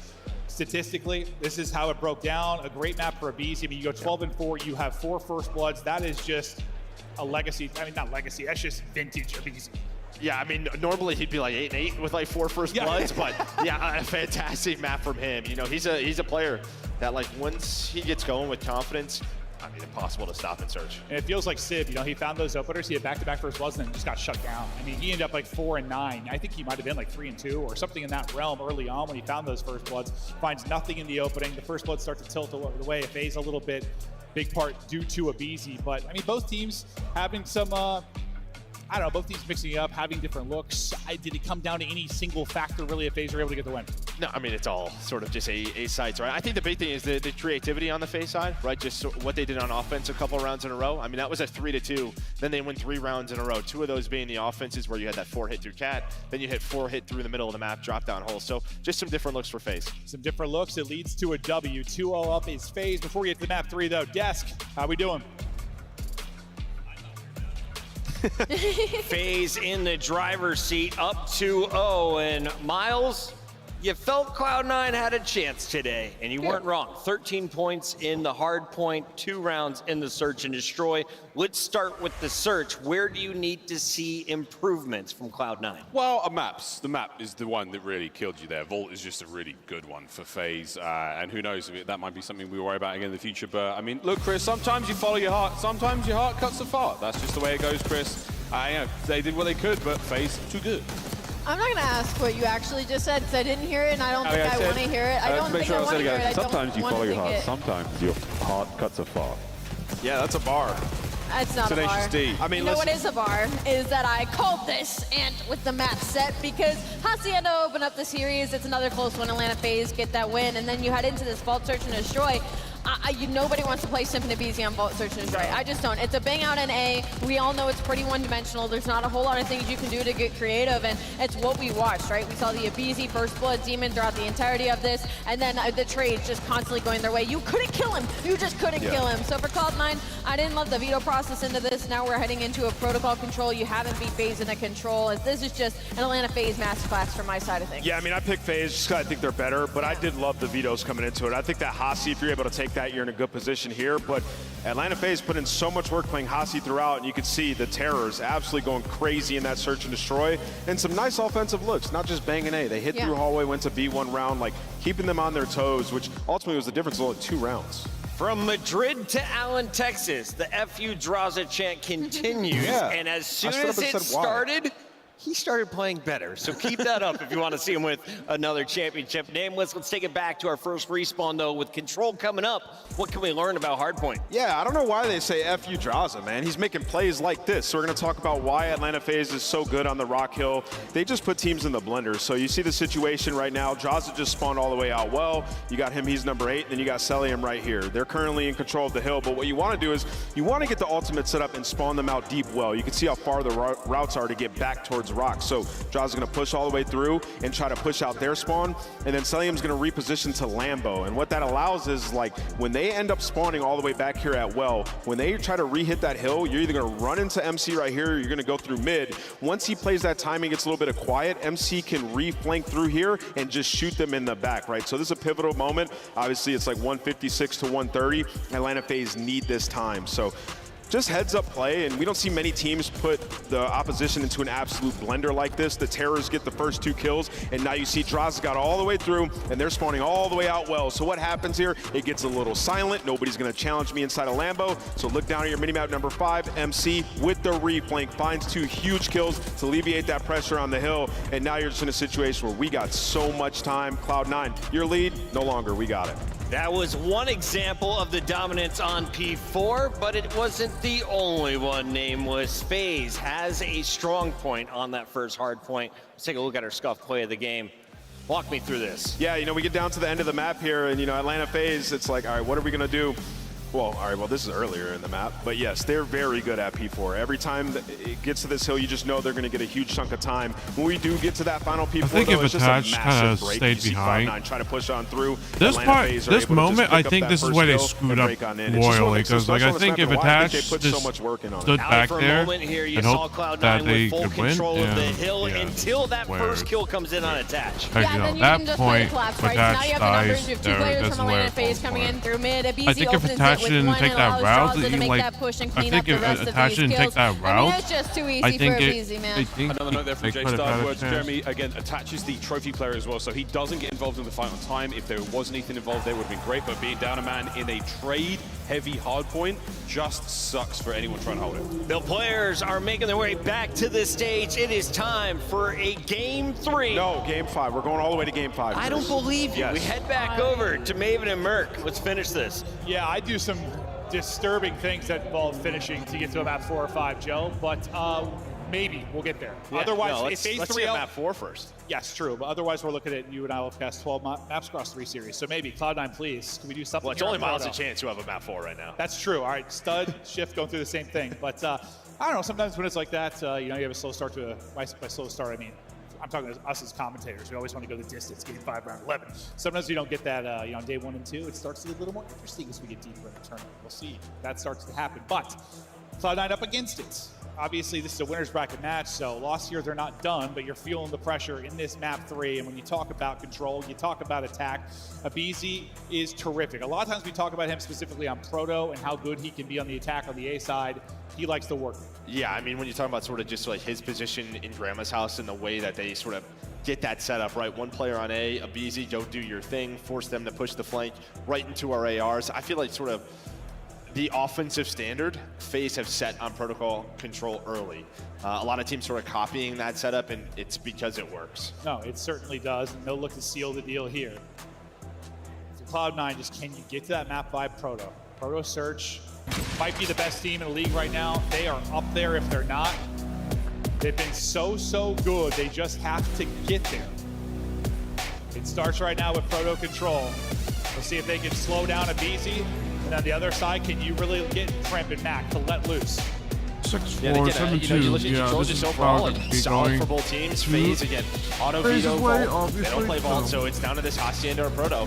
Again, they pick Team But it B, could be so surprising they're choosing if, to play Proto. if Maybe Cloud9 you know, play Hacienda somewhat, scrims in the back haven't gone well because they just beat them on Hacienda a week ago. Yeah, beat them 3-1 too. You thought we were going Hacienda for sure. Yeah. The maps didn't exactly make sense, but that's it. We don't know. And sometimes I'll have a conversation with like Crowder, the FaZe coach, about like, why did you decide to do this? Sometimes he's told me like literally draws like, oh, let's square up there. Like, oh, we're gonna beat them today. And they're like, okay, yeah, it might be that, but it's probably scrims, like how they've gone the past week, especially once you're here on land. Yeah, it just feels like the one player. Well, it's really the ARs, but a nice start from the SMGs. Let's say I feel like every time we see Sib on this map, he has a disgusting clip. Celium, you know he's going to be in the windows, just so annoying to deal with. But they have to get out of their base. Does Atlanta FaZe? FaZe typically one of the more efficient teams at dealing with this. When you're trapped in, they do such a good job of dealing with those players that are squirreling around, trying to shut them down. That's a spot we usually talk about a BZ quite a bit. He'll get to him, make plays. Now it's Simp's turn to do it, and he is doing it. The guy is a walking UAV, I swear. It just seems centered at all times. That is a snap and a half, but Kremp gets first bullet. Kremp able to close out the fight. But the fact is you're, I don't know, on your back foot really quickly if you're FaZe. You get out of that great, though. No, yeah, absolutely do. And then you go right into that sort of default. The two players kind of in their base, but Celium's going to get ripped. And yeah, Simp just not able to find that last player. So the fact they deal with Simp, and then they're going to find the next 4 kills. So both teams doing a great job in the middle of the map. A little bit of a seesaw right now. Team just trading blows. Mac is damaged in just about everybody. They can't find the opener. Celium, great job picking that up, but I think he's still weak from the damage he took from Mac. But still, you deal with that. You win one out towards mid-map, which is a big one for Draza. And now, once again, you're able to fight forward. Live's just about even, but you only have 30 so seconds to go. You have one good big stop again if you're Cloud9, and more than likely you're taking this round. Yeah, they lost top 3 as well, right? So Mac's gonna find Celium on the pinch. Then Kremp is there with the double to deal with the objective. A great defense here, still 20 seconds. Pressure gonna be on FaZe to work, or at least pause the clock. And that's gonna be Celium, maybe just catching Sib off guard. He's not thinking he's spawning that close. Kremp with the route. Can he close out this round? Not gonna get picked up. Another FaZe member going to fall. He's going to go back to battle against some of the spawners. You hope for some help from top window. BZ's able to do that. Big one-on-one. This, he's able to win that.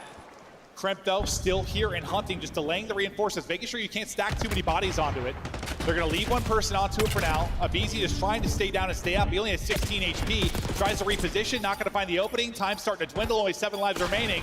And that should do it. Nobody able to fight back. That is a big hold from Cloud9, because how many times, even today, like in the Ultra versus Optic matching, there's 5 seconds left. You've done such a great job for most of that hold. You blink, the minute extension's in, then they end up winning the round. No, that's it. I mean, you had BZ wins the 2-1 versus 1s on the point. We missed that. But we saw Kremp on the flank. And Simp, the idea was there, but he got caught sprinting. I think that's the key. I mean, Kremp goes 9-3. And this is normally where FaZe are so good at just controlling zipline. That's when you look at Celium and controlling the windows. But a lot of the times, the timings were going the way of Kremp. They absolutely were. 9-3. Terrific job there. And now they'll take their swing at offense, see if you can find the same level of success. And it was a pretty good battle considering, I mean, FaZe got pinned in a few times. Was laughing like that? Great position defensively for Cloud9. Same thing you're going to try to replicate now if you're Atlanta FaZe if you win this opening break. But we'll focus on the gunfight now for Kremp. And ooh, nice shot. Smoke Simp. 5 HP remaining. You need a quarter of a bullet left to get that kill. But the fact is you win it if you're Kremp, and it's a terrific win. Now you've opened up the map. You've got bodies over towards the A side. You have bodies here towards B. And Simp is just getting the winner. Kremp. World starring right now, 12-3, quadruple positive. He's doing it all. Yeah, but Cell's gonna make the play on the other side. What was that? The last one remaining. You had 2 players on the B zone. I thought a BZ maybe was gonna hunt him down, but it was actually Cell who gets them out of that situation. And now, well, a BZ's gonna be pushed on up, and it looks so good for C9. Still, pausing the clock, but yeah, you don't have any ticks quite yet. Last player up, sometimes in control. Your ability to get 2 kills can be the difference. Kremp is still shooting. He's got Sib down to back him up. There's still 45 seconds to work with because you've had a body on the point more often than not. Still a ton of lives left really for either side. They'll start to group up on A. Start to progress this. The timing, I think, so awkward for Mac, but he's actually able to get through. I thought Draza basically chest bumps him. Second tick now in. Wave of kills there for FaZe. Sib gonna be the last guy up, just trying to buy time until his teammates get back. You gotta try and isolate him, make sure he doesn't get anything. You're able to do that well if you're FaZe. Yeah, nice discipline there for FaZe. They know there's only one player on the point, even though they don't have map control, and it's just like, get the players out of their house. Well, that's what they were able to do. Find both of those kills. That allows Sim to work the flank. Now you see number 6, he's trying to get lost. Meanwhile, Mac and Kremp are like, let's just try to get done with this point. Give ourselves a minute extension. We have a 4 life advantage. We're gonna have more ticks for round 5 defense if it comes down to it, but Cloud9 in a very good spot here early on Protocol. Absolutely. 5 lives up, extra minute in. Is it enough time to bleed them out? I'm not sure if that'll be the case yet. You probably need to pause the clock a bit for that to come to fruition, but speaking of which, you're on, you've got it paused. Sim just doesn't want to solo chow, just waiting to take this together. They know there's one person on the point, allow somebody else to get the angle. Nice little snap there from attach, but not enough to actually clear both out. And you're just trying to avoid a 3-4 down at your face, and while you're trying to look for that, if you're Cloud9, one opening, conceal it. And again, just putting a player on the objective was C9, just hoping maybe someone overchow, slides out, but the players from FaZe just waited for the nades. They waited to see if anyone was gonna push on through. Then Draw's able to take down that player on B, and now what, a minute left? FaZe just trying to slow things down, a bit of an off angle. Kremp, he was ironed up, but Draza was right below him. Is able to get the trade. Attach, hoping to catch somebody again, maybe with a knife, but this time Abizi's gonna be able to get up, and he's distracting multiple players as they look to hunt for him. Time dwindling though, just over 30 to go. You've taken that 5 live advantage and you've shifted it in favor of FaZe. They were once in that hole, now we're even though as Mac gets the pick. 7v7, just under 30 to go. Some huge gunfights upcoming. What can Mac Kremp find? Yeah, they knew Cell was in their base, but did they know Draz was there? So far, he's able to find one. Kremp's gonna pause the clock. Hope his teammates take down Celium. That's gonna be the team. Another. It's just where did he go? Or sorry, where did Draz go? There we go, able to find it. Only 3 players remaining. You win this round. You got such a good chance of closing this out. They're collapsing on him. Only person left is Abizi. That is a beautiful bit of work out of Cloud9. Getting it done on offense, getting it done on defense. They are feeling good. And like maybe you feel it slipping away when FaZe kind of get rid of that 5 life disadvantage. But Cloud9 able to do it and Kremp a huge part of that. So many big gunfight wins, so many big multi-kills. That was a good highlight plays snap that you're by seeing Kremp, now. I'll say. Kremp getting naughty with it. Yeah, just finding a lot of the openings, right? Then they have to worry about him does the FaZe side, but C9, towards the end of that round, it was all about the focus in their base. That's where the pressure was from FaZe before they could get onto B. They were just baiting out Cell and Draz, forcing them to make plays. That's when they got caught. Well, FaZe in a lot of trouble here on Proto. One of their go-tos of control, but down 0-2, Sib with another opening pick. The breaks have been going great for Cloud9. You got him in the blender early on. Last time you had offense for FaZe. This time it was a little bit better. Should be able to push out a little bit sooner. Cell just barely staying up with 6 HP. Yeah, he's just trying to just control zip line, but his teammates aren't able to get through. And now Simp, when you're the last one alive, it's always tough because you know they're going to be looking for you through the zip on the flank. So he's got to wait for his teammates. He's going to have a 1v1 versus Sib. Could maybe help his teammates get out, but it's just so difficult. They are just stuck back there. Well, Sib's gonna shoot, and it's all 3. Again, Sib just like, what the heck do I do? No, 100%. Like he ends up getting caught. He ends up getting shut down. You're winning on the other side. FaZe just getting outclassed. This is beautiful from Cloud9. Itachi was having a bit of a dud. Now suddenly on 6 in a row. He's turned up. He's back to even. And you've only got 30 seconds on the clock. Already an 8 life advantage. Cloud9 just looking so much better here on Proto Patrol. And that's kind of what we were talking about. It's like, yeah, they decided not to choose Aussie. I don't understand why. But yeah, we'll see. They're still alive. They're able to find 3 kills. Not quite out of this one yet. Maybe. You get an extra minute here. You win this round, you can pull off something insane to get the 3-0. But we're looking like a map 4. Progress though at A. They've stacked a couple on it. Draws gets tags, I think, into both. Doesn't finish either, though. Celium is also on the hunt here back towards spawn. He'll finish off attach. Abizi, where he's so good at working the map, not able to find his opening. Mac will shut him down. Kremp's already through, though, right? Again, they've been trying to maybe find this player, but he has just been so elusive, and they can't take him down. So it's Mac and Kremp in the base. FaZe only 11 lives. Yes, the time is there, but can they find the kills? haven't been able to do so. This guy can go off, almost able to find the second, but he allows his teammate to come off spawn, deal with the players in their base. There's been constant pressure from Cloud9, and FaZe have not been able to deal with it whatsoever. 40 or so seconds to go, but yeah, the live's the big conversation.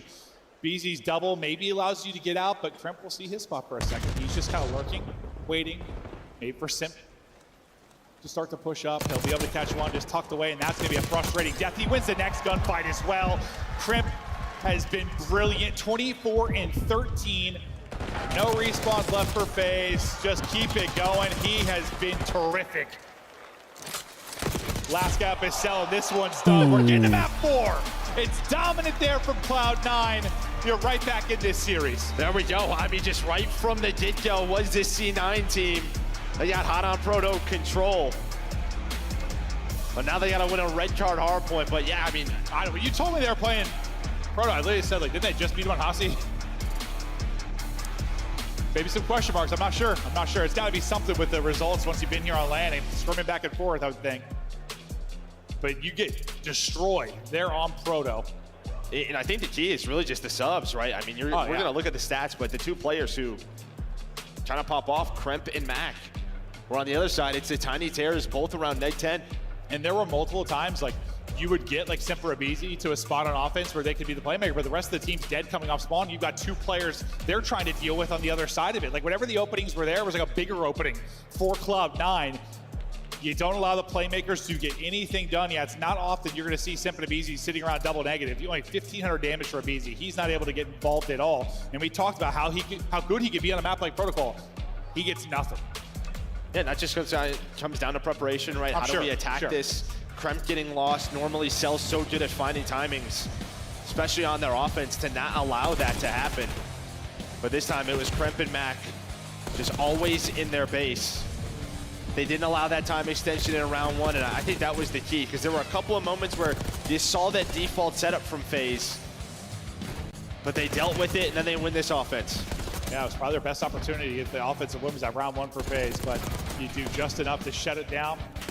Cloud9 don't leave the opening. Cell bailed them out a couple times with some big multi-kills, but just from a slang standpoint, the hole gets bigger and bigger. Attach was a slow start, but he gets streaking late in this one as well. But Kremp, man, even though he couldn't really be the difference in search and destroy, he was the difference here. What a map it was out of him, and you just hope. Now they take some momentum into this map 4, take some confidence off of what they were able to do. Just a walking highlight machine. And if that sub-duo is going to get the better of the FaZe sub-duo, you got a good chance to win. No, you do. And I mean, we're going to a red card, and like, yes, this is a map that FaZe play a good amount of in hardpoint, but it always feels like it is so close. It's not like great gameplay at times. It's really very sloppy. Even day 1 versus Rocker, you relied on a lot of draws of plays to give them that W.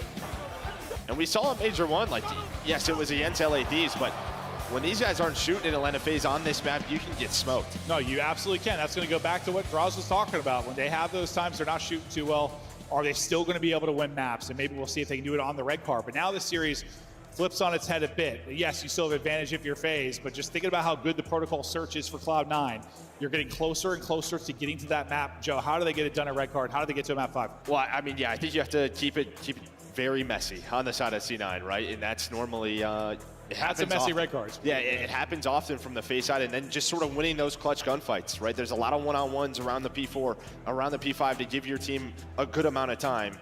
Can C9 do it? They're going to need Kremp and Mac to continue to play at this level. It is a team that you think would be able to split hard points. They lost that first one. It was a battle, but they come up a little bit short. Now trying to take it in this map 4 while we wait for this to get started. Just take a look at the overall bracket, and this is where it stands. This is where we're heading as we get deeper into it. Still several matches to go today. Winner of this is going to take on Surge and guarantee top 3 for that winner's final. And then on the lower bracket, you're dropping down to battle against LA Thieves. So loser here. That's a tough one. Yeah, I mean, you tell me if FaZe loses here and suddenly they're battling Thieves in that round of losers, if you would have showed me that before this tournament started, I'd be like, shut up. It would have seemed insane though, right? No, like, no, it would. Where those two teams seemed like, what, 7-0 qualifier, 6-1 in a qualifier, both looking like clearly the top 2. But if we know anything about Call of Duty, anything can happen on any given day. No, that was it. That Boston Breach upset just really shifts this bracket. A lot of great teams down in the lower bracket, and yeah, Surge get on through up top. And I mean, I would love to see that FaZe Surge matchup, but number 3 still in it.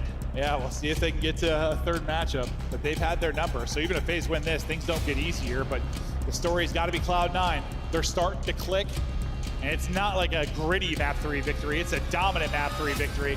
The red card hard point, though, this is what we're talking about. Like, it's only plus 18. Yes, exactly. You're only minus 18 on the other side, basically. Like 2 and 4 and 6 and 3 seems insane considering the average plus minus. FaZe wins some tight ones. Cloud9 loses some tight ones. Can Cloud9 flip the script and push this to map 5? Away we go on to red card. Cloud9, can they do it? What a battle back it would be considering the first couple of maps. Simple and easy though. You gotta expect they're wanting some revenge based on how that last map went, but the ARs and subs, Cloud9 not wanting to allow anything to get going. Yeah, should jump down to this guy, right? I mean, in the hard point was not great, but really started to step it up towards the end of that control. Goes on a big streak, but the battle inside, a ticket, the SMGs in the face of Attach and Sib. So some early time from Cloud9 now being responded from FaZe, but Tremp is hitting with an AR, with a sub. Doesn't matter what weapon he has, and they're gonna find all 4. No, Crimp is absolutely dialed in the lead. Now growing here early for Cloud9, but we'll start to think about the Rota. You see Locke popping on the minimap. That's where we'll be headed down to the B2. Is FaZe try to bully their way through the point and get set up. Try to fight this from the front. You know, it's great if you could pin Cloud9 in the back and also get time, but this has been a stretch of kills. Really draws it with 3. Wow.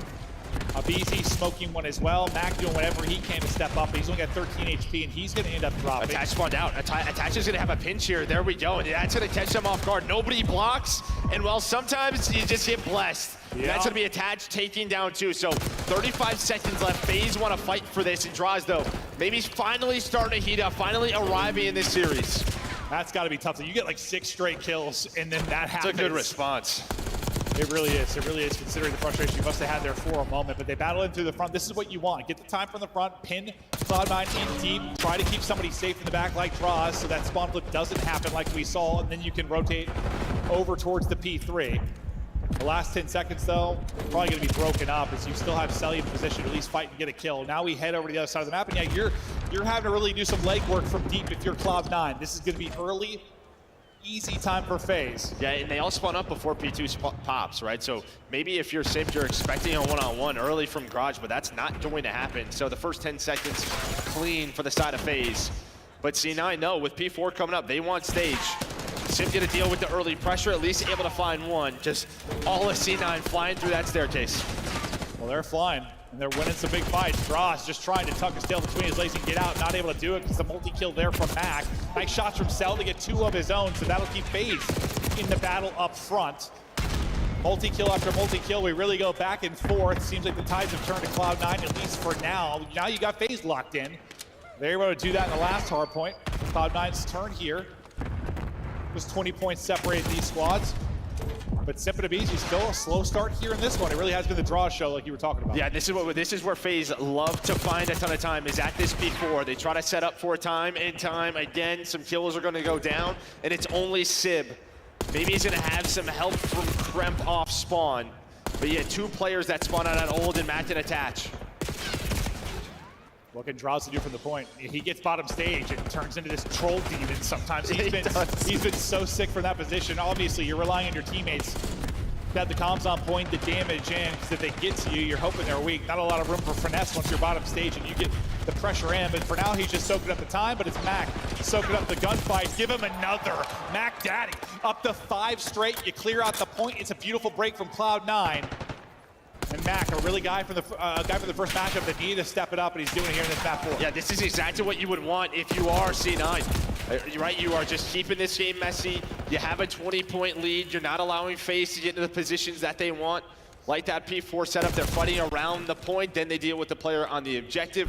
Great stuff there. And plus, they get around 30 seconds. So now they have this lead. And then on rotation, Mac already here. He's up to 16. The man is so good.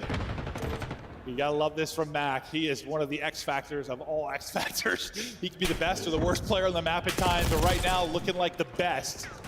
Answer back time though for FaZe.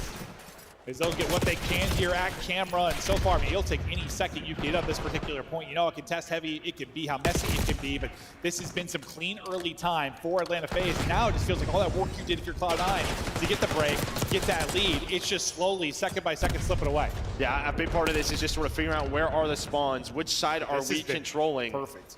Yeah, and they have gotten a lot of time after that early break there from Mac. Still though, another kill for Mac. Still have a 10-point lead on rotation towards P1. It's gonna be a BZ with the AR. There's still one more player under him.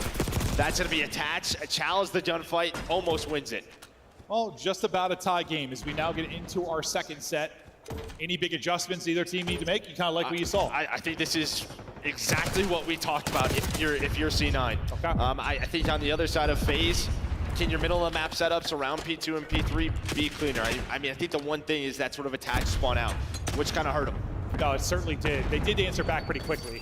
Didn't seem to cost them a bunch of time, but it hurt them. And, well, speaking of hurt, it's Sim putting in a hurting as he gets 3 self-finishes off the last. And, well, I talked about the slow start from Sim and BZ. I mean, Sim was basically double negative, but now off of this 5 spree, you're just about back to even the same route, almost the same result. Nice stretch there from Sim. And you're seeing it reflected now on the scoreline. Where it was a Cloud9 lead throughout most, 30-point advantage now for Atlanta FaZe. That second P1, we saw Abizi get in that position early on that rotation, the end of P5, get outer control, then allows Simp to just slay, gives him this 30-point lead. Now pressure to Cloud9 to find some openers, and well, they do get 2 there. Now the battle towards the point, 18 and 12 out of draws, and here comes the push. How does he deal with this, and what can he find? Shuts down 1.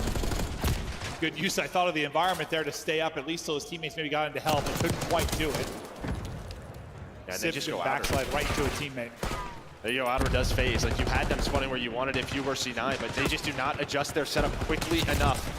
Doesn't matter though, on the hill, on the objective, Crimp wins his one-on-one, so you're now within 10. Yeah, no one getting any kind of major separation in this map 4. Cloud9, you go 3 dead, maybe in trouble, 1 guy up, pressure being felt. Cloud9, let's hear the comms. Work out of here, okay? Undertake it, stage. One's gonna be outer, I don't see him outer. Stage B. Stage is dead. I don't see him blue. He's on this,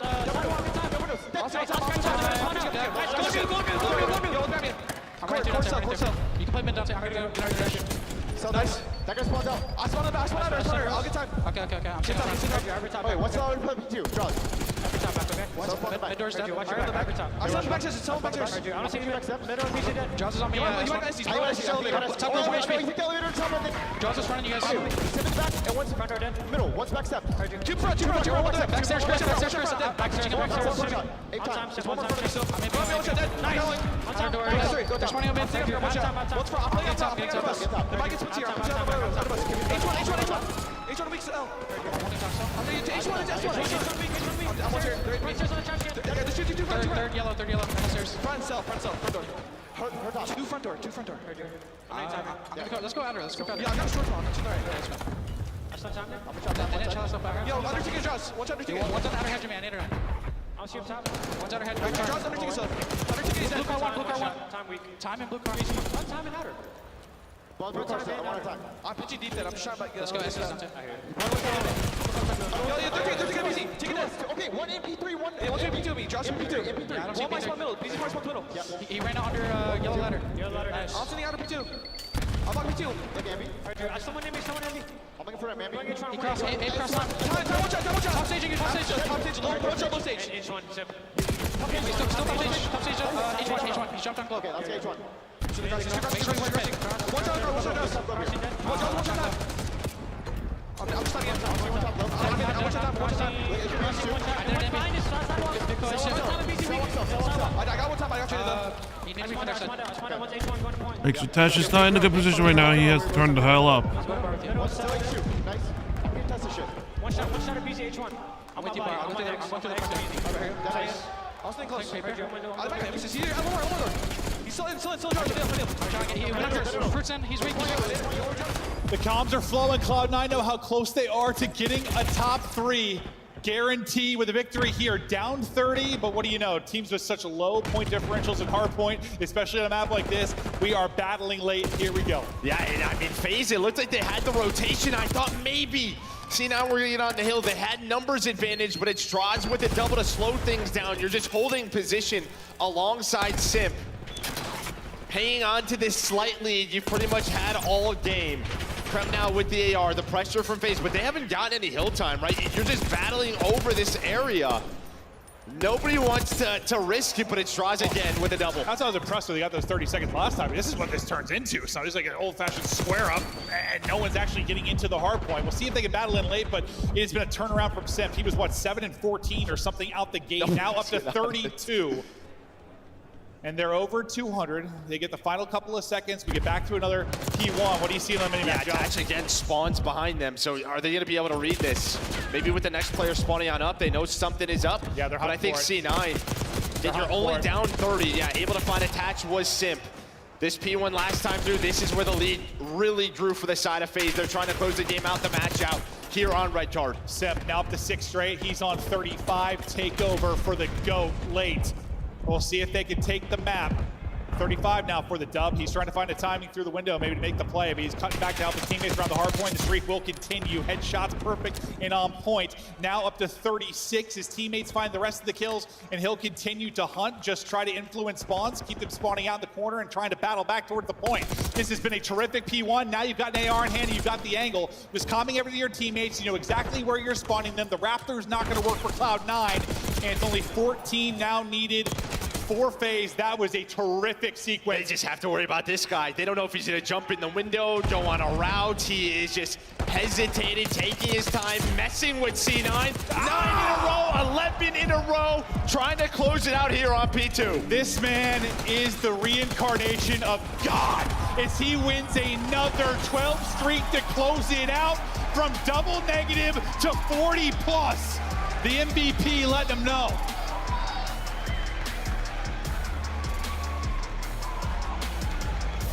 And FaZe find themselves in another top 3 on a Sunday with a date with Surge tomorrow. Another top 3. What do you know? Shocking, but wow, what a battle from Cloud9. You push them, but that stretch late from Simp, a 12 streak to close it.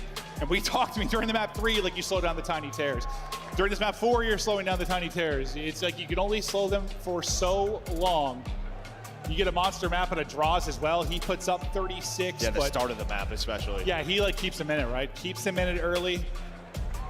But you can see, like, I think why this team has been so good and they've done well in hard points, and you talk about how different is the years past where they've been break. Now with the early rotos, I think that stretch you're watching from Simp is why. Like, when they get a good setup and he's allowed to roam and make plays, he reads the map better than anyone in the game, and he finds opening like that. You know, when you're trying to break, like, yeah, they could be a good break team when they need to. Granted, they haven't really this year, but you get so much more freedom, right? When you've got your perfect setup and he's allowed to roam and knows right where they're spawning. You're just blocking spawns. Someone's got to pay up on the long routes. I think Krem tried to, but there was a quick trade.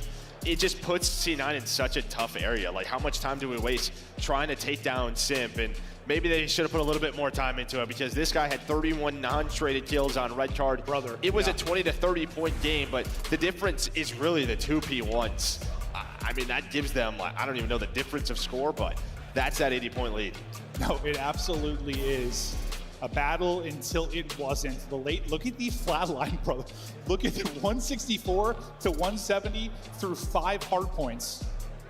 4 hard points, but it yeah. Still wasn't even that bad. They were only down 37. Yeah, true. Because, yeah, no one gets time late. But my God, we get them at 4. It is a doozy until Simp calls game late in it. FaZe, yeah, another top 3. And you know, it's funny, we've been talking about, I was joking about sort of the story of threes, right? Like, you're looking to win 3 major 2 in a row. So you're looking to win 3 majors in a row for them. Now you have a third date with this Surge team. Like, yeah, we'll see. It should be a fun one tomorrow. Well, on stage, we've got an interview. It is God. It is Simp.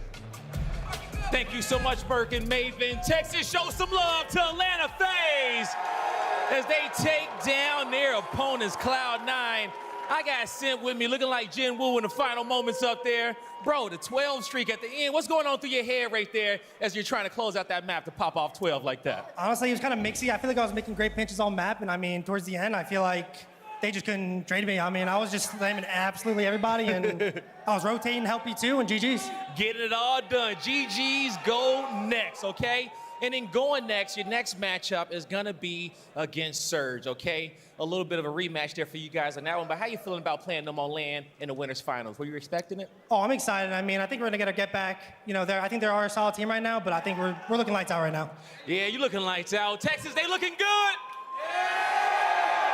Definitely are. And now, you know, I know you're proud of your teammates. We could talk about them all day, but talk to me about these fans and supporting y'all. How proud are you of the FaZe fans out there that's been cheering for you guys all event, online, in the chat room?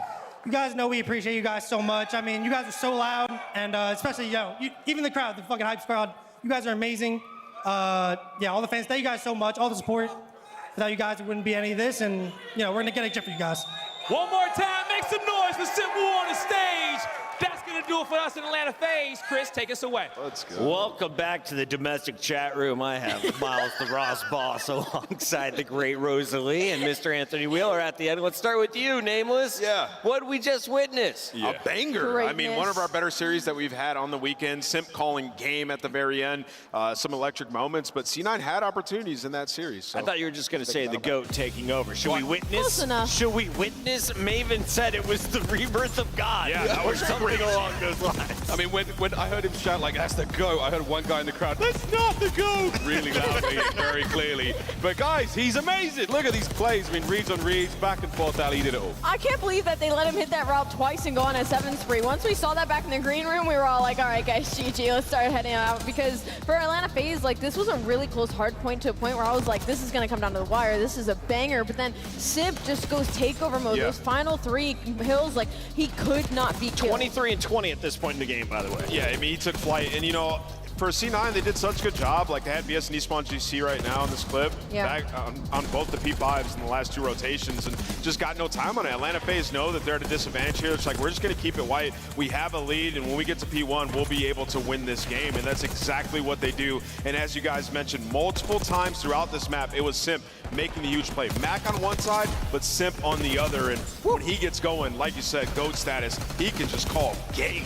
From 23 and 20 to 41 and 23, the finisher sends them to another winners bracket finals. Well, they will meet Vancouver tomorrow. For now, though, Cloud9, they're going to drop to that elimination bracket. And I have to ask, after watching back-to-back semifinals, who's more dangerous in that lower bracket? Is it Boston or is it Cloud9? It's a tough matchup for both teams. I think it matches both teams really well, actually. I wouldn't want to go up against either of these. I know you like it when I only have to pick one, but for the side of LA Thieves, like, I think Cloud9 is a terrible pull for them. I think they played incredibly well versus FaZe. I think their system matches really well versus LA Thieves. Same thing for Toronto Ultra. They like to set pace in Beans and Joe, and they have to go against the Boston Breach, who has been surging in that category as far as engagements go. So I think both of them might meet their match down in that elimination bracket. We're going to a break. When we come back, we're sending more teams packing as we get down to the Final 4 on Championship Sunday. This is Major 2, live from Texas.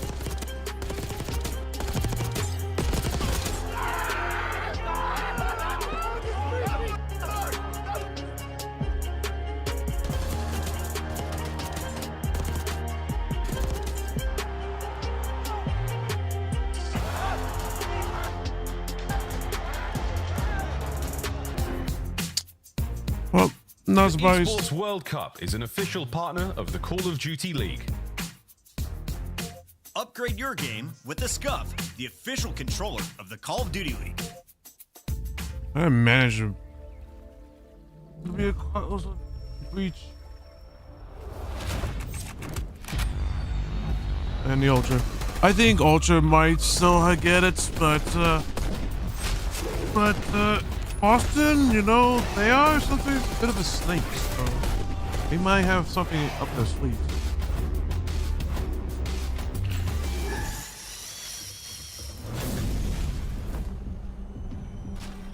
I managed to kind of close my eyes in.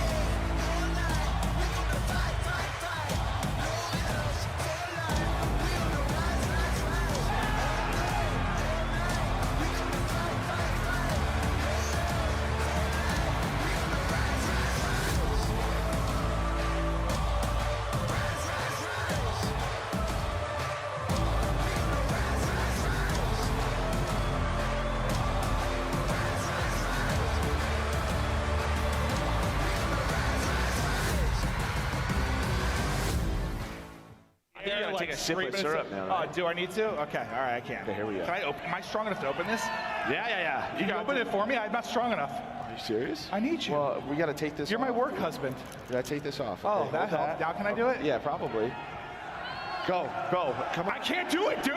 Twisted boy. I need to chug the syrup. Is this guy serious right now? Oh, you're very strong. Did you get it? Not the headset, please. Yeah! Woo! Oh God, what are you doing? Oh my gosh, He's that gonna was win way against too much. United. We've got insight on Oh stage. yeah. That's Oh delicious. yeah.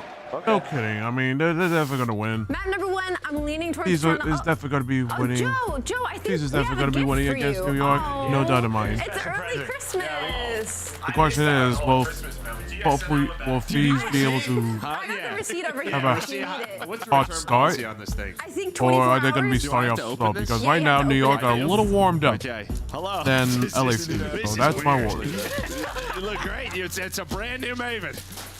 So right now we're just going to have to see what happens. They really got that on tight, huh? Please, like, you're gonna check it, right?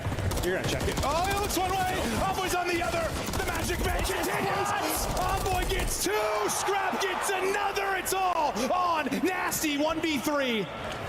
I promise you, he's in that corner. It's his corner. It's Envoy's corner. Oh my God!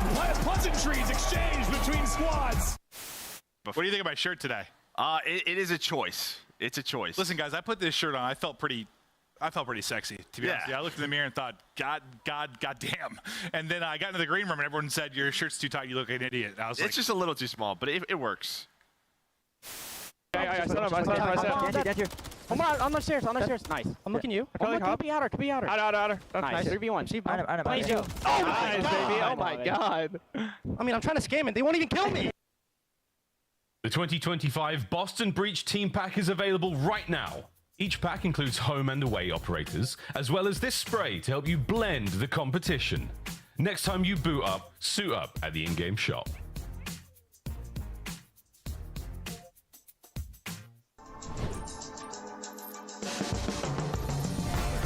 I was wide awake and laughing. The doctor didn't even have to slap me. Cut the cord 10 years later, I'm a prodigy. Got more letters on my name than the Ivy League. Now I'm an MVP, CEO, VIP. All the youngest want to be like me. Cause I walk like a champion. Double helix twist pedigree. Call me Red One, everybody gaga. For me, fame monster. Sand squat posture. Big footsteps to follow, so use caution. Never duplicated, imitated so often. Feast on opposition, that's why I stay flossing. If you want the noise, I can. But I think Ultra might have a better hand, but honestly, if Breach played like how they were playing against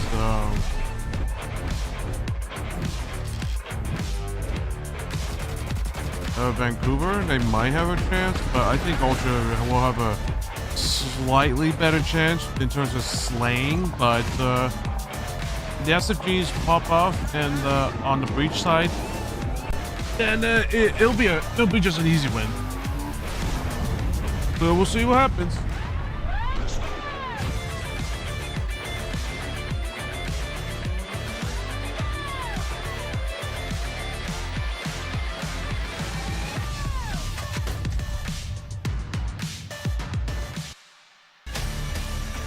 Welcome back to the Call of Duty League. We are live in Allen, Texas, and we have seen a Game 4 recently. Will we get to a Game 5? This could be the one. We've got the one and only Joey DeLuca, the original Joey D, about to witness the new Joey D in Search and Destroy. Let's start with Toronto Ultra.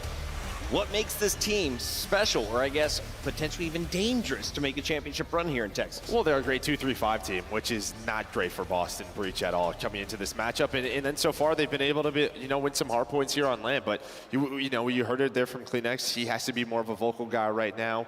Just more land experience under their belt, and that's a good thing for them. Let's start with this Toronto Ultra lineup. You got Joe Deceives alongside Beans, but it's the mainstays of Kleenex and Insight that could be the difference maker in this series against Boston. Talk to me about the veterans, Allie. How long have these two been wearing the Toronto jersey? It's been a couple of years. It's been a couple of years that they've been the mainstay of this roster, and it's weird because they add Beans and Joe, right? And that kind of overhauls their comms a little bit. We heard it from Kleenex in the interview where he's like, I've kind of had to step up and, you know, give some of my opinions and like kind of take control in some capacity because they're used to calm and collected, right? But this energy, it's pushed them to some of these top teams, and they need to keep it up because Insight had a great series earlier in the day. I've been hard on him, and I want to see it continue. So Quiet Tobias is now taking charge. He is the dad over on Toronto. Who is that leader role on Boston Breach? Because Nameless, you've gone with this team with a number of predictions so far. You've had faith in them. Yeah, I think in the respawns in a lot of moments, Purge, because he's the guy making those plays, so he can kind of see the map and direct the guys. Cammy, probably outside of the in-game stuff, is like the leader who can rally these guys. Obviously, he has the most championships. He's been here before. He knows how to make a deep run in a tournament. And then also, Cammy has teamed with Kleenex and Insight, right? So he knows them really well. So I'd imagine, you know, he had a lot of input headed into this series. And remember, they played in this qualifier. It was a 2-3-5 that Toronto won. And like Joe said, just poses a real threat for Boston. Toronto, Carolina, Atlanta, LA Thieves, feeling pretty comfortable at the top of our leaderboard. Boston, not so much. You got to be in the top 8 if you want to make it to champs. You've got another opportunity to score 15 points with a top 4 finish. That would be 45 total for the event. Skyline, Protocol, and a double dose of ball. Joey D, what are we thinking here? I think that is a lot of strong maps for Ultra. Right? You know, a couple of Skylines, the Vault Hardpoint, we saw them earlier today. Things boding well for them. And these are the teams that they have beaten all year long, right? It's a team's got a middle of the pack below them. We'll see, though, if Boston Breach in their Hardpoint can get us to another Game 5. I don't know. I look at this and I think of the way the subs have been playing on both of these teams has been kind of lights out this weekend. It's going to be all on the ARs. It's going to be all on if we're going to continue what we've seen from Giga on the side of Boston Breach, and then same thing, if we can continue what we've gotten from Insight, I think that's going to be the battle. I think I'm about to make it 8 picks in a row. Before we do that, the players that have been heating things up in Texas. We've got Beans, and surprisingly, Beans is really powerful in S&D, so I think Ultra have the upper hand in this matchup. So. Yeah, it's interesting. I just don't think Boston are good enough search and control team to beat Toronto. They have been so lights out, and even playing against Optic and that crowd, they're able to just get a clean win. So I still got Toronto. I think you're right. Allie, do you think I mean, just based off of how Boston play. As far as good goes, yes. I think Beans and Awakening, that is going to be a very good one-on-one matchup. Toronto play, I think it's going to be hard for them. Been missing that in the online qualifier. He's got a little bit of based off of right now. Toronto has not lost a game in the map lower pool, bracket. the map when it pool came to the winners selection bracket after losing that that both first teams one to have, Cloud9, they folded and 0-3. also. I don't think we get a Game 5, Joe, but I do think we get Toronto back into our top 4. Boston walks away with top 6 in my eyes. I think if you looked at like this Ultra bracket, I don't know if you could like name 2 better teams to play. They've owned Optic in the qualifiers. Same thing here with Boston. Like they're just a very strong control and search team, and that's going to carry them through. Yeah, I'm going with Ultra.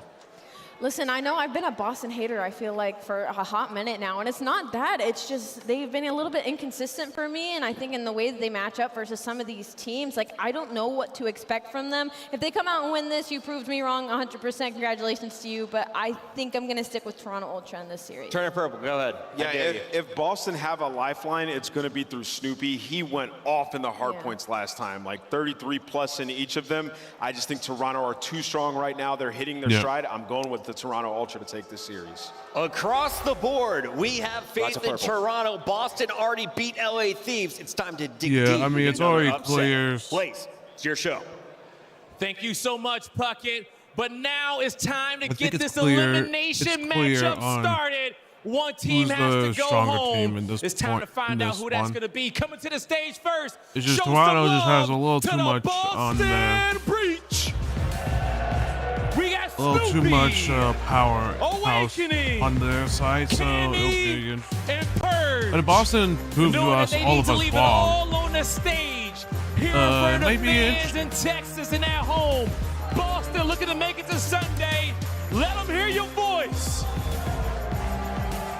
Boston are in the losers bracket. Their backs against the wall, and they need points. They're a fringe top 8 team right now in the standings. This would be a massive win and upset for them to continue in this tournament. You're going to need Snoopy, your young star, to keep it up. He has been frying but he's got to go up against Kleenex, and that's a tall task. Time to bring him out. Well, I'm pretty sure you can get your tissues out and it won't be an issue, because here comes Kleenex to the Toronto Ultra. Beans, Joe Deceives, Insight, and Kleenex. Toronto with the strength of the North, knowing they can get anything done in Texas. Let them hear your voices, because Toronto Ultra ready to get it started. The strength in the North is finding a stride down in the deep south heart of Texas. How ironic is that possibly be? This franchise has been considered top 4 for the past couple of years, and a squad that has been taking a lot of the big dogs to some really tough series. And it looks like they're finally looking to do it again. After a rough couple of weeks, we might be in for a banger. Let's get it started, Blaze. I'm ready. It's a matchup for top 4. Who makes it to Championship Sunday? It's a call to action. We got shift and study. Really compelling matchup here, flat out. I mean, yes, the map set does look like it does favor Toronto, maybe more so than it is Boston, but Boston beat LA Thieves. They went a nail-biting series against Vancouver. This feels like everyone's rooting for Boston in the venue as well. So we'll see what happens. Yeah, Toronto sent the green wall home. They do not want these guys to continue in the tournament, but if you're Boston, just looking at the maps and modes, I don't think they did the best job when you talk about the vetoes, man. It's so tough. You give Toronto their best hard point. You give them 2 search and destroys where they're undefeated on. And then you're playing a protocol control where it really doesn't matter what control you play for Toronto, because Boston are so bad in that mode. So 4 out of the 5 maps are heavily in favor of Toronto. But so far this weekend, Boston have just been turning the heads of a lot of people. They have been playing fantastic. A really tight series versus Vancouver. Unfortunately, they fall short a couple little mishaps, especially in that Skyline S&D. If Cammy doesn't go with that team kill initially to start a round, you give one up for free, and you lose 6-4. So Boston looked like they shaked off that loss walking through that tunnel. Yeah, I agree so as well. I think the thing, too, is just like we have certain matchups where, like, the vetoes just don't mix well. And that's kind of what we have here. Like, you take away the Hacienda from Boston, you don't want to play Toronto on red card, so you have to square up with them. You have to pick the Skyline Search, which, like you mentioned, has been so good for Toronto. So it's just one of those matchups that you feel like the vetoes just don't quite really mix all that well, and definitely gives a small edge to Toronto in terms of how the stats roll. But this Boston team has been different. That's the biggest thing about this, and it starts with this opening hard point. You got to come through. You have to shut down that man right there and see if you can find a way to go up 1-0 early in the series. Yeah, the reason why this map is so strong for Ultra, because everyone is just setting tremendously amount of pace. Like Insight whips out the SMG. He's able to run and gun with Joe Deceives. Yeah, this map Kleenex set, I just think it's going to go He's always going to be the Toronto. aggressive AR. They don't focus on rotations. They focus on being a team in towards the hard point and finding breaks when they need to. So Boston need to match that pace. Here we go. Toronto, Boston. One of these 2 teams will make it to Sunday. And at the moment, it is Toronto looking like favored again based off this series set. But can one of the SMGs for Boston turn up? We're about to find out. Can be. First 2 kills over the top of the hard point. Do not allow Toronto to actually stay in the hill whatsoever. That's a decent moment for Boston to just get themselves in control of the high ground and put themselves in the hill. Yeah, but the spawns do flip now, so Ultra looking for their way in towards this P1. They find 3 initial kills, all 4 dead now. All of your focus is on the top side of Plat. So 20 seconds to fight for here at the opening HP. If you're Boston, now we need to start developing on some routes because we don't want to be on the back foot for that P2. And the last thing you want here is to allow Toronto to rotate well, because they are the worst team in hardpoint in rotating, but they're so good and so efficient at staying in the hills, especially when it comes to their hold percentages. So you really have to put the stress on them on rotation and try to create some openings, and there we go, exactly as the doctor had ordered. Flip of the spawns come through, little push through patio for Toronto on the way, but Boston in the hill for now. Oh, but Kleenex finds a double. Both those players from Boston are instantly going to spawn all the way across the map. The pressure is going to be here. The break is in for Ultra. Snoopy just trying to play his life towards the backside. The stun is able to connect. Not able to get anything done, but at least you stole a lot of time. Your teammates are right back in. Yeah, really good stuff. Cammy finding 2, keeping himself alive, allowing Purge to come back into the play. And now it's Snoopy trying to hunt to see where these Toronto Ultra members are. Tough battle with Joe Deceives, and that's 2 dead. Now all of a sudden Ultra looking to break on from multiple points of ingress. Cammy shooting down 1, turns, almost able to find the track down to Joe, but not quite, and Ultra will find a break. Another clean break there from Ultra. It's a lot easier when you're finding kills in sync. 2 go down. You know you have the numbers advantage, but the rebreaks for Boston have been perfect. Purge works on in. He's able to find a double. Boston have a slim lead going in towards P3. Toronto cut their losses early off the rotation to New. Good shutdown. This is what you need to do if you're Boston. Keep on trading before that new hill pops. Yep, Purge on the hunt, hearing shots all around him. Can't be able to find Kleenex inside the hill. Purge shut down. Snoopy, next one up. Seen immediately by Toronto, and that will be 3 dead. Last one left alive is Awakening on the cross through. Hot top, nice shots from Joe to follow up with the team shots from his squad mates, and that's enough now for Toronto to get themselves very comfortable in this hill. Yeah, now Boston are banking on some routes. Purge hits all the way through top. Cat drops his way into bedroom, and his teammates thankfully are finding kills around that mid-map area, so you just need to find a trade on the Joe. Able to shut him down off of that 5 streak. The break comes in for Boston, still a lot of time to fight for. Kleenex in a little bit of trouble here. Boston still supplying support on this cross. A little bit of help from Cammy. He shuts down one. Purge able to take care of Kleenex before he can get off the regen, and Beats will also be shut down. Now you can start to play through the hill and over to Nude. Inside though, able to keep himself alive. Help on the way for Toronto. And a read from inside that Snoopy is still playing backside of P4. Toronto taking their focus purely on rotation, and Boston will really not have much effort to really deal with this unless Snoopy can finesse. Oh, Snoopy already finds 1 kill, but Joe responds with 3 of his own, so it's a 2-2 split right now. This player spawns right next to he's not inside. going to read that spawn Snoopy from finding that number kill 8. at that time, staying alive in that position. There you go. We look like Boston were going to lose this rotation. Snoopy makes another great play. Beans trying to feel things out. Front side bedroom, able to find one. Joe another. That will clear off the hard point, but it's not enough for Ultra to try to push through. Spawns are actually out though because of this route from Kleenex, and he's able to find 2. What an immediate flip that is for Ultra. A chance to get back into the driving seat. Second best breaking team that we have on Skyline, and they have a lot of reps to show it.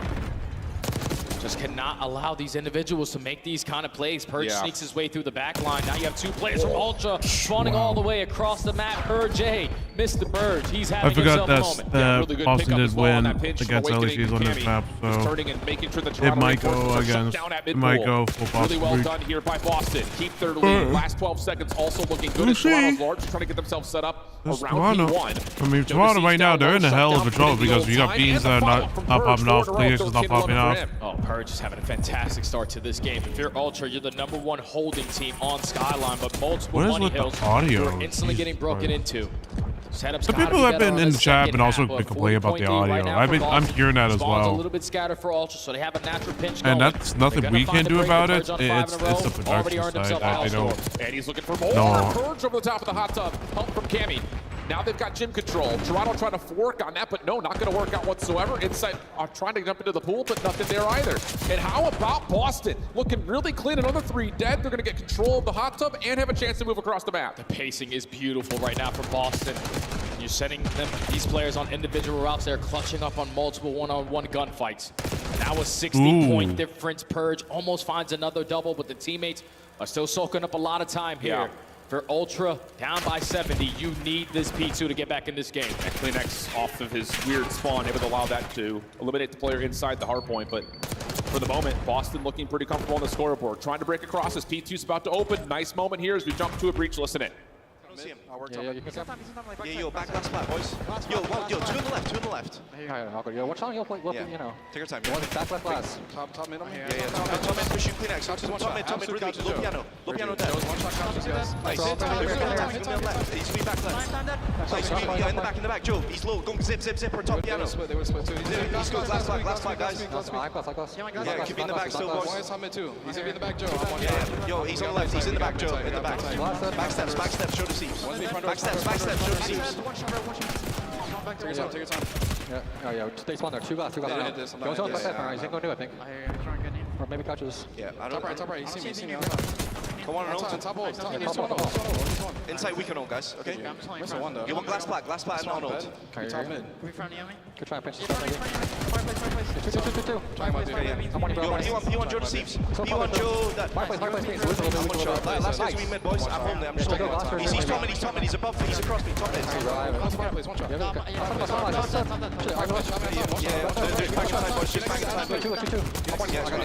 More big fireplace on you. Yeah.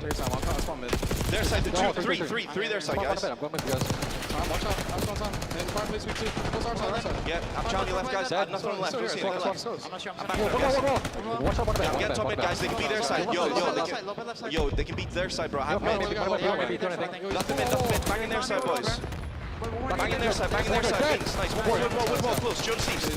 Last guy. Nice, boys. Good fucking shit. I'm gonna pinch him. I'm gonna pinch him. Yes. Step Evans pinching, boys. I'm gonna help us get on time, okay? Back up. Yeah, try step, Joe. He's back left. Deep left, Jamie. Low bed, okay. I'm trying to get it. Yeah, push me nice. Joe's in the hall. You guys are missing one close on you guys. I'm one shot to this guy. Back right. Yeah, already back right, boys. Really weak. Okay, he dropped. You good. He's back right in the low push. He might jump top. Nice. No holes at all in the setup for Boston. They are absolutely on par when it comes to counting numbers, knowing who's missing, knowing where to get their trades, and it's leading to this 50-point game. And look, even off the rotation, they are playing it to perfection. They know, all right, we lost that initial gunfight. Let's play a little bit safer. We clutch up on the second half with Gills. And they're still maintaining the better side of the map. Finally, Ultra through bottom bed. Still a Hellstorm in the back pocket for Joe Deceased. You're not going to need it here. As Purge is going to invest his to just force all of Toronto indoors, and now you take the back. Oh, absolute disaster. Clears out all the hit from the front. And now you know Awakening's playing on the backside of staircase. Nades and stuns moving their way forward. Beans has that is a great mistake from Boston. Is that the lifeline that Toronto needed? One more player in the back of Snoopy. He will drop. That's essentially full time for Toronto. That's a big mistake for Boston. Rotated into the third set of hills. Yeah, and Ultra, thankfully, Purge just gifted that one. Set up for a full 60 hold out of Money Hill. Now a 20-point difference. Last time it was Boston Breach soaking up a lot of this P one time, but Insight already catches a player crossing over towards that new HP. That's not what you needed. Ultra just need a couple kills in sync, but they lose 3. Anyone shouldn't make that mistake at all. When you're up ahead, you shouldn't make that type of mistake whatsoever. And unfortunately, it seems like two teammates just. One more to find that Snoopy up top, and he really can't challenge from this position, but still gets figured out. So a potential lead swap on the way. Boston maybe cut their losses here, trying to play to the middle of the map, and that put pressures on Beans. He's got to watch this pinch play. You can't really afford to give up this time though if you're Boston. You got to get him off of it. You know, Ultra already had that rotation over towards New. Beans is able to line up a double the other AR. Inside finds the other 2. So Ultra going to be able to potentially soak with this final 10. They had the rotations to do, but this 2 times now at P2 where they're just allowing Boston to walk right through the front door. Setup needs to be better. Well, so far, the feel of where the pressure is coming from has been pretty well received here by Toronto. And we're going to get our lead swap right here, right now. Purge, up close and personal to find Joe Deceased. Follow up, yep, it's there for Snoopy. So creates an opening towards the bottom side of this hard point. Spawns her out. Chance here for Boston. Snoopy finds another. Kleenex in trouble. Tries to jump off the elevator shaft. Finds himself one now back into the hill. He's got help nearby. This is absolutely massive. He can find one more kill, but no, not going to happen. Boston will get the flip. Perfect break right there from Boston. A lot of time still to fight for. Just got to hold down on this first wave. Snoopy at 22 HP is just going to get on out. Teammates are able to pick it up for him.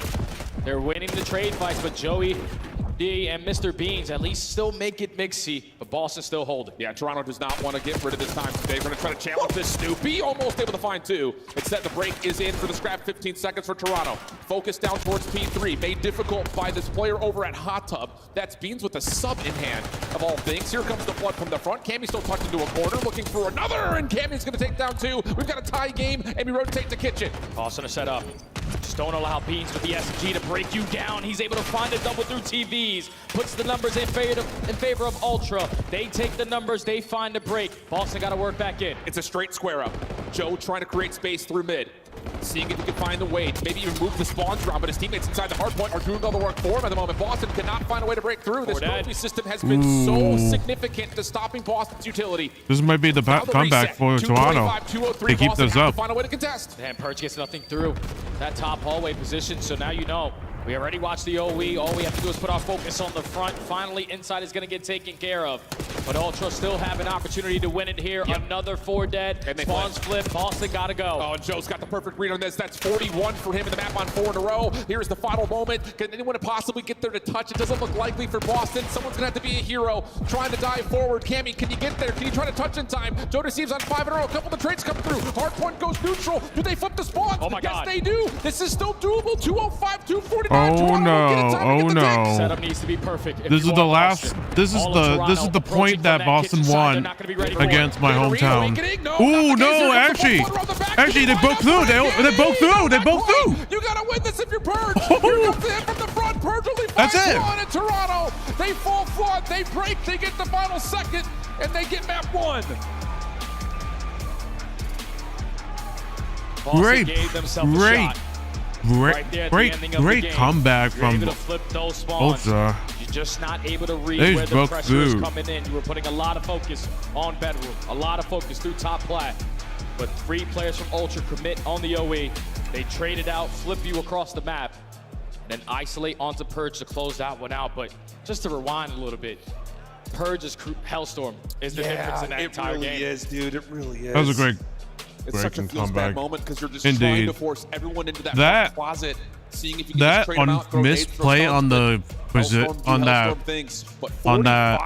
Hellstorm really screwed Boston up because they shouldn't, because they had the momentum and then they unfortunately just got, they were getting slammed after that. If you're Ultra, you're happy. You're After still going that to be dominant misplay, at Skyline. the Not as Hellstorm quick misplay. as you wanted it to be because you were allowing Boston every single time they needed to break, just walking through the front door. Everyone was playing fantastic, but as soon as that Hellstorm gets invested, you could just tell how that made such a big difference in the game. Ultra were down by 50. They hold down that P4 to only be down by 10. Then you keep it scattered the rest of the way. You dominate off the rotation towards P3 with Beans making a massive double kill with that SMG. And I thought if I'm Boston, we were playing fantastic. Yeah. It's just that one mishap unfortunately cost you. The other side of that is while we were in the Boston listening, you kept hearing Joe DeCease is here, Joe DeCease is there. That was in that moment that he goes on 7 in a row, and it's just like they can't find him. He was just too slippery around the back. Spawns eventually moved, but yeah, unfortunately that moment followed up by the Hellstorm was the door opening for Toronto in this comeback effort. Boston gave themselves a heck of a chance. It's just, as we started to get out of 2 and into 3, Toronto getting there first, getting their AR set up, allowing Joe to kind of float through mid-map, forcing those spawns to have to flood from the front is also another nice little micro moment that you look at and say, yeah, Toronto's playing great hardpoint right now. That's crazy to say because Des touched on it. They most likely love to play the 2-3-5s. They're a phenomenal search and destroy team, one of the best that we have in the league. Been banking on their controls recently as well. But Boston, in my opinion, we're outclassing them that entire hardpoint. They really were. One mishap there. Again, just comes back to bite them. Now you're down on 1. You need to try to respond on a Skyline search and destroy where you did play it in your series previously. And there is that one round that stands out again. Yeah. You shoot yourself in the foot with Cammy finding that team to go with the knife. So now down 0-1, Boston needs to have those response in S&D. You shake that off. That stuff happens. It's just one of those things. Can't really shake it off in this moment. Well, not in this moment, but back then you say, okay, we're still good. We're still chilling. We're still hanging. But still, I think there is a level of Toronto was able to finesse this map pool really nicely because you just take away their Hacienda search. You don't want to play Toronto on red card, so it forces you to have to pick your next best map, which happens to be one of Toronto's best maps, which is the Skyline coming up. It's crazy because Toronto recently added this one to their map pool. They played it for the very first time in Major 2 qualifiers, all the way into Game 5. The second time we saw it was today versus Optic. You were able to clutch up, dominate that map, realize, okay, they're not taking any space over towards A. Let's just get the bomb down. The first 2 post plans don't go the best, but adjustments start to come on in. They were able to break them down with ease. It's got to be a tough one there if you are Boston. Got to be able to shake this one off. Skyline search and destroys all of your focus here. Yep, have to have it. And that's the other part about this is with their control being as poor as it is, this is a must-win now. You feel like you missed an opportunity in map number 1. You cannot let the same things happen here on Skyline for your second attempt on the day. So that's where the pressure point kind of starts to amount. We lock in, we get loaded up to go. Skyline once more, and then we'll have protocol for the control. And this is going to be one of those matchups that you look at and say, Boston, prove it. Like, can you get to Sunday? Can you show us that this roster is for real? And it's not just one of those that kind of has a flash in the pan type moment. Beat a major opponent, something they really haven't done all year. Except for the win versus Thieves. Now to give yourself a little bit of a cushion in the points for champs.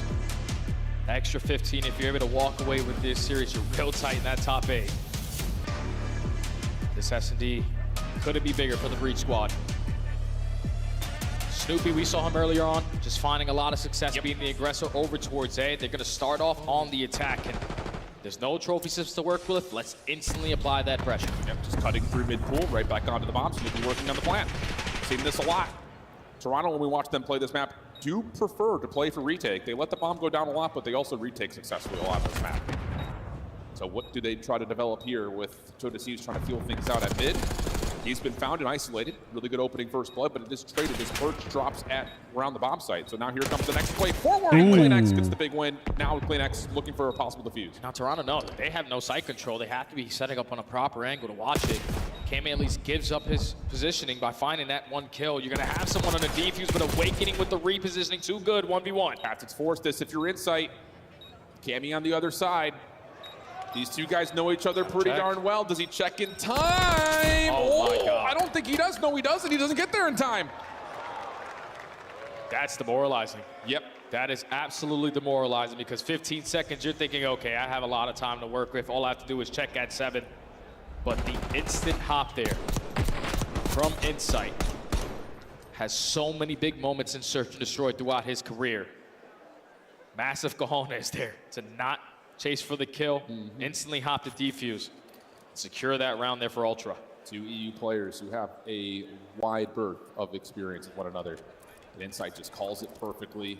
31 HP, 1 bullet away was Cammy. So opening round goes to Toronto. Now their time to attack. Oh, that's good read. Perfect shoulder there from Insight, gains the early info. The stun is able to back them down. You don't want to have your bomb carrier potentially going to get isolated over towards A, but the entire time while all this action is going down, look at CleanX. Yeah, he's trying to play through the elevator. He's already on his way up.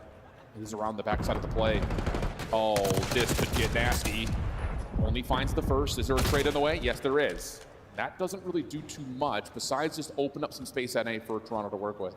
And you got Insight giving all the communication. He spots them all across their spawn. So Ultra just like, all right, we're not going to plant it at A. We're going to work our way over towards B, but now Insight potentially going to be isolated. Man advantage in favor of Boston. We got to get this bomb down. Got to hold your life here if you're Beans. 2v3 situation. Bomb has not been planted yet. It doesn't happen often here on this B site, and that's the reason why. Wow. I love that re-rotation back from Boston, though. You get the trade onto the player through elevator shaft, and then you immediately flip the map again by trying to push through. Yes, it's scouted, but it's still difficult to deal with for Toronto. Yeah, it's good stuff right there from Boston, because once they push on through, they don't commit to flank on the backside of bar. They take top plat. They're more than happy to have that mid-map control. So they're able to gain that info, isolate onto Insight, put them in a man advantage, and then obviously, you know, the play's not at A. We can start to slowly work our way over towards B. It was Purge. An individual play there to hit the zip to win the one-on-one.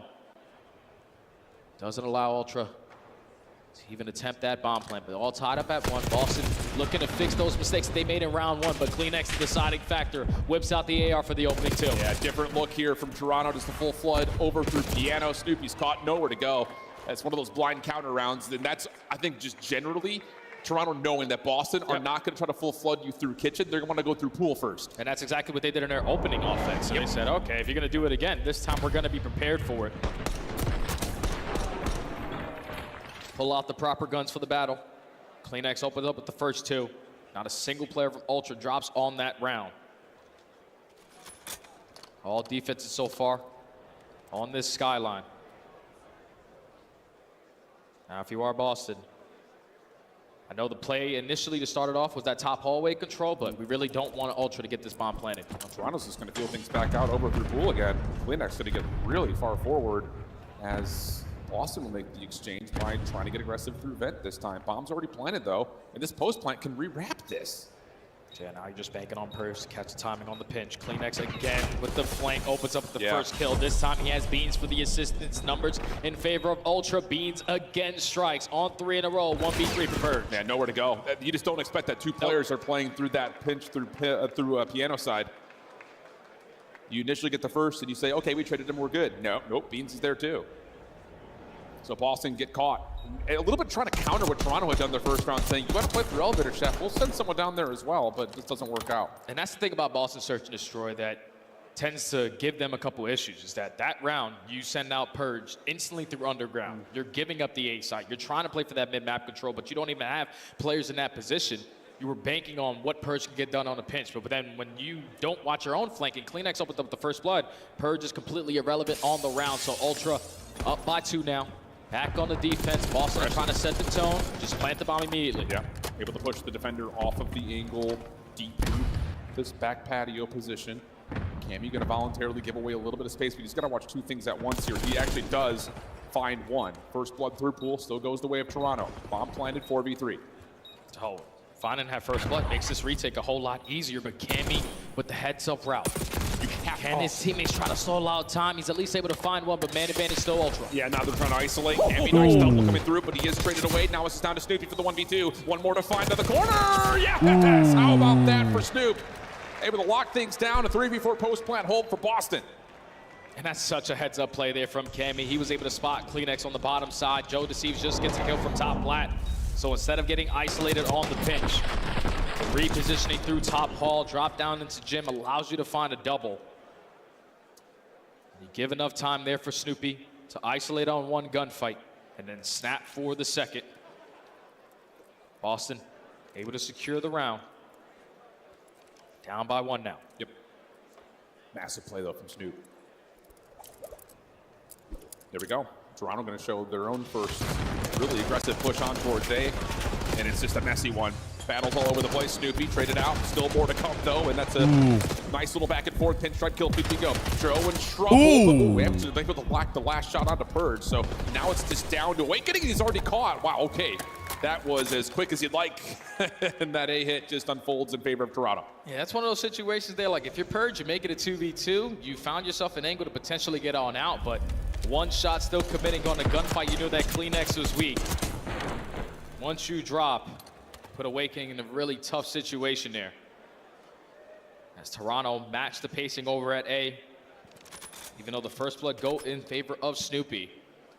Just able to out-trade a little bit better on that round. 2-round advantage again. What's the call here if you're Boston? Right back to the same offense they'd pulled from before. Just make their way through pool. This time no one's watching the backside of Kitchen though, so you have to be worried about that. Stun Nades come through. Purge trying to break a timing, and he will find Beans, who's often the island player on piano. That'll move the defense around a little bit, even though the trade comes through. But with Purge making that aggressive play, you would want to get this objective down. He's now slowly working his way up through bottom gym. Joe gets the info, at least 2 players there, and he's able to walk away with 1. Now Awakening trapped in the corner. He should get isolated. Yeah, I don't know what they thought they had the freedom to make that play happen. Joe just rotates back up top like he should after Beans drops. And now he's able to lock wow. it down. You also got What a finesse play right there. That was a little too eager, I would say, if you're Boston. You get the kill into Beans, you're thinking we can force it through there, but Joe is the rotate man. He's always been the pivot player in that situation. I also think that round is done a lot sooner, because like if you're Purge, you already find yourself in a great position. We're trying to be Superman in that situation, to catch that time and to catch them off guard, because you know Kleenex has worked that pinch every single time. You got 1 kill, but you didn't really have a lot of map control to work with it. Objective couldn't go down. You force your teammates to start think about that rotation over towards B. But Toronto just trapped them. Yeah, simple as that. It's just you have to throw someone back if Beans falls. It's Joe, and he's just comfortable in that position playing from topside windows.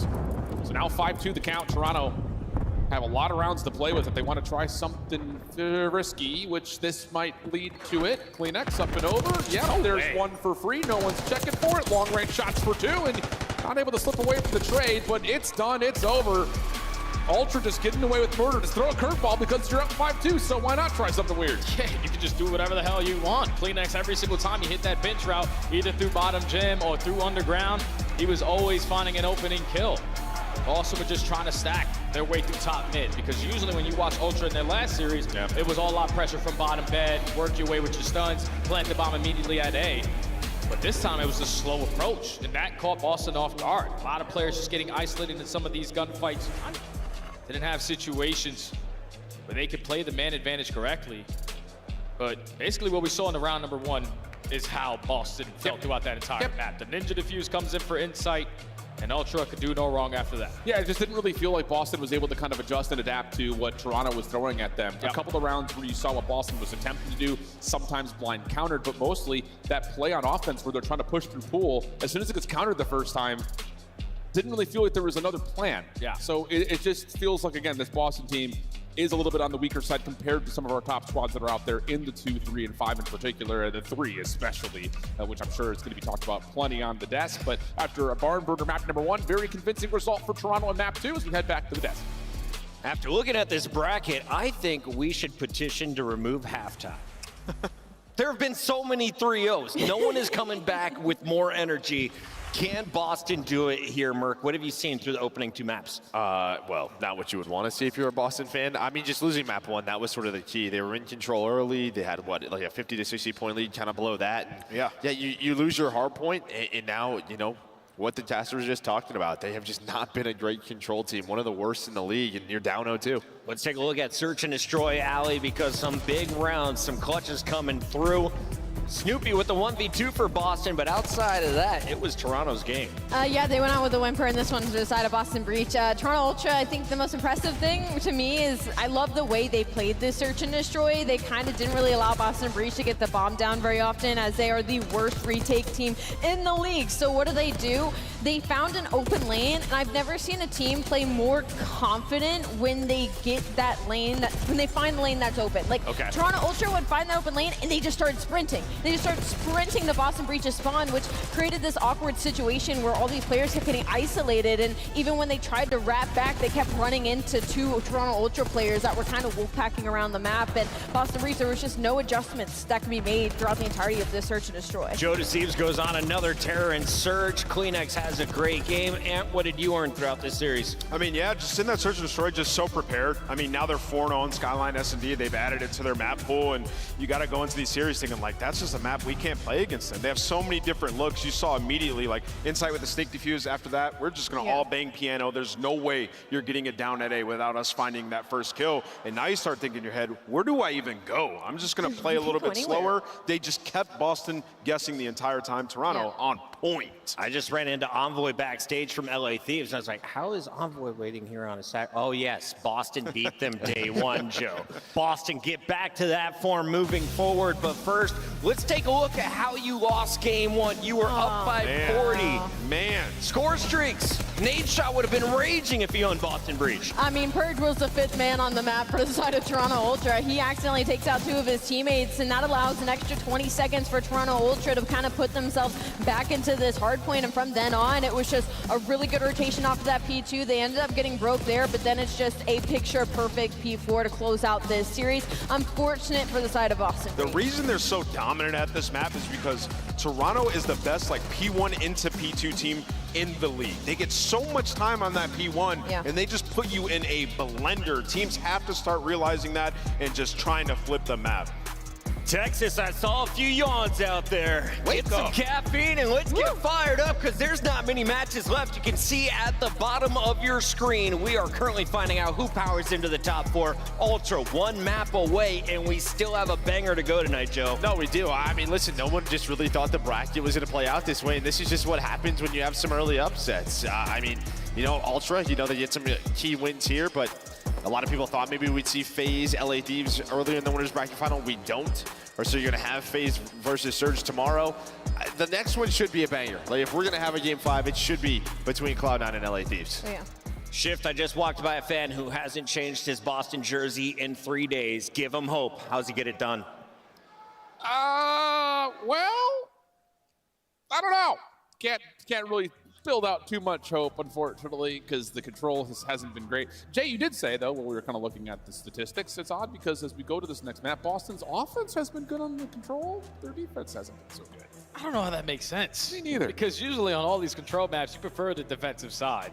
But for some reason in Boston's sense, they can't figure it out on defense. They get outslayed on defense. That's a big problem. You can't really find pacing. You're allowing a lot of segments to get away from you. And now you're 5-15 in total so far on the season in this game mode. This is going to be a tough. Yeah, this is really going to be tough. Just got to get a lockdown breakdown. Break off, rather, I should say, when you're on the defensive side. Get a couple of kills. Just don't get too crazy with it. I think that's the other side of the problem here when it comes to watching Boston on control. It's like one player on defense will get to a good spot. Yeah. And instead of just like controlling the spawns, manipulating the map, they're trying to find kills, and they just get instantly traded, and that pressure is immediately alleviated. So that's maybe one of the things that you look at Boston saying, like, we don't have to be world starring everybody. Let's just, force them to be in the worst position possible. Yeah, we don't have the overheat. Like, that's the perfect terminology there. And I feel like the player that I'm talking about for Boston that usually finds himself in that situation is Purge. If you find yourself in a great position, play your corners, play your timing, pull up the back button to see what time they're coming off of the respawn so you can set up on that repitch. But just Just don't give up your life for free here, because Kleenex and Joe DeCease played this map earlier today, and they were just so annoying to play against. Backs against the wall, though. Sometimes when you play your best Call of Duty, it has to start now for Boston. Absolutely does. And it needs to be all 4 members as well. Let's put that into the world of possibility. Because so far, it really has been kind of individual star performances with a small supporting cast when Boston has gotten through the bracket that they had to this point. So, see if all 4 can step up in this particular moment and try to slow down this Toronto team that, like you mentioned, had ran through Optic earlier today on this map mode combination. Here we go, protocol control, looking for the reverse sweep for Boston.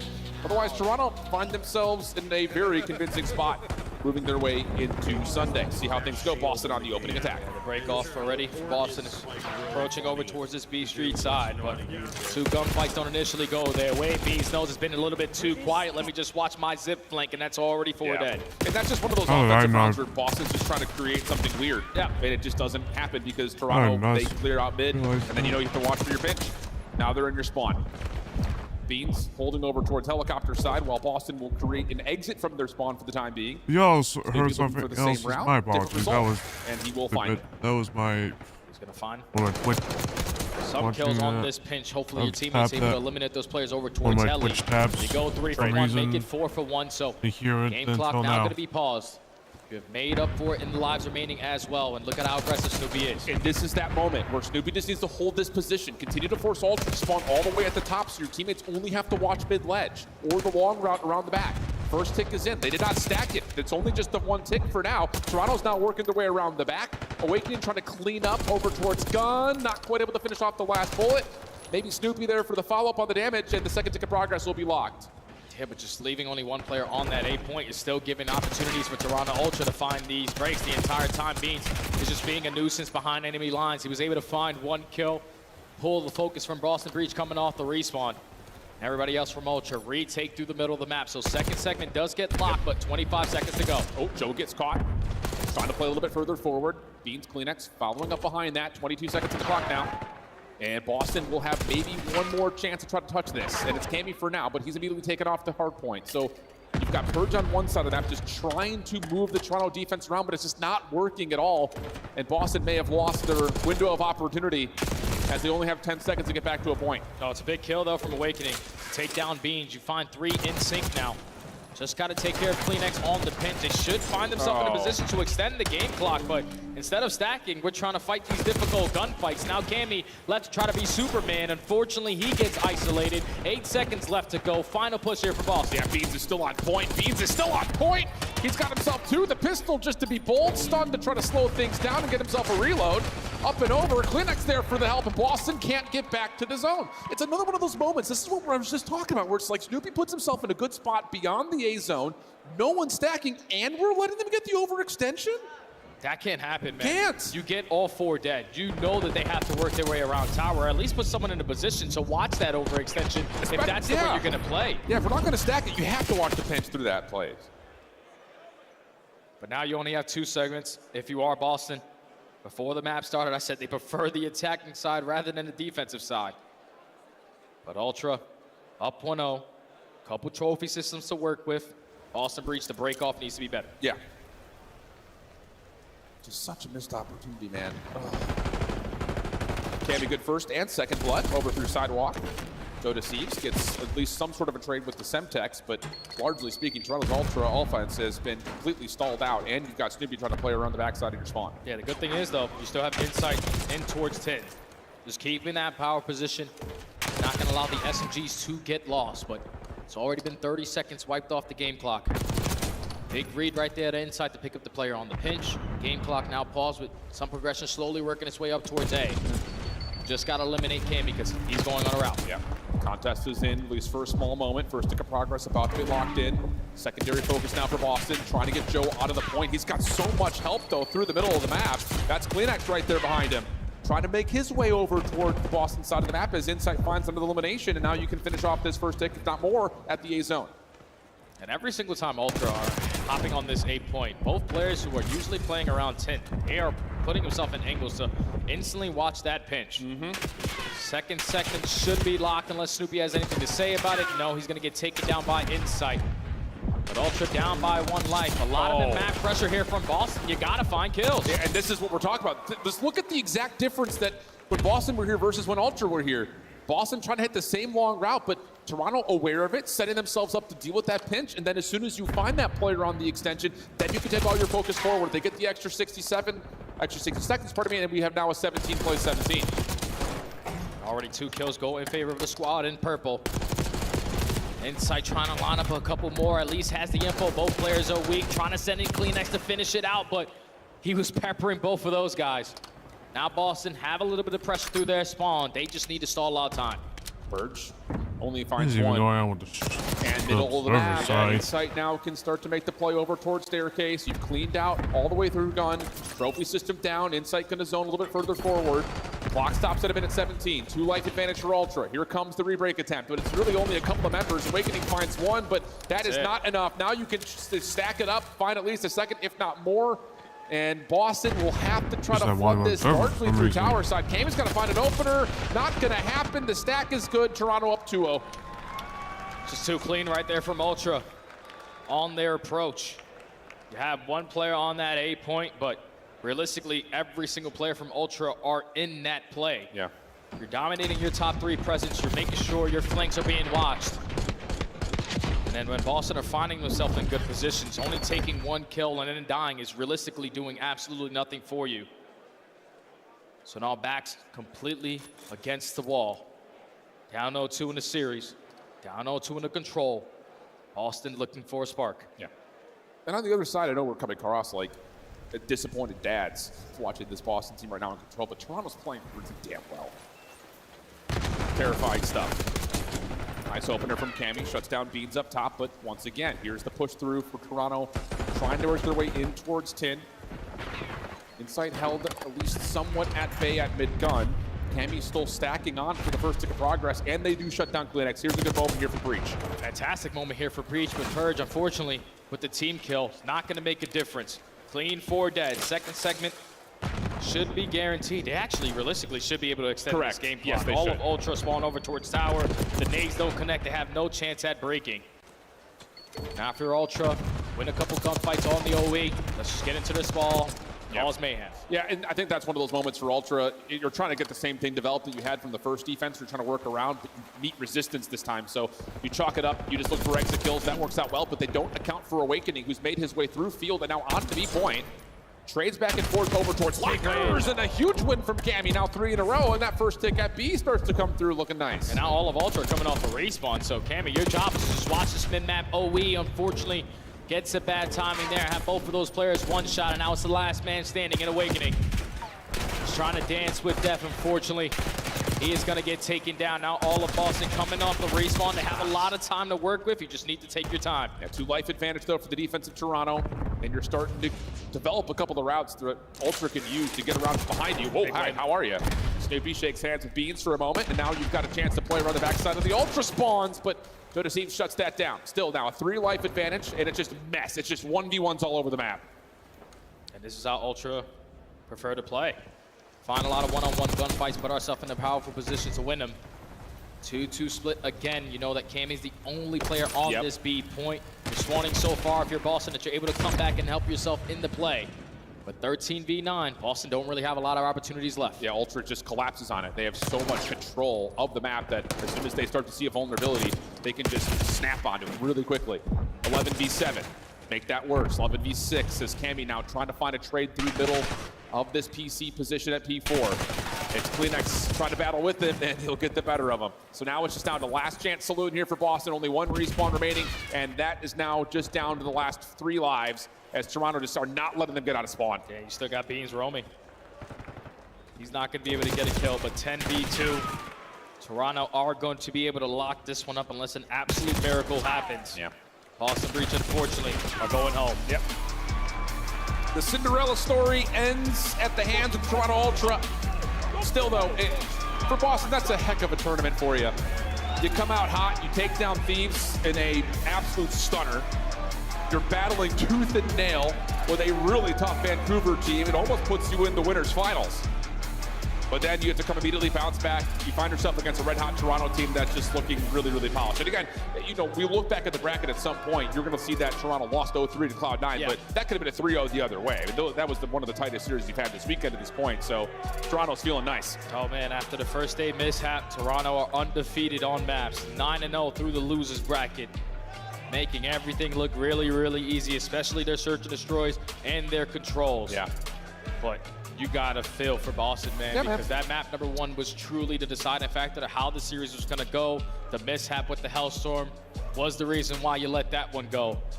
And then the S&D, you just get funneled. The control, you haven't been good at it all season. Just a tough one to match up against this squad. Just a couple of flukes, a couple of follies, a couple of mistakes. And I think just kind of watching them in control on the weekend, some very significant work that needs to be thrown into that mode in particular, the attention to detail and just kind of knowing what our protocols are as we start to falter and break down. That has to be locked in because the top teams in the league are starting to really grow a divide, I think, in that game mode in particular. So a decent effort for Boston, but Toronto looking really solid, really polished at 3-0 here. Really solid on both sides of the control zone as well. I mean, there's not a single stat line you can point to and say, you wish that was better. I mean, that was perfect. Yeah, it doesn't get any better than that, man. The S&D was dominant. The protocol control was dominant. Toronto Ultra, at least at Major 1, couldn't even win a series. Yeah. They were always that 2-3-5 team, but you had a couple hard points. Now you find yourself in towards top 4, and you keep on going until Championship Sunday. Looking good. They made their way into Sunday with a chance to possibly start to really tackle some of the top teams that are out there. But Blaze is on stage with Joe Deceives to give us our final thoughts as we head into the last series of the evening. Thank you so much, Shift and Study Texas. Give a warm congratulations to the Toronto Ultra as they make it to Championship Sunday. I got Silverback Joe with me on the main stage. And Joe, how does it feel to make it to Sunday here? I mean, it feels great. Obviously, last time we got top 6, lost to Carolina. So to be back on a Sunday is my first one in like a CDO major. It's great.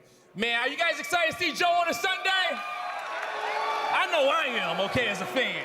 Now, you know, you're going to be up in there. Talk to me about Kleenex, man. When I see you two running around a map together, sometimes like y'all can't be stopped. What's y'all flow like looking like right now? The little flow state y'all hitting. I mean, even from playing Toby in like past years, I mean, he's the best sub in the game. I can say that with my full heart. I would never lie. I don't consider you a liar, Joe, okay? And it backs up there in the gameplay. Now, this was quick. We don't know who you're going to be playing next in your next matchup, but I'm pretty sure it don't matter for y'all, okay? Because with the strength of the North here in Texas and the strength of the North at home, I know you guys feel like y'all could do anything. So what do you want to tell the fans out there that's supporting y'all? I mean, thank you guys for supporting us. I mean, I genuinely appreciate it. I see it on my socials, at the events. I love you guys so much. Thank you. That does it for me and Joe here on the main stage. Chris, take us away. Joe Deceives with a big chain and some big digits. Love to see the Silverback crushing here in Texas. Welcome back, everybody. We have the one and only. Well, one more match. The original. Not a 3-0. Now Joseph, original Joseph. All right, that's fine. 9-0 now for Toronto in this losers bracket. They have not dropped a map. Have you ever been on a team that's made a run through a losers bracket, Joe? I mean, yeah, of course, a couple of times, but like honestly, they haven't even been tested. Like this is a team, they have beaten these teams online. Where have they struggled? It's against the elite. And the way that the bracket has played out, they just haven't played one of the elite so far. But you can only control what you can control. They're taking care of business right now. They're winning these in very comfortable fashion. They're starting to clutch on up, and I mean, they've kind of talked about it. It's just every single match on the stage with Beans, with Joe Deceives, they're getting better and better. We'll see if they can cause some upsets tomorrow. Too early to call them Envy from Call of Duty Ghost. Just a little, yeah. Okay, a little bit early. A little bit early. A little before my time. I'm just going to agree with the rest of Sure, it. Ali. Nameless, what do you see here? I mean, I think I'm seeing a Toronto Ultra team that's evolving, getting way more confident, obviously on land. You're seeing, like, the hard point just so much improved. Like, all season long, it's been the search that has gotten them through a lot of series. And to Joe's point, they have handled all the teams that have been below them in the standings, but they're handing them 3-0s now, right? And they have 2 search destroy maps where they're undefeated on, so in the vetoes, it becomes very difficult. And now that they're winning HPs, this is a team that I can absolutely see make it all the way to a final. Joe Deceives looks comfortable. Kleenex is back to super prying. I mean, he has almost 30 in this control. That was a 3-round win. So this is a team that is scary. They're a number 2 seed and a number 3 seed throughout our first 2 majors. They've been crushing the qualifiers on a consistent basis. How far can they go in this tournament? They are now officially locked in to our Final Four. Let's take a look at the bracket here, Merc. Yeah, I mean, you can see right there, right? 3 3-0s in a row, all the way down low. And on the Boston side, it's like you get a top 6. That's great for CDL points. But when you upset Thieves in a 3-1 fashion the way they did, you're hoping for a bit more of a run, right? And that's just, they drop down after losing a surge, and then they get 3-0'd. Again, I think you just look back to that map number 1. If they're able to pull that out, maybe we have a series, but they don't. Not to be a hater, but I don't know. I really still want to see Toronto Ultra go against a top 4 team and see what they're made of, because I don't think I'm convinced just yet. Would you call Cloud9 a top 4 team? If they make it to that match, absolutely. Okay, well, up next, we find out who they'll play in the next round of the elimination bracket. It'll either be Cloud9 or LA Thieves. Stay tuned. This is Major 2.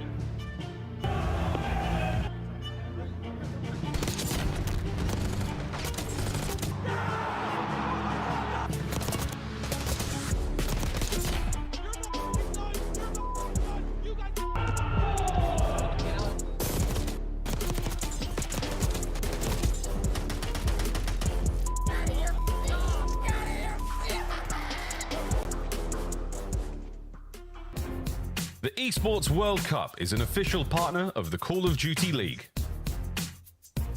Upgrade your game with the Scuff, the official controller of the Call of Duty League.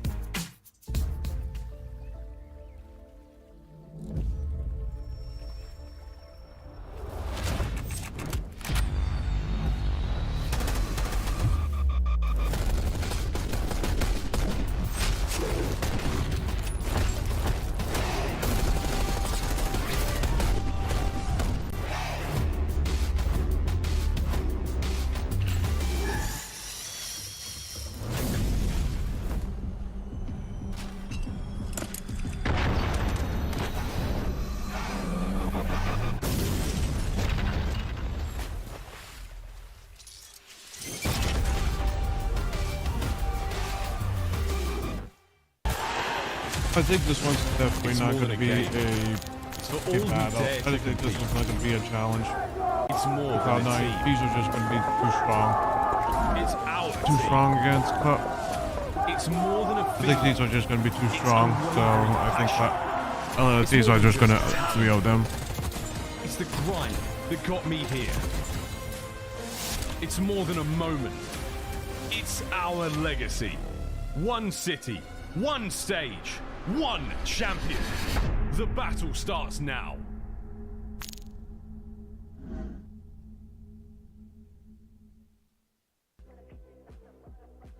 Bro, this thick as hell.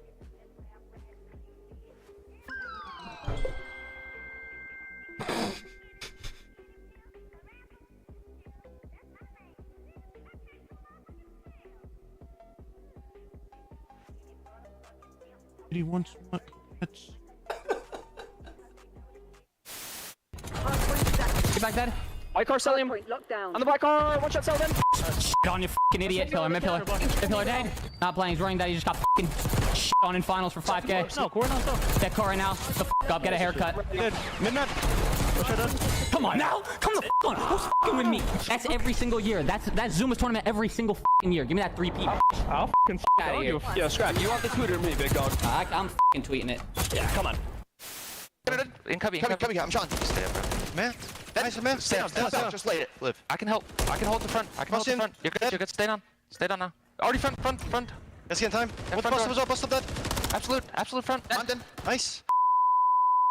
Boys, holy That P5 was so me neither. That P5 was No.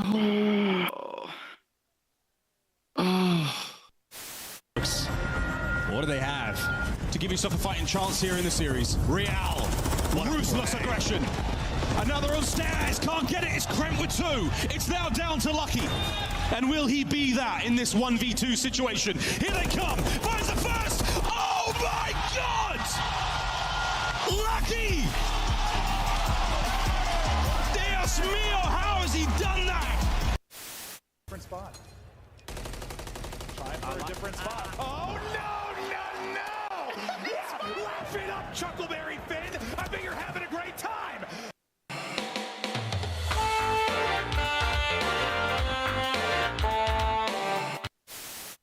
Weak. One shot low. Nice. Rug was weak. He was weak. I'm just holding the iron. I couldn't get him.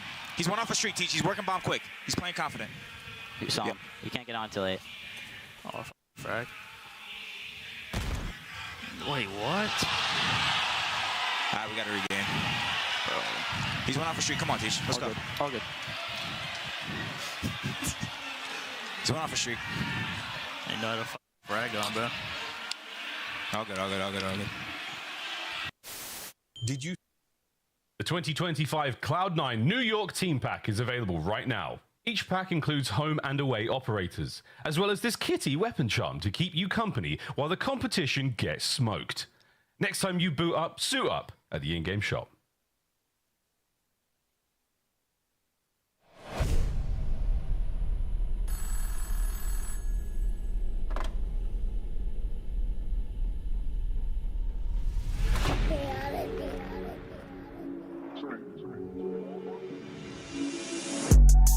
Nah, for real. They be talking tough, but they won't get up in that field. ARPs and 223s get hit up in your grill. Iron on me like I'm Tony, like an orange eye pill. Come and get your shorty, cause she tryna cop a feel. She know look chaotic, keep it hot before the deal. And you steady talking out your neck, it's never real. So I say not for real. Not for real. Yeah.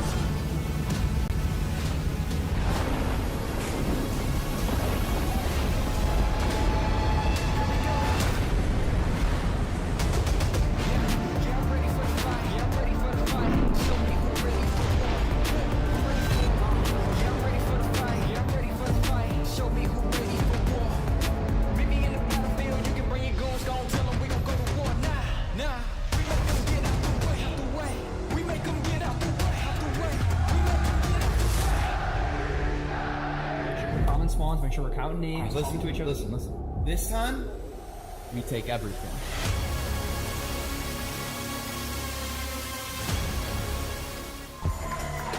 Texas makes some noise. We're about to find out who powers into the top 4. LA Thieves have their hands full after getting knocked down by Boston into the lower bracket. They've stayed alive, but now they have their toughest opponent yet. Cloud9, 3-0 in Carolina to open up this weekend. Let's talk, or Toronto rather. Let's talk a little bit about this matchup and how these two teams got here, Jay, because as you see in the bracket, it's been a lot of 3-0s and 3-1s. Yeah, I've been a part of 5 3-0s, 15-0 in map count. I'm banking for a map number 4 eventually, but both of these squads have been tested. For LA Thieves, you start off versus Boston, you fall short, you make your run through losers bracket in the opposite side for Cloud9. An unfortunate series versus Atlanta, but you're looking for the bounce back here. Before we dive in deeper, big shout out to our stats wizards behind the scenes. We have an updated standings, and what did we see? Well, Boston, with their performance here at Major 2, have jumped to 110 points. I definitely knew this was going to happen. Texas currently in 7th, I just and called you up on can my see dad. there is some disparity now from Vancouver I'm gonna have Searchers, to do some guaranteed plumbing some issue. serious I'm gonna have points to do this some weekend plumbing. at 170 in 5th. I'm Yeah, gonna it have feels to like nobody's coming do close some to LA plumbing Thieves or at Atlanta Thieves the right now, moment. right? So, Like we have a few top teams. I feel like there's 4 unfortunately, teams I will kind have of in to a bubble end that like, can sort of contest them, the and watch nobody's party really gotten too many wins. now, And Jay, I remember there was a time now, where you and Alan since, literally couldn't get away from game might as well 5. get Would this, you be happy might as for a well little get this bit shit of a done break? right now, then Please, tomorrow. tomorrow. Don't know if it happens in this series. So, Let's take a it is look what it here is. at our So, squad, my starting apologies, with y'all, the Thieves. but, They entered with a 7-0 record. But it is what it is. Points by Boston, their best game mode. Now they're I hope to see my. bracket run. Cloud9's in their way. Yeah, Cloud9 I will say, chat. I think LA Thieves are still going to take this no matter what. Just hope they could get the fundamentals, keep up with the fundamentals and such. So for now, everyone, I will let you all know when I'll be streaming again tonight. But anyways, check out my socials right here, everyone. With the sponsors that my esports org that I'm a part of, God's Ways is sponsored by. and their merch line as What well. have you seen from Cloud9? A lot All right, more y'all. consistency from every single player. I'm They sorry that I really had to are end this way, but basically there's not much I everything can in do their about search it, and destroy. There's also a lot since more we consistent. do You're unfortunately not have really a plumbing banking on issue Prep to in be the your house. sole So guy to get these rounds done. They have figured it out. It's just a just tough gonna have series to end it versus here Atlanta early for on. now. So I'm Losing just gonna have both to end those hard points. the We already saw LA stream. Thieves Was a good can stream, bleed, everyone. but I think it has That's to a be an good some good moments there. Unfortunately, I wasn't able to see. I'm not going to be able to see my watch my hometown team take out the New York New Yorkers, but take out New York. The man But doesn't put on his jersey until he's forced to walk out. you know, on it is what it stage. is. He is But vibing anyways, in y'all, this venue. He's been that's one of gonna the be all best for now. ARs if you've been looking Thank you at so the much numbers for from the watching. last 3 weeks. And he I'll has see you to be all. for this team. I'll see you The all second probably that later Civ starts tonight to slow down or is when I tomorrow, feel like this team's gonna depending on the crumble and fall situation. apart, because we saw from Anyways, their series earlier, now- Attach had anyways, a slower one. for They now, were y'all. still keeping it competitive, but it For was now, still y'all. okay. He would Y'all stay start safe. those. Stay posse. All right. I'll see you all later I tonight. wasn't trying to say it, but I mean, you can say it if you want to say it. The only issue for